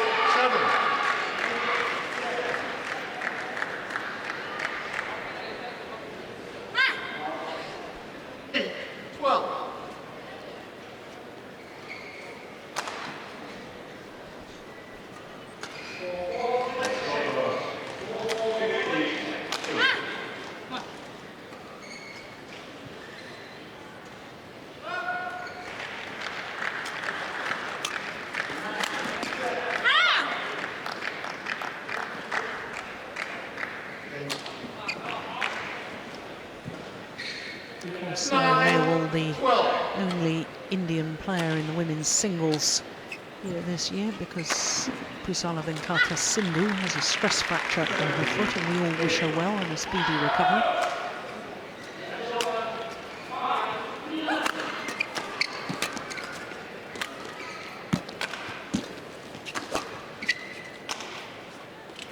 Oh, she watched it well.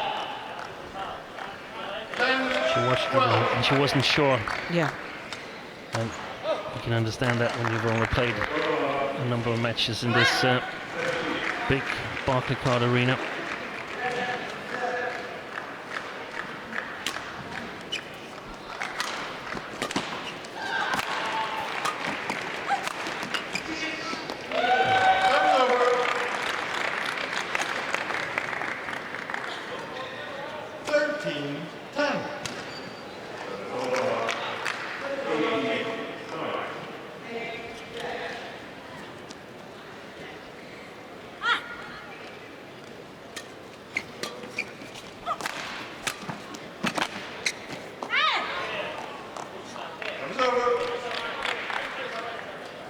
11-13.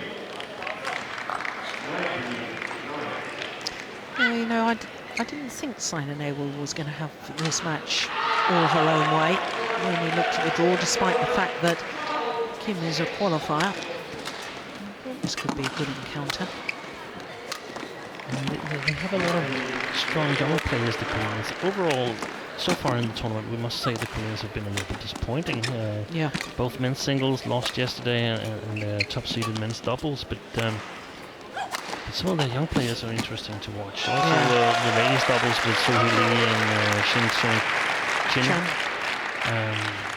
played a good match. 14-11. It'll be interesting to follow these Korean players over the next couple of years.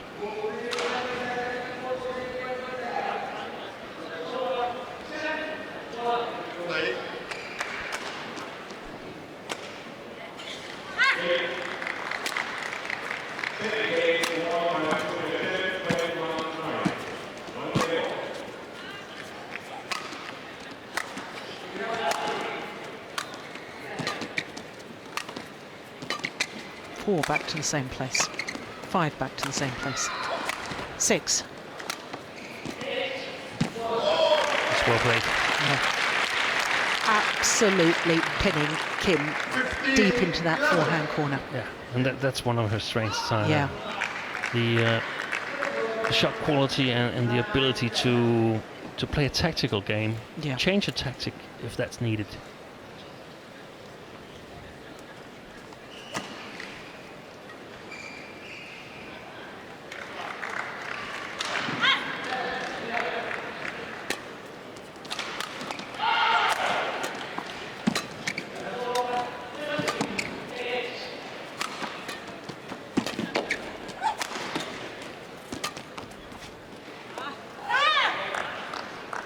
That was over. 12-15.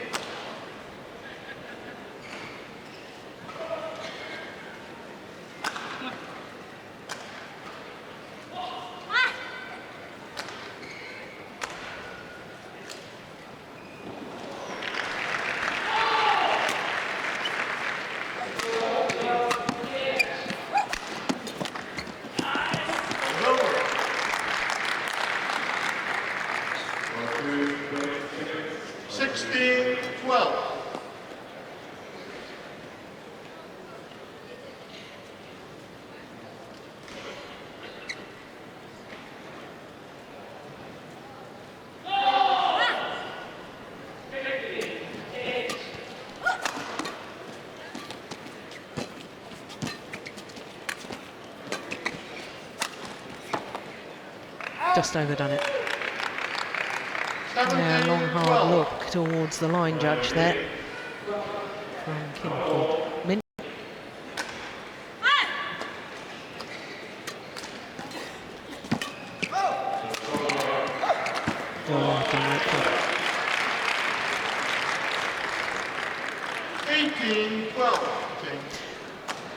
With your coach's hat on, there's me saying that's delightful from Nehwal.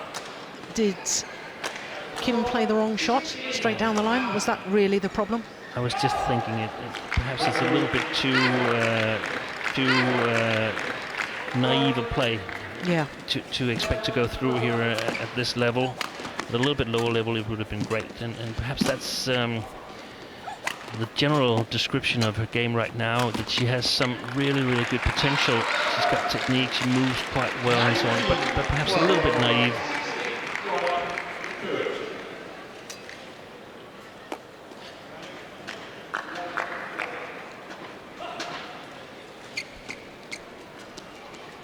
And also perhaps a little bit nervous. See her jumping a little bit up and down before returning the serve. Yeah, that was a nice shot. 13-19. I think she's had quite a bit of success when she's attacked the body of Nehwal, so that might be a good opportunity. And even the smash that she put straight down the line, I think I would have preferred it to the body.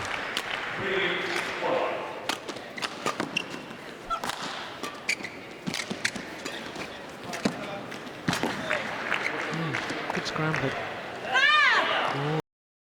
Simon Nehwal's going to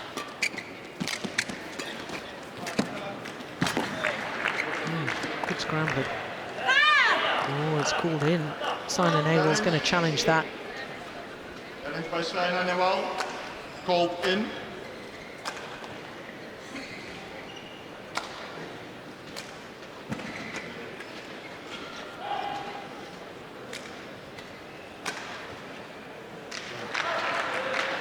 Well, I know it was mighty close. Yeah, it was a tough decision. Yeah.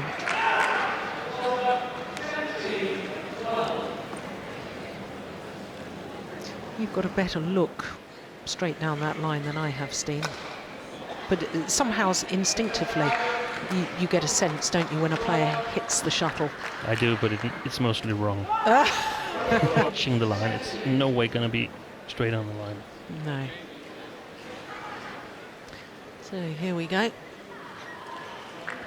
Yep, you're absolutely right.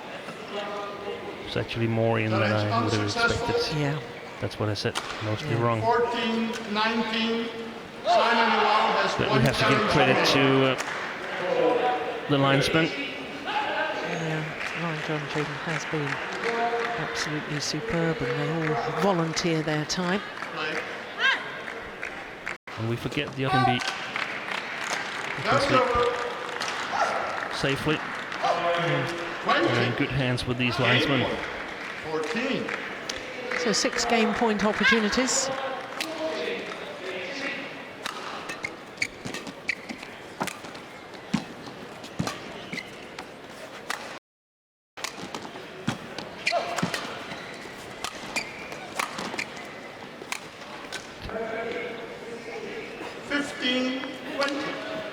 Yeah, and I like that going forward to make the kill. We see that all the time in men's singles, but we see that all the time in men's singles. Oh, good net shot from Simon Nehwal, forcing the error from Kim Min. 21-15. 21 minutes of play. And then number 1 to the number 3 seed from India. Center to do not go for the line. Just push her lead back into the extension. She will be ready for the cross players when she comes on the slices. Just be ready for that. Keep it in, she will be ready. She will be ready. Don't wait. Come on. Get confident with her. Inshallah. 지금 그게 넣지 말고 지금 지금 그건 누가 되지 말고 그냥 힘 빼고 오른쪽 어깨 빨리 빼가지고 툭툭툭 무슨 말인지 알겠지? 그래야 스피드 좋고 저렇게 높이도 하나 있구나 수덕 스피드. She doesn't have to go for the lines because that will there's a risk that she would end up making mistakes. So play when she's controlling most of the rallies with her high quality shots. Keep on doing that. Yeah, good follow-up again. If that's wrong, then she's out of challenges. Yeah, I'm not sure I'd challenge on the first point of a game.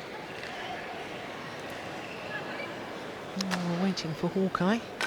But then what do I know? Was it the Miami Masters last year when Djokovic in the final against Roger Federer challenged on the very first point of the match? Here we go. Let's get Hawkeye's decision. Yeah. Challenge successful. Yep. So she was right to challenge. Out. Simon Nehwal has 1 challenge remaining, 1 left.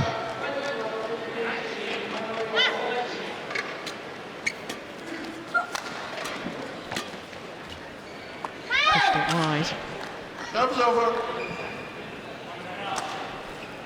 Oh, it's so good for the sport. It adds another dimension and it engages the fans, and you know, it ensures that the correct decision is made in the end. And I think when you've got such a positive thing that we can use technology to enhance our sport, I think it's a crying shame that we're only allowed 2 challenges, 2 unsuccessful challenges per match, and I'd love to see 2 per game with an extra challenge if you go to setting. Yeah. What's your view on that? I haven't really thought about the setting, but I also would like challenges or per game or per match, so that if you're in a 3-game match, you still have 4 challenges. Yeah. 2 per game, that's 6 challenges each. Could add up to 12. 4-1. Perhaps that's a little bit too much, but yeah. Well, it's difficult to say. Yes, and it's quite often that players don't use all their challenges. So, you know, given the crucial moments, I think you were talking about Vittinghuis, who lost yesterday. Of course, Vittinghuis was the number 7 seed in the men's singles, and because he wasn't... He wasn't on a court where there was challenge. Exactly, and there was 2 crucial calls at crucial moments, and it may have affected the outcome of the match. Anyway, enough of that. We'll debate it later over our cup of tea.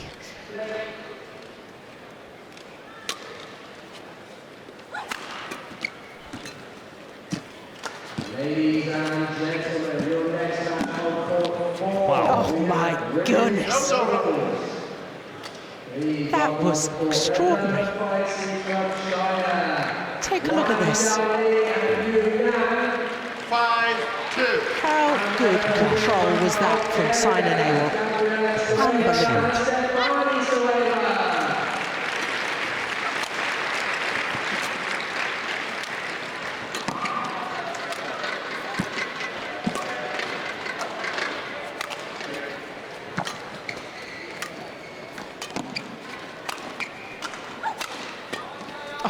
Great defence. Oh, that's on the line. Don't believe it. Well, that is the retrieving of the tournament so far. 3-5. She was pushed to the back. She was way out of position. Look at that backhand defence from start, deep into the forehand corner. Took it so late. How on earth did she reach that, let alone control it? And she's up ready in case she needed to play on. That's unbelievable. She was practically diving to 3 corners in a row. Yeah. Unbelievable. That was over. 6-3.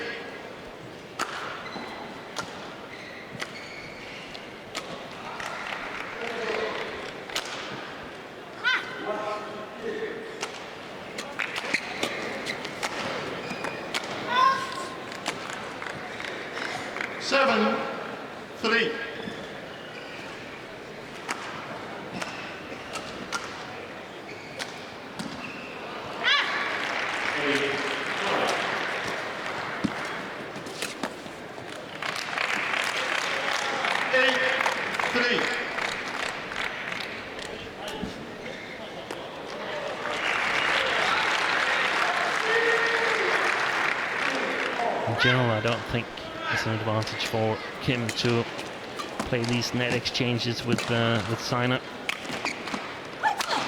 Seems like Sina's got a good feeling for when to challenge and when to just push her away from the net. 4-8.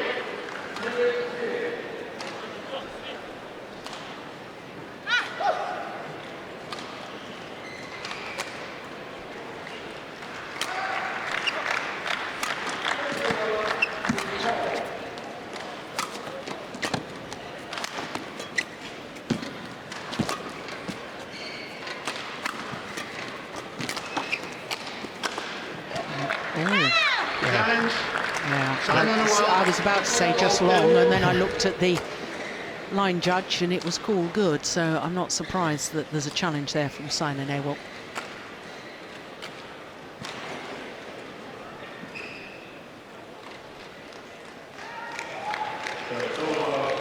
Well, we've been praising the other line judges, but this one on the baseline here is under scrutiny now. Yeah.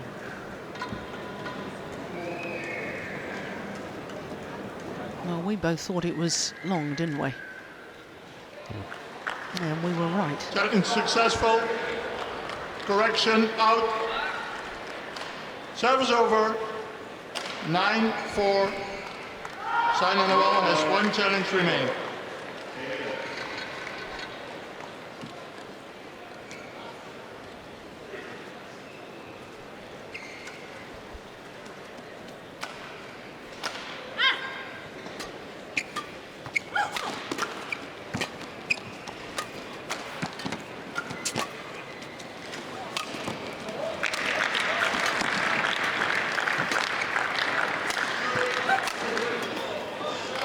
That's well played. Two really good deception from the short backhand corner from Saina Nehwal.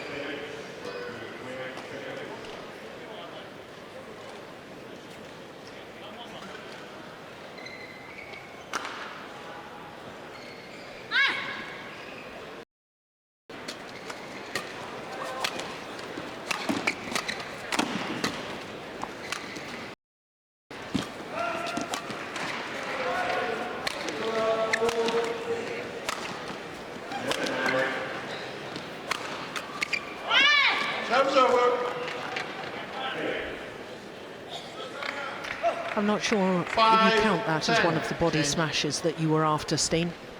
No, but then again, even if it's a non-body smash, it's still an odd shot.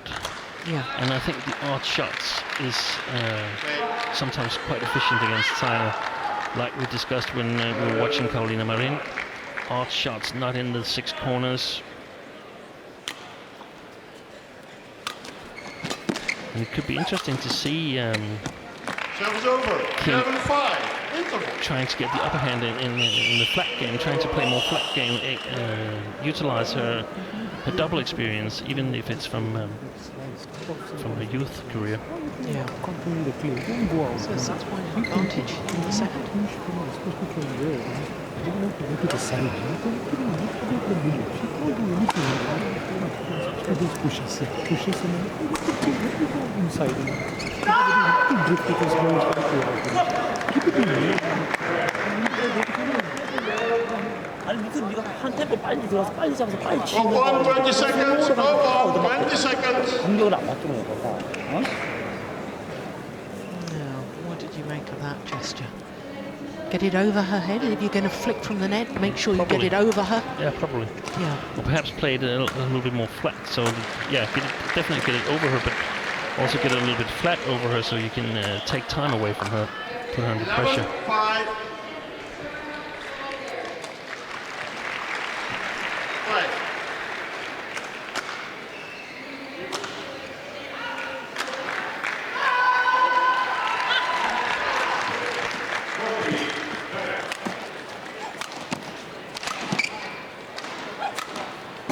Oh, how did she get that back? Extraordinary.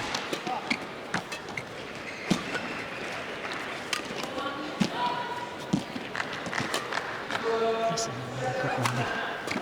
Yeah, she's down again. Terrific. Excellent. Absolutely. And we've been discussing that the men's single is sort of Look at creeping that. in. Look how quickly she gets up. That's a men's singles defense. Yeah. Coming into the ladies' singles. Yeah. Lindan started it, and it spread. Yeah. It's basic now in men's singles, and now it's beginning in women's singles as well.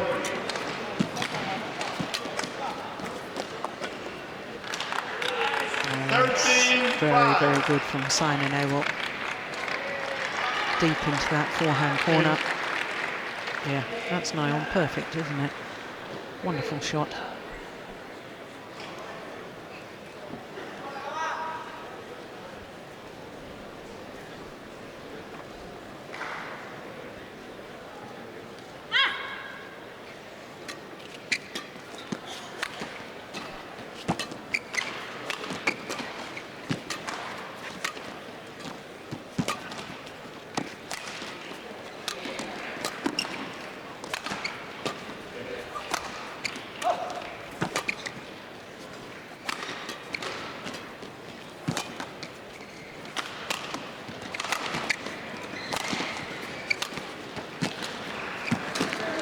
It's a good rally. Really well played by Kim here, and I think the key for the Korean player is to put pressure on Sina in her deep forehand corner. It's not as if it's a bad spot or anything. It's just what happens from there is not as dangerous. The backhand side, so not as dangerous as from the backhand side. So if I were the coach, I would emphasize that if she's in trouble, play the long back, the long forehand corner.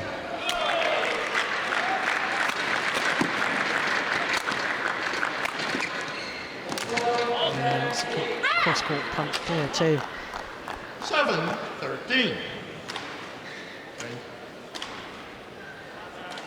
Steen, I know you talked about tactical naivety from Kim earlier on, but I know we haven't finished the whole match, but you've seen a good game and a half now. Yeah. And do you see now what I've been trying to explain about the talent of this youngster? I'm really excited about this Korean player. Yeah, I do.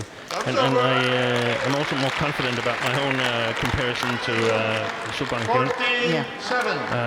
Because she was like the players of that era was Susi Susanti and the Chinese player.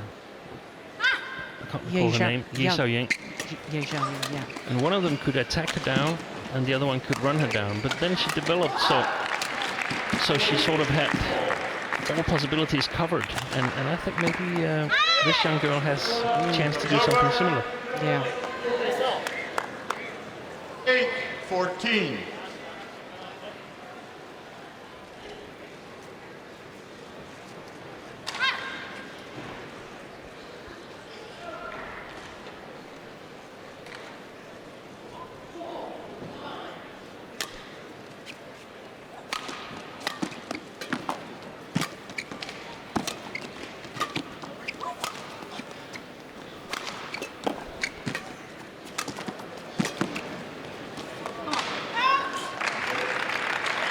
Serve's over.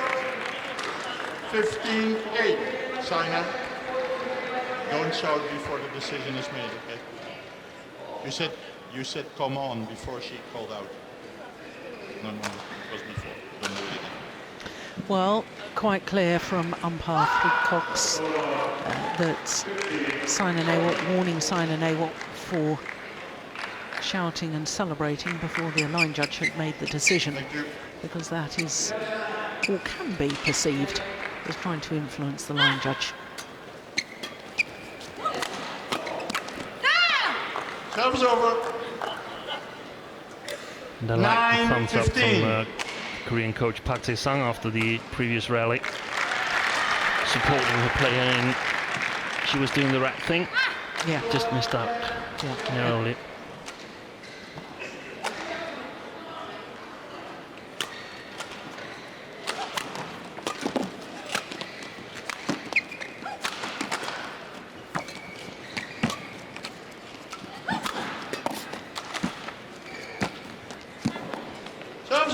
Hit the top of the tape and fell back the Korean side.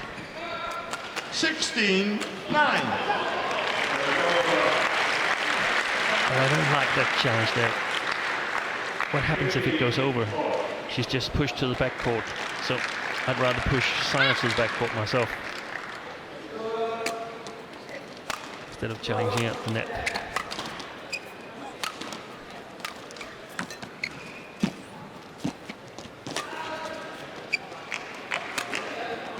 Oh, that's lovely. Do you know, I thought for a moment Sina Nehwal should be leading that on the forehand side. I thought it may be going. But if you can play a winner, if it's going to be desperately close, this one, I wasn't sure she needed to play that, but if it's short and you think you've got confidence you can play a winner, that's even better. Even better, exactly.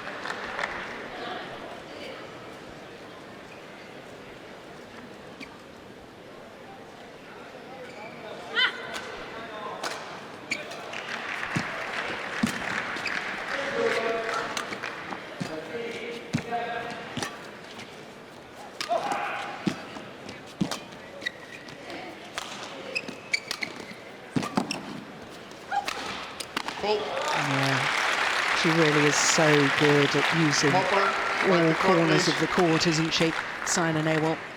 And this is a great match for her. When we look tournament matches along the way. So interesting to follow her. 18. Serve's over. 10-18.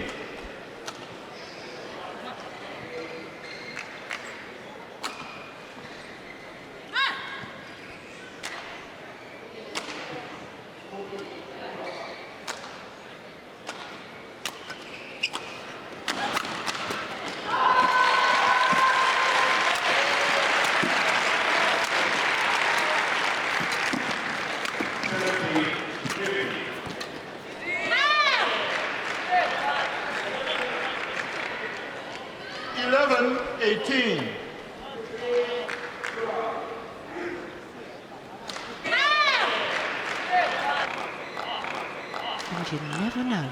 You never know. Unless you fight. Yeah. You have no chance. No.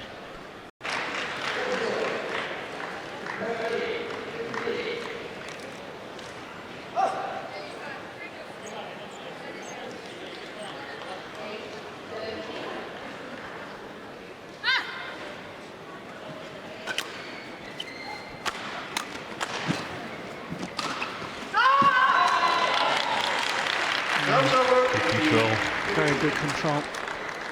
19-12. It's so important to have these little deceptions on the front court. These little deceptions on the front court. We heard it in the previous match, the men's singles, Kenneth Jonasson emphasizing it, and it's been really efficient for Sina here as well. And it means that Sina Nehwal has 8 match point opportunities.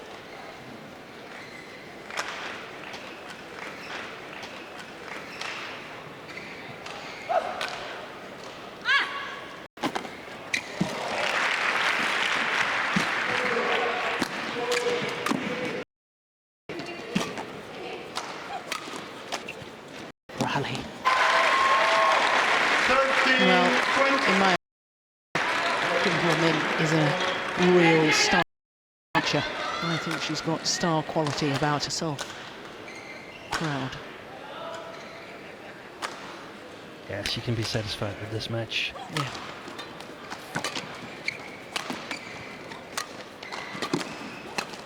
Take some learning back home. 14-20. And she's got the players to practice with. Yeah. Yoon Joo-bae and Sung Ji-hyun. So it's open for her. Wow.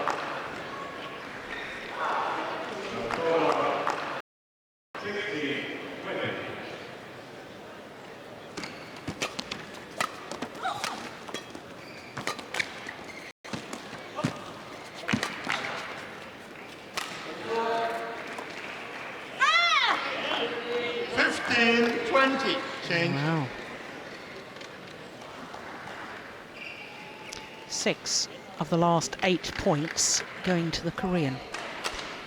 This would be one of the greater comebacks. It would, wouldn't it?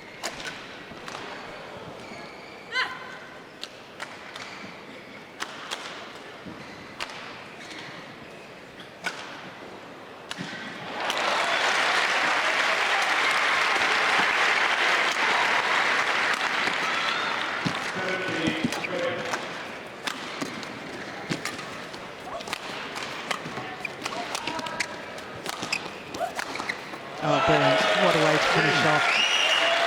Nice angle from Sina Nehwal. Well played. And symmetry in the scoreline, 21-15, 21-15. But for Match won by women's Sina singles, that Nehwal, was 45 minutes of badminton. 21-15. That had, but Sina Nehwal just a little too good in all departments of the game in comparison to the 19-year-old from Korea. But as I said earlier, the 19-year-old Kim Ho-min, look out for that name. She is a star of the future. But Sina Nehwal is a star of the now. She's through to the quarter-final once again of these Yonex All England Championships. Of course, she's been at least a quarter-final now for the last 6 years. That's quite a record.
So Saina Nehwal safely through to the quarter-final, where she will meet the former champion.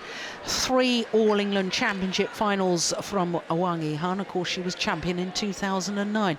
What a mouth-watering prospect that is for quarter-finals tomorrow. Saina Nehwal against Wang Yihan. Well, it's been a good day today, hasn't it? We all started with the reigning world and Olympic champions Tian-Zhao and Zhao Yunlei outclassing Jwala Gutta, who seemed to be carrying an injury, and her partner Ashwini Ponnappa. Then men's doubles, and Mads Conrad-Petersen and Mads Colling, winners last week in Germany, having defeated the #1 seeds from Korea yesterday. They continued their good form against the Commonwealth Games gold medalists, 2 straight games in just 37 minutes. Then in the mixed doubles, well, England's hopes are still alive, because Mr. and Mrs. Adcock, the #6 seeds, safely through against the qualifiers from Indonesia, again in 2 straight games. Well, the European and world champion Carolina Marin, too good for Ponsana, 21-10, 21-16. We had an excellent opening game in that men's singles, didn't we? Saved a game point, did Jan Jorgenson at 19-20, before winning through 28-26, 21-15 against the qualifier Boonsak Ponsana. But as we've just seen in the women's singles, the #3 seed Saina Nehwal against the qualifier Kim Ho-min of Korea. Well, that was a good match, and my goodness, I am even more excited about the young Korean now. But Saina Nehwal doing more than a competent job. She really was very good today indeed. Well, that's our matches for today. Of course, we will be here tomorrow. We will have a quarter-final action from 5 o'clock local time. That's 1700 GMT. So from all of us here in Birmingham, especially from Steve Peterson and myself, Jill Clark, we hope for your company tomorrow. Bye for now.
men's singles. Please welcome from Indonesia, Dinosius Hayam and his opponent from Japan, Jorgenson.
Yes, and a quick reminder to no practice of competition, distract the players, and no practice of players.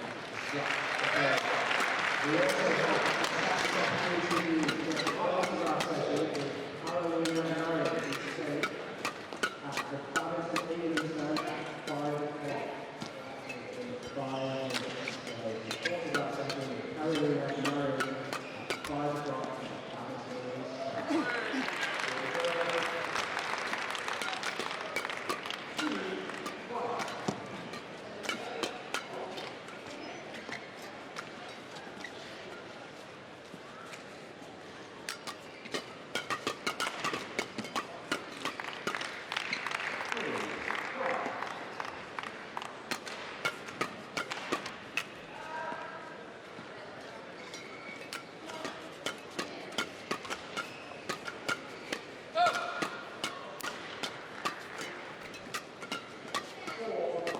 Get ready to play.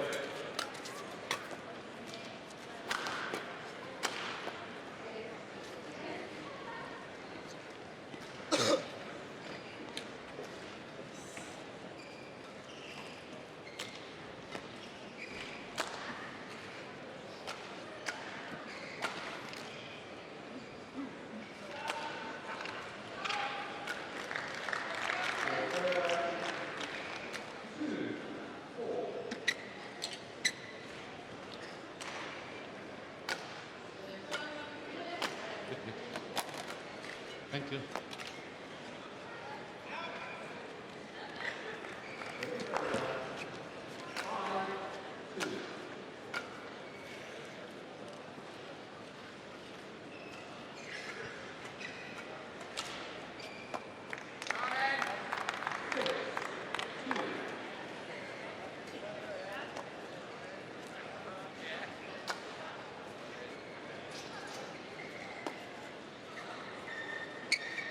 Ladies and gentlemen, on my right, Noriyasu Hirata, Hirokatsu Hashimoto, Japan.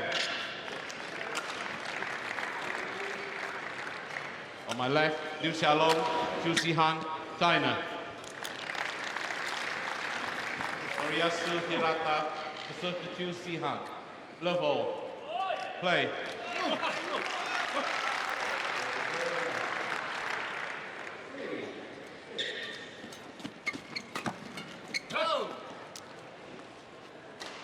Service over. 1-love.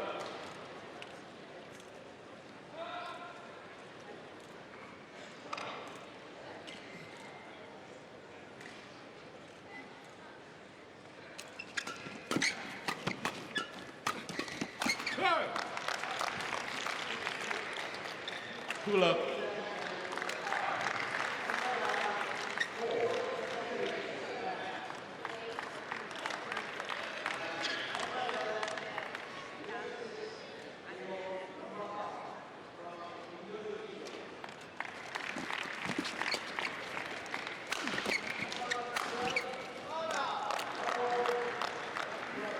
Three, love.